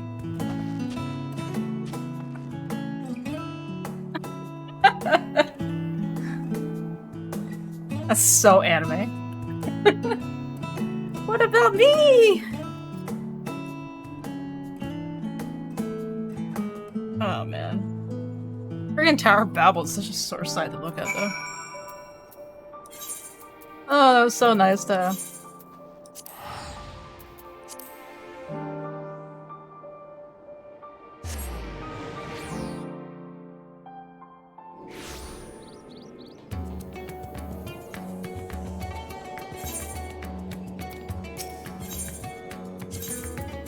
I'm finally caught up with everything? Well, mostly everything. I mean, story-wise. Until we get the next patch. So it's true then, the blasphemy in Garlemald has been struck down. They were right to call on you, it seems. With no other outstanding reports of blasphemy sightings, I dare say you've slain the last of them. Perhaps now we can finally start to put the final days behind us, strange though that may sound. On behalf of my fellow delegates and the Radiant Host, I extend to you our humblest thanks. I hope when next I call on you, it will be under more fortuitous circumstances. Oh man, they gave me crit. Sick. Oh, what is that? Oh, it's just a cookie. Bless relief. What is this? Oh, that's just other stuff. Okay. Oh man. I wish they could clean up all the evil spikes aesthetic. Yeah, it's just like when you go to Garlemald. It's like that's why I don't like going to Garlemald. It's just such a sore sight to look at, unfortunately. I could finish that side quest chain to get ready to unlock the beast shard. Okay, where is that though?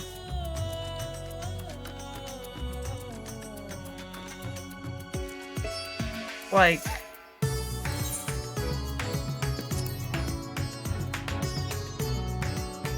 Yoda Man?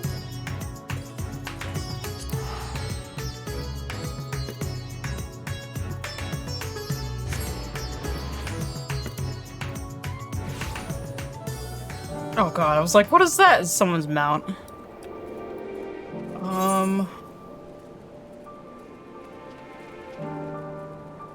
Do you know what the quest is called? Because I don't remember.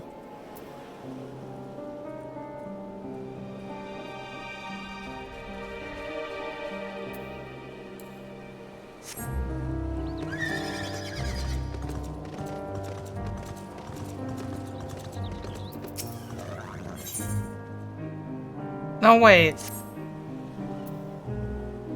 What was it?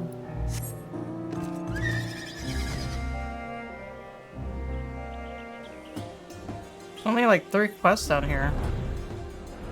But it was like, it was that one quest line with the girl, right?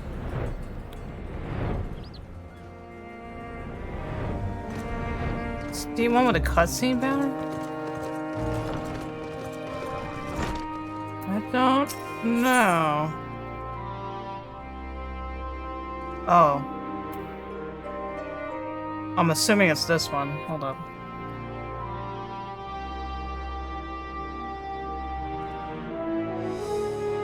Yeah, wait, cause it has this image on it. Yeah, okay. I was talking about Tonga. Ready to tackle another job. This one is registered by a local fisherman asking for help with marauding monsters. Ordinarily, the Radiant Host keeps the worst of the wildlife in check, but these days there just hasn't been enough blades to spare. You want to speak to the fisherman himself for the details. I couldn't read the scrawl he left for a name, but he's in Arkasodara and should be found fishing the waters from the western shore. Another Matanga. You could always use more coin, yes, because I could certainly benefit from your wise and experienced company. Yeah, why it was her. Or the one that we talked to before. A fine pair of hunters we shall make. Come, let us speak with this Arkasodara fisherman.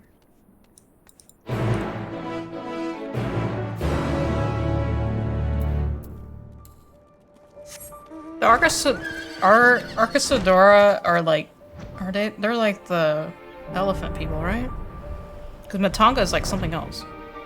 If I'm like mixing up my terms. Yeah, they am.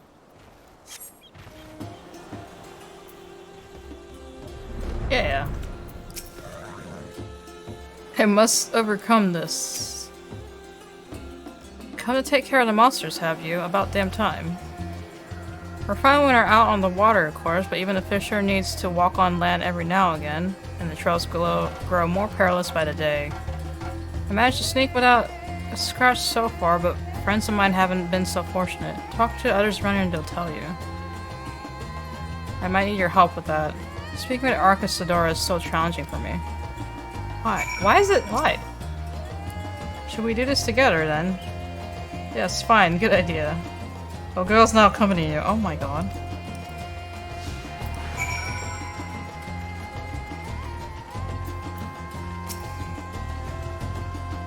You want to hear about monsters? I saw 3 brutes on my way from FFXIV to Yelnamad. Never seen the like around these parts before.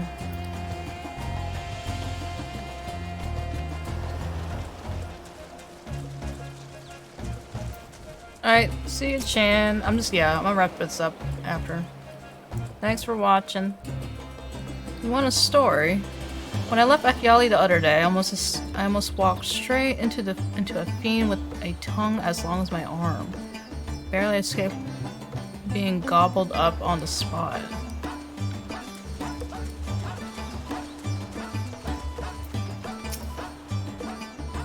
Attacked by the wildlife. Oh yes. While I was hauling a couch back to town, dropped a lot and fled for my life. The fields used to be safe enough, but now... Okay. Just gotta clean up the path.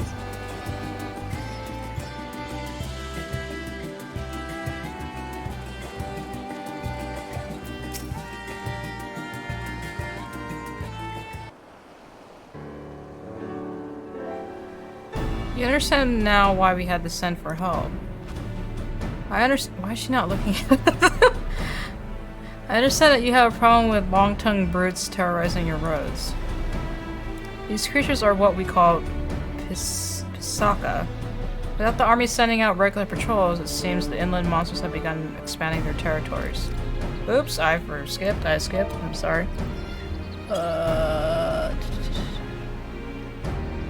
They've forgotten the fear of us, and that's when people start dying. I need you to remind them. Once you've found and slain these overly bold Pisaka, I ask that you bring me one of their carcasses. There's something I've been curious about. Very well, let us make of this a contest, shall we? The first to topple a Pisaka is the victor. Oh god. Never seen anyone so eager to throw herself headlong into a Pisaka's jaws. Shouldn't you be chasing after her? You don't want to say Picasso, it's Pisaka. It's like, what? Picasso. Pikachu.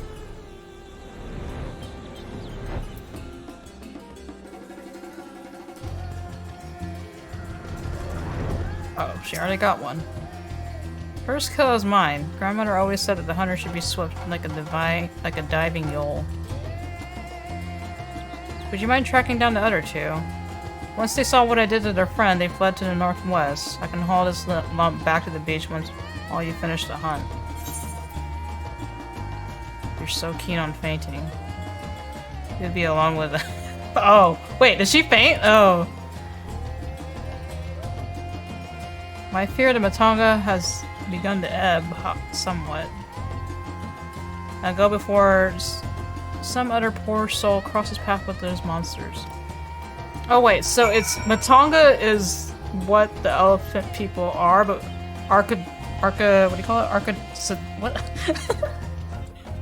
Sadara, like the tribe name, I'm guessing.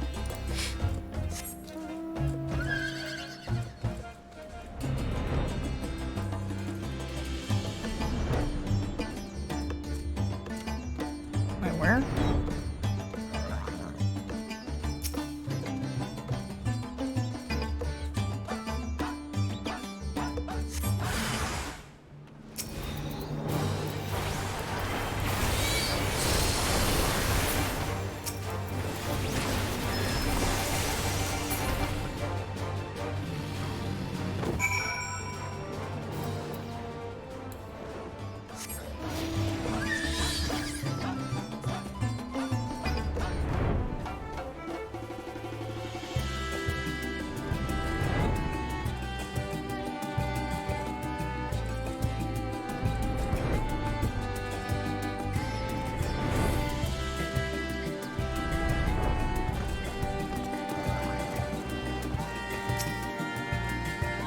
There you are. The friend is stronger than she looks. We had to load the carcass onto a boat to carry it away.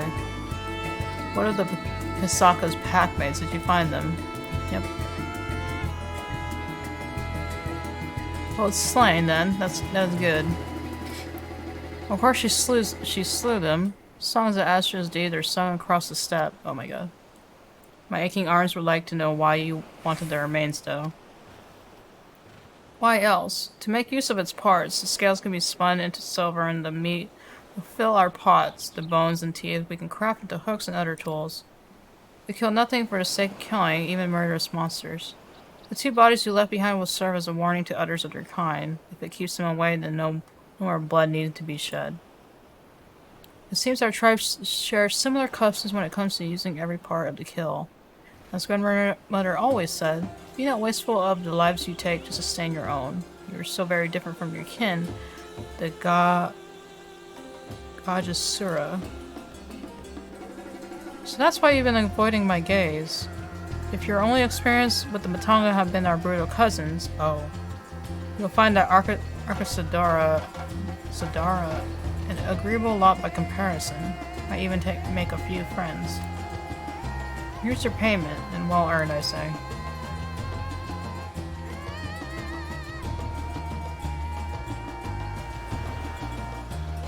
Another job finished. We should report to Kankana that she might strike it from her list. Let me know when you're done basking in the success of our hunt and we can return to Yeldenad.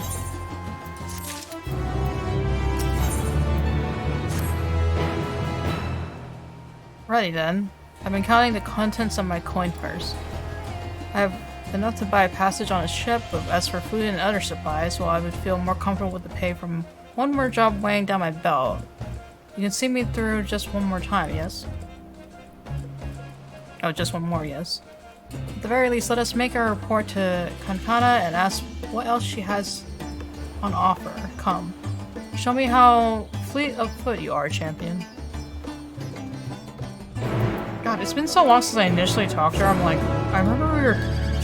there was some tasks she wanted, but... like, why we're doing this in the first place?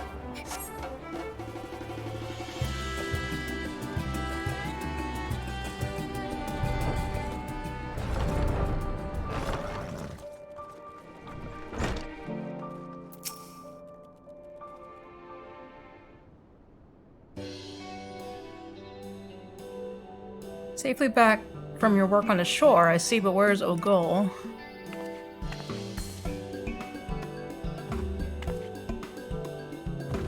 My coin purse. Some slippery son of a Zo. Snatch it from me, brazen as you please. I lost sight of him in the market, along with my worldly wealth. How am I to pay for lodgings or food? Already my belly cries in protest. You poor thing. And after all the good work you've done for us, you will stay with me tonight, I insist. You would take me in. I saw that. You looked me right in the eye, finally warming up to us. To us, Arcasadora, are you? I can barely see you through the tears, but yes, maybe now I can stand to be in the same room as a Matonga. Some of them, anyway. Oh, it's like Matonga's like this species more. I'm glad to hear it. Here. I'll lend you a few coins as well. We can't have you running around without a guild to your name. Aw, they're so nice. Thank you. In fact, why don't we head to my house now and we can fill that complaining belly of yours. You're more than welcome to join us.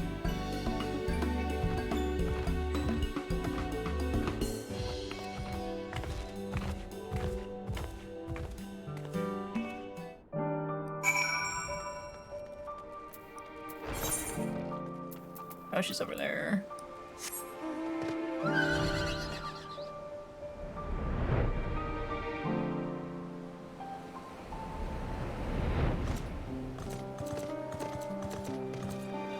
Is this her house? Something terrible has happened. I've been robbed. What? We saw a boy jumping out of the window as we approached, and when I looked inside, all my belongings had been turned inside out. What? A girl set off in pursuit of the thief, but hasn't returned. Do you think you could catch up with her and catch up with her and see if everything's all right? I'll lock up here, and you can meet me back at my offices when you found her. Dude, who's this thief stealing everything?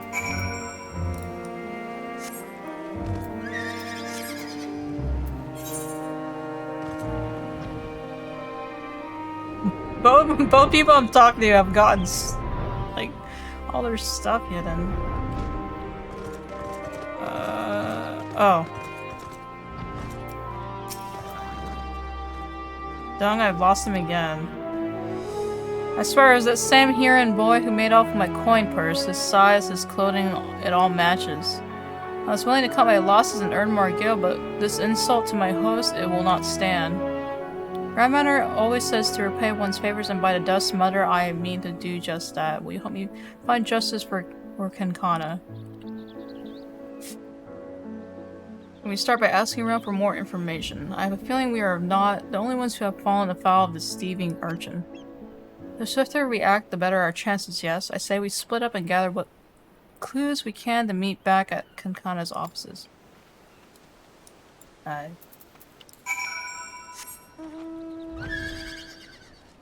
hunt.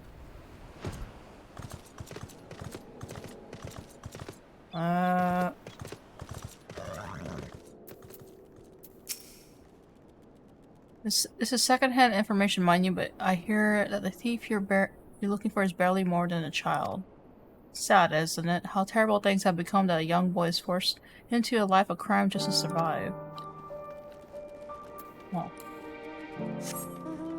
Yeah. Dude, there's a Moogle here?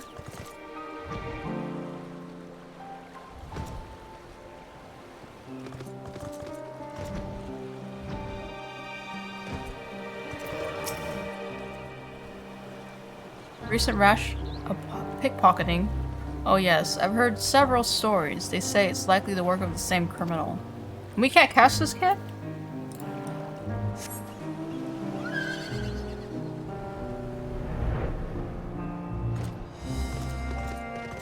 What am I missing? What am I missing?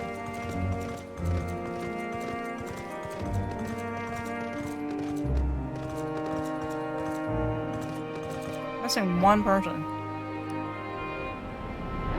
Oh. There's another robbery. I wonder if it's the same boy I found in my house the other day. He yelled that he was sorry, and when I saw the desperation on his face, I just didn't have the heart to chase after him. Oh boy. Oh, good night, Taven.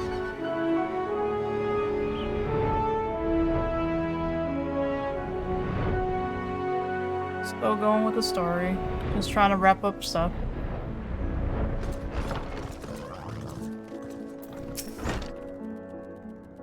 What have we discovered? Our tale was a familiar one, and what I heard from the local children was even more disturbing. They tell me a stranger, approached him with the promise of work and easy coin. I have no proof this offer is connected with the recent robberies, but it does seem suspicious. If the stranger truly is recruiting young ones to steal for him, then he is the one I would punish for these crimes. We just need to find him first. Whereas at hand, closing its gates left many struggling to make a living, and the appearance of that ghastly tower sparked a chain of events that still has the Radiant host spread too thin on too many fronts. Under the circumstances, a rise in crime is to be expected. We are fortunate, then, to have the two of you here to act on behalf of our lawkeepers. So please, accept this as payment. We cannot expect you to work on an empty stomach. Maybe food. Salad.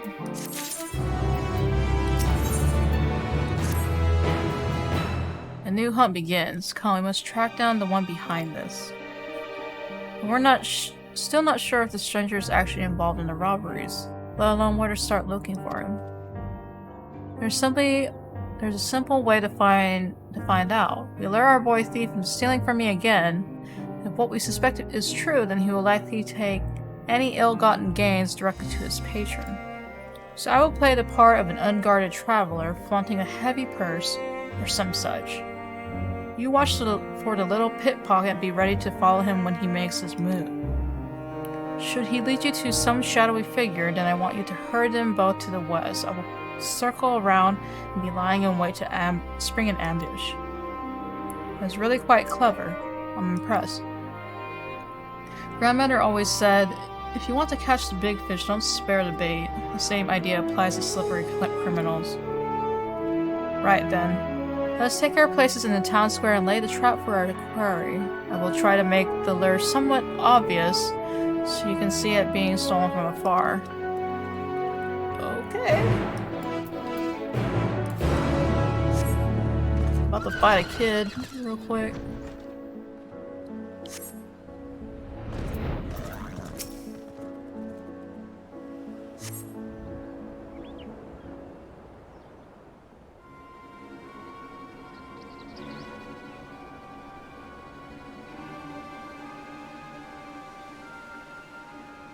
A sword?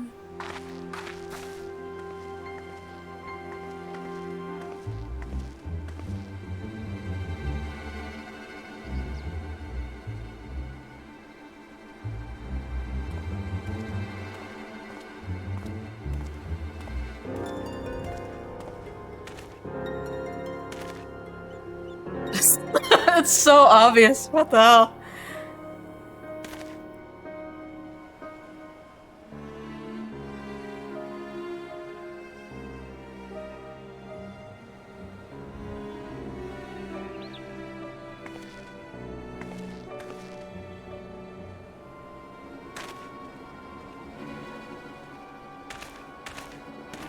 What the? The wipe? The wipe for the pickpocket? Oh my god.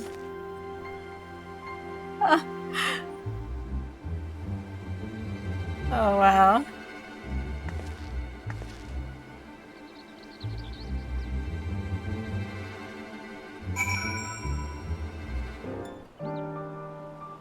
Oh shoot. Follow your quarry? Oh no, I hate these kind of quests. Oh god, wait, where? Oh shoot, it's one of these.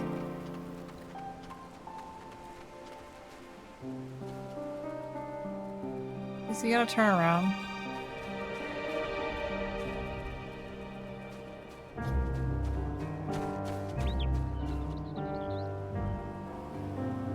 Did he see me? Oh my god. This is why. Okay, I'm gonna wait. Oh dude, I felt this like freaking Garland mod too. Like, so many times. Man, even in Genshin, dude. I hate following people. Alright, I'm gonna just wait here. Oh god damn it! Really? Okay.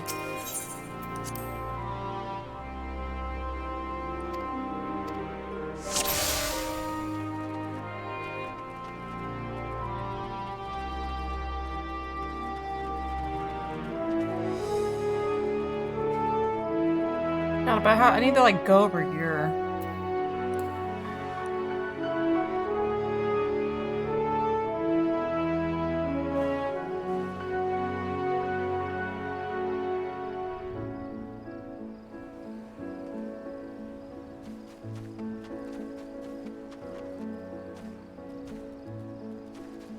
Bro.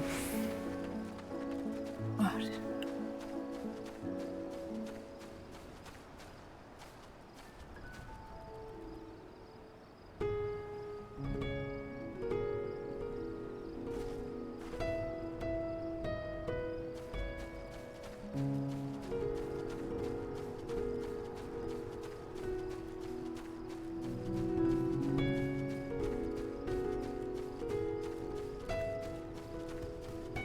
Oh.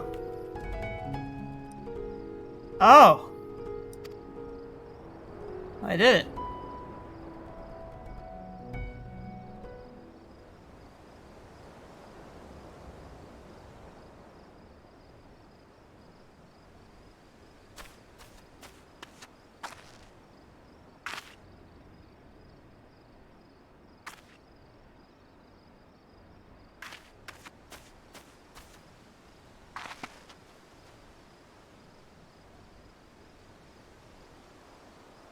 Shady. You're a proper little scoundrel, aren't you? Nice work. I'll fence the rest of the goods and you'll get your cut. Not on my watch. God damn it, I told you to check for tails. You want your family to learn of our arrangement? Now run. Oh my god. Chase after them?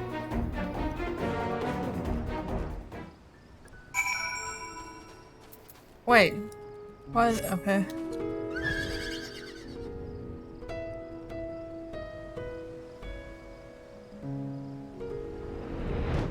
Oh my god, she beat him up. It's out cold. Did you punch him? My apologies. I intended to circle around his plan, but when I heard how he yelled at the child, my rage could not be contained. Oh my god, she punched him. Grandmother always said those who prey on the weak are undeserving of mercy, so I beat him senseless. Fool of Matanga. When he awakes, he will find himself in the custody of the Radiant Host. Miss, I'm sorry you got hurt because of me, and I'm sorry for taking your belongings. Apology accepted, young one. It is a brave thing to admit when you are wrong. Help me explain the situation to your lawkeepers, and we can steer you back onto the right path. If you say so, miss. We'll cart this refuse to the nearest guardhouse, praying for Kinkana of our success. Alright. Another heavy load. Perhaps I invest in a wagon or a sled ore. I'll tell the soldiers everything, I promise. Alright. Just see him beat him up, goddamn.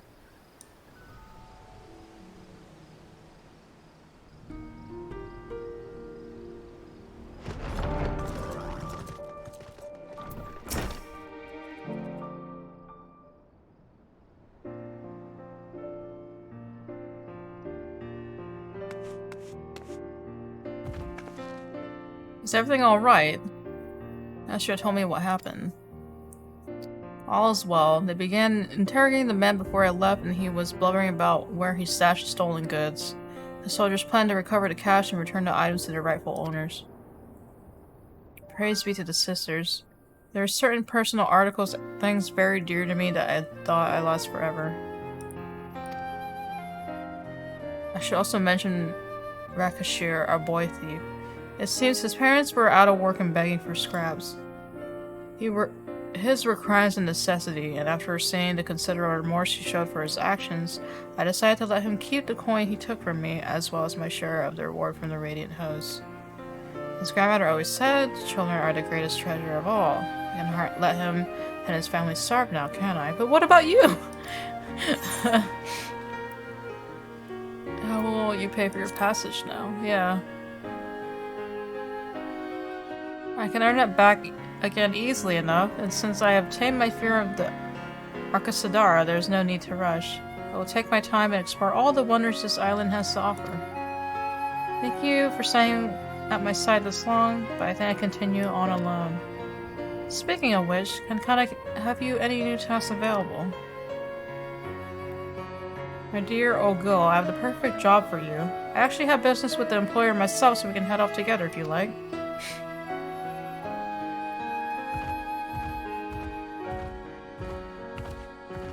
Alright.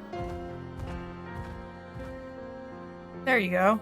I hadn't forgotten your half of the reward. May your adventures be many and your hunts be successful. Nice.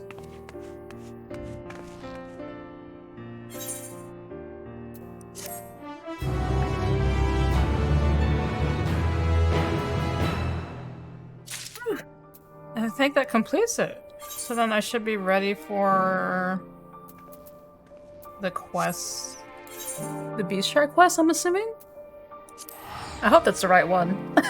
If not, I'll have to check later. Oh well. It took me time with the story though. But okay. I'm gonna wrap it there. Wow, there's not a lot of people here. It is almost, it's pretty late, yeah. But yeah, I'm gonna wrap it up. I guess next time I'm streaming Final Fantasy will be the next after patches. Next content we have to go through. And I'll just be grinding away as usual. But thanks for watching. I'm gonna wrap it up there. See ya.